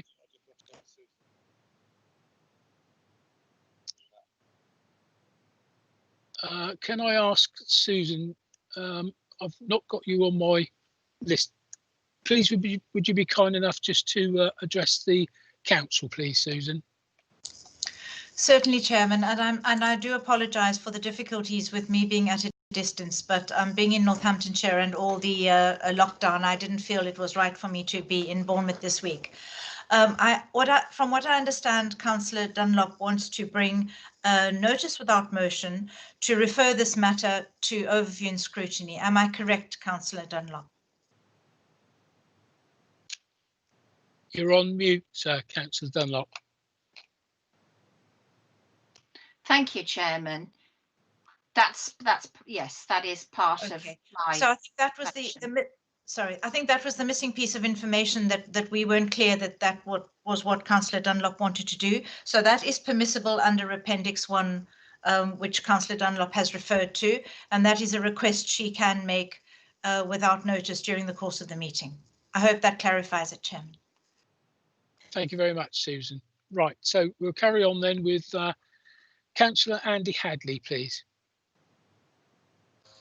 Thank you. Yes, I kind of lost the thread a bit, but the first three speakers spoke, I thought, quite eloquently in terms of the unconscious bias that is in the language. I work in the NHS, and we moved to speaking chair a long time ago, and to the degree, I'm afraid, when I'm in council meetings, I tend to refer to the chair and not to the chairman, because that's what I'm used to doing. And I think it is about what people get used to. It is about thinking about the next generation, about the public engagement and how we move forward. So I very much support what the councillors are suggesting here, that we move to this, and particularly the guidance that Councillor Evans sent through from central government, which undertook this work quite some time ago. And I'm as surprised now as she was initially that we hadn't adopted this as part of our being a new council. Thank you. Councillor Simon Ball, please. Thank you, Chair. What I was going to say has more or less been covered by several of the speakers, essentially to say that semantics is important, and if you don't think it's important, then for you to accept this motion. So I'm going to leave it there, and hopefully the meeting can conclude swiftly. Thank you, Councillor Ball. Councillor Toby Johnson. Thank you, Chairman. Yes, I have similar thoughts to Councillor Bull. This is a very minor motion that could have great ramifications to those to whom it applies. Now, it will not apply or make any difference to the vast majority of people in the chamber tonight. We will never notice the change. It will never affect us in any way. If you still wish to be referred to as chairman in meetings, you can simply ask to be done so, and that is absolutely fine. However, to the people to which this applies, to the people who do experience the bias that does still exist in the world today, this will mean a great deal to see that the council is taking forward steps to eliminate this subconscious bias that still does exist. So I think that this prolonged debate over something that will never affect us, over the fears that it might be seen as too woke or something, or some other ridiculous thought like that, just is wasting the council's time. Frankly, this is a motion that will affect almost none of us in any way, shape or form, but have a great effect, a great positive effect on those who do suffer the bias that still exists. So I will very much be supporting this motion. I thank Councillor Evans for bringing it. Thank you, Chairman. Sir Johnson, right, I've got no further speakers wishing to speak. Oh, Councillor Farquhar. Yeah, but Councillor Farquhar. Thank you, Chair. Appreciate you allowing me the opportunity to speak.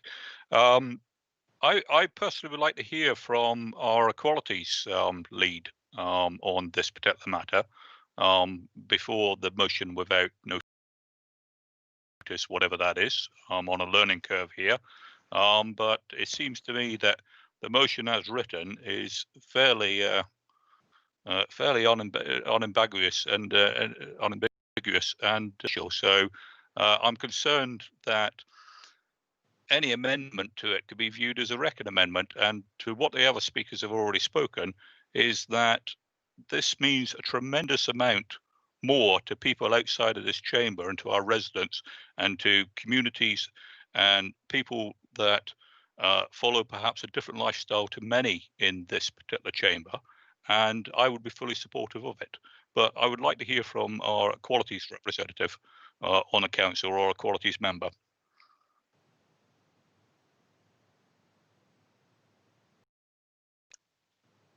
Thank you, Councillor Farquhar. Members, I'm going to move to Councillor Beverly Dunlop. Councillor Dunlop clearly has a problem in being able to raise her hand on the sidebar, and so I'm going to move to Councillor Dunlop. Councillor Dunlop, would you present your notice without motion, please, to the council?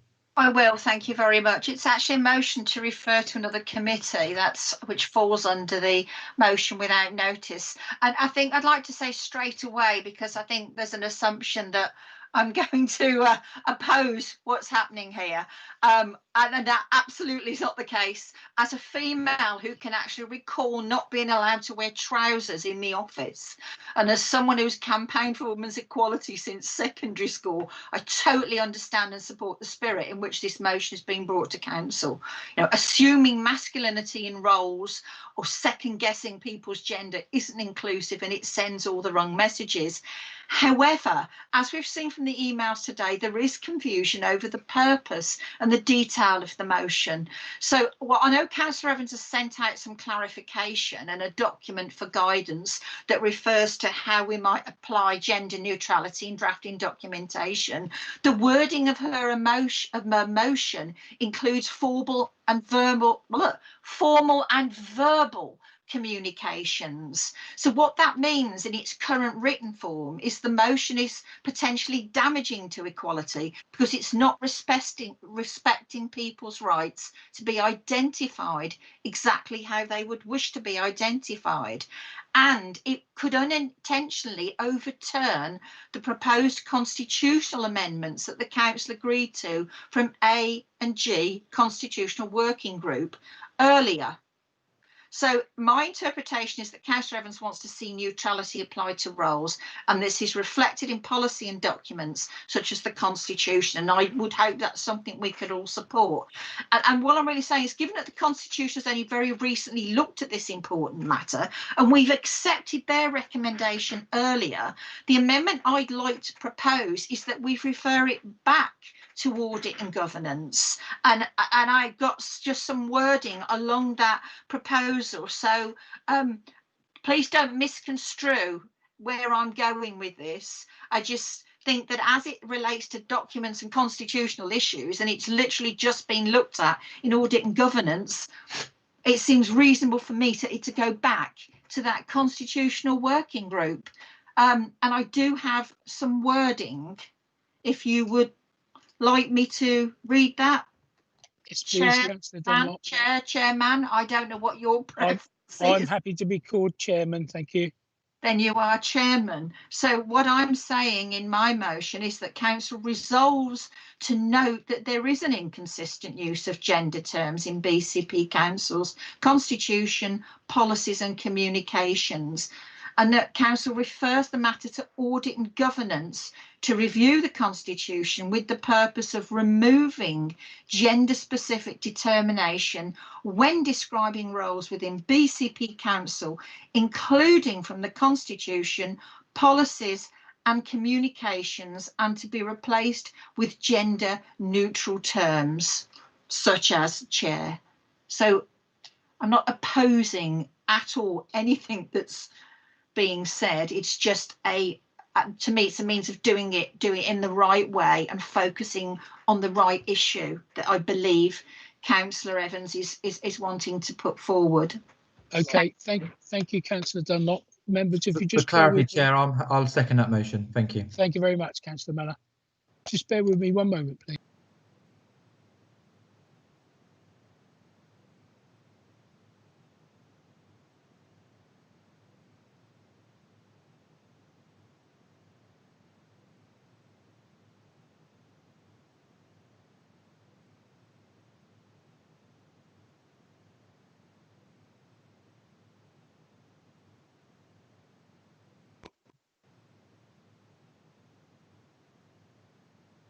Thank you, members. Chief Executive's just going to address you for clarity. Thank you, Chairman. Just to try and bring some clarity, the procedure rules, motions can be moved without notice, effectively allow for things to be pushed in other directions or to be handled differently. This one is a referral to a committee or a subcommittee or the cabinet. It doesn't allow for a change in the wording. It just simply says, I want to take this motion and push it over here for consideration. So the motion should, as I understand it, should simply be that I want to move that this motion, the motion put forward by Councillor L.J. Evans, gets referred to, and we need to be clear which committee. I think Councillor Dunlop said overview and scrutiny. I think there was a suggestion that should have been audit and governance.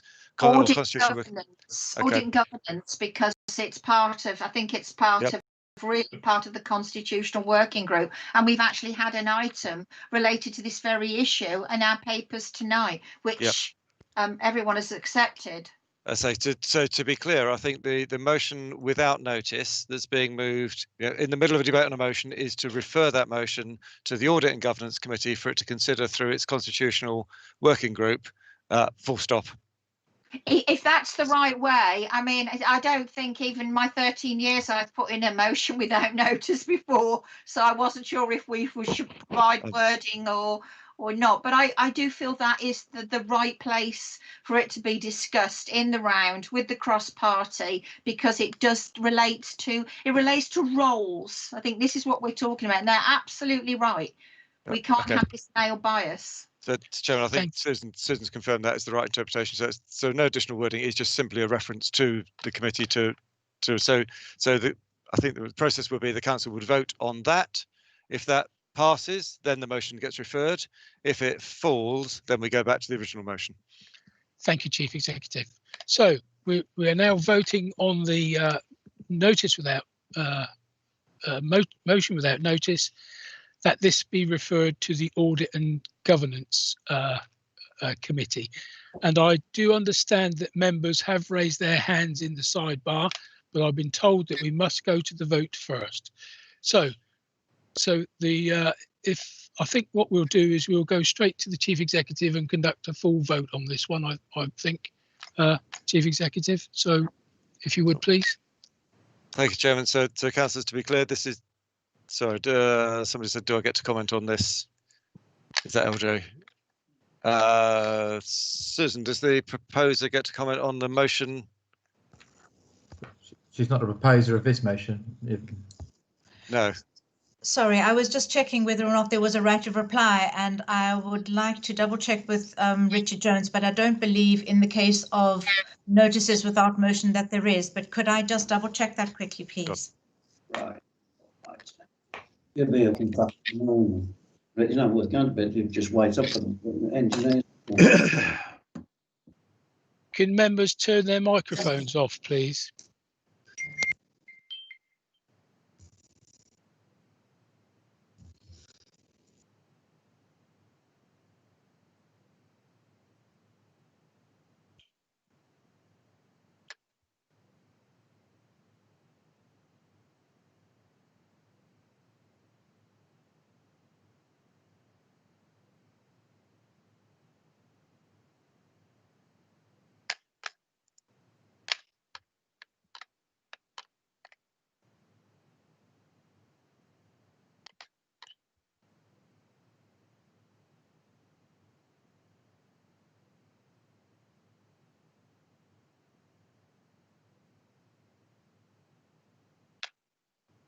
I can't see anything that says either way, but struggling.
Right, members. I understand that Councillor LJ Evans does have a right of reply. So can I call upon Councillor Evans, please, before I go to the vote with regard to the motion without notice?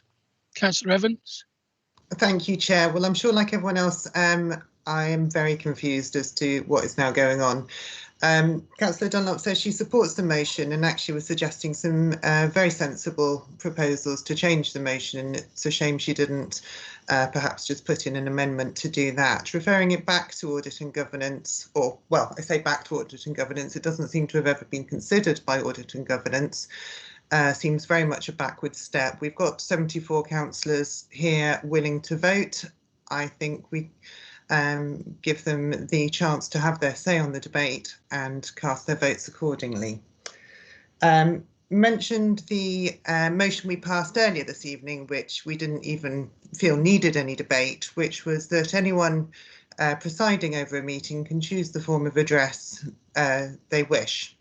And I don't think this motion negates that at all. Anyone who wishes to be called chairman can be called chairman. If they want to be princess ruler of the underworld, I'm sure they could call themselves that as well. There doesn't seem to be any rules against that. So I'd very much like everyone to vote against deferring this motion, and I look forward to hearing further debate if needed.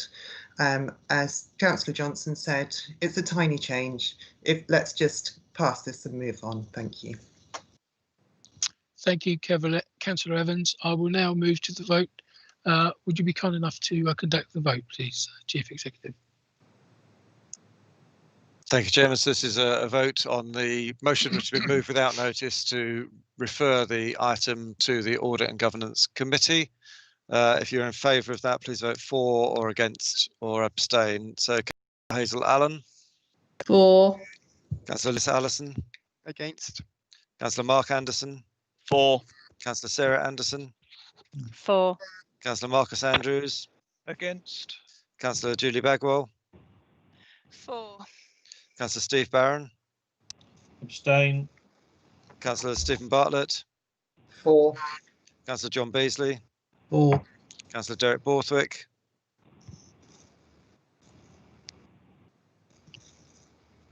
Councillor Derek Borthwick. I think I heard for. Councillor Borthwick, can you confirm you said for? For. Yep. Okay, for. Councillor Phil Broadhead. For. Councillor Mike Brooke. Against. Councillor Nigel Brooks. Abstain. Councillor David Brown. Against. Councillor Simon Bull. Against. Councillor Richard Burton. Against. Councillor Diana Butler. Against. Councillor Daniel Butt. For. Councillor Judy Butt. For. Councillor Eddie Coop. For. Councillor Mike Cox. Against. Councillor Malcolm Davies. For. Councillor Norman Decent. For. Councillor Leslie Debman.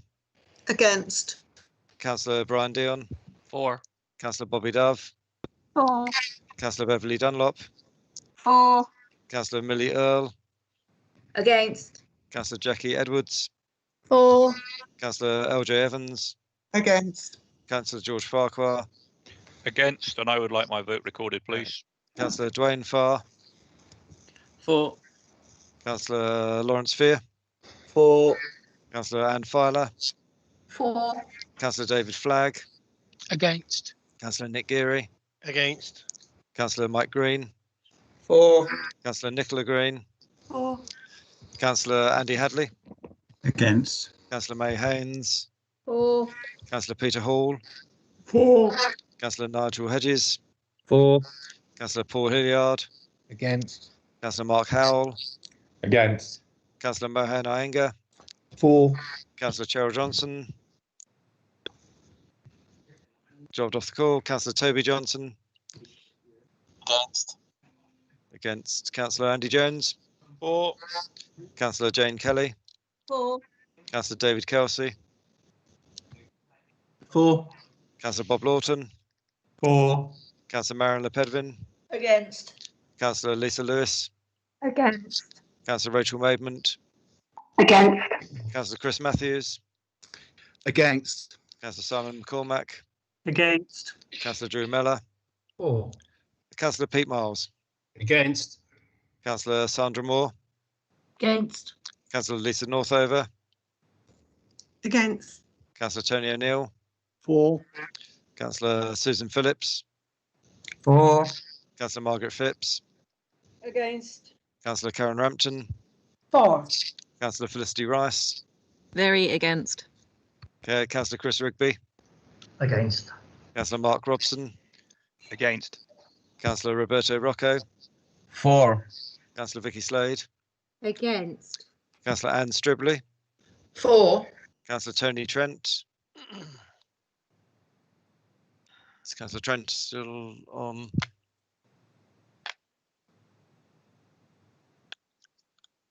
It's no, not in. Okay. Okay. Councillor Mike White. For. Councillor Lawrence Williams. For. Councillor Kieran Wilson. Against.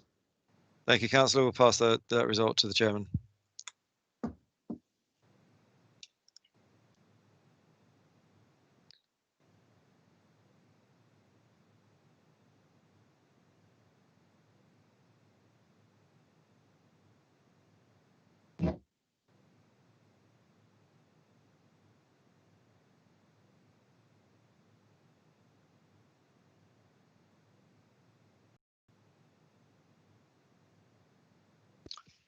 Thank you, members. I have the result of the vote.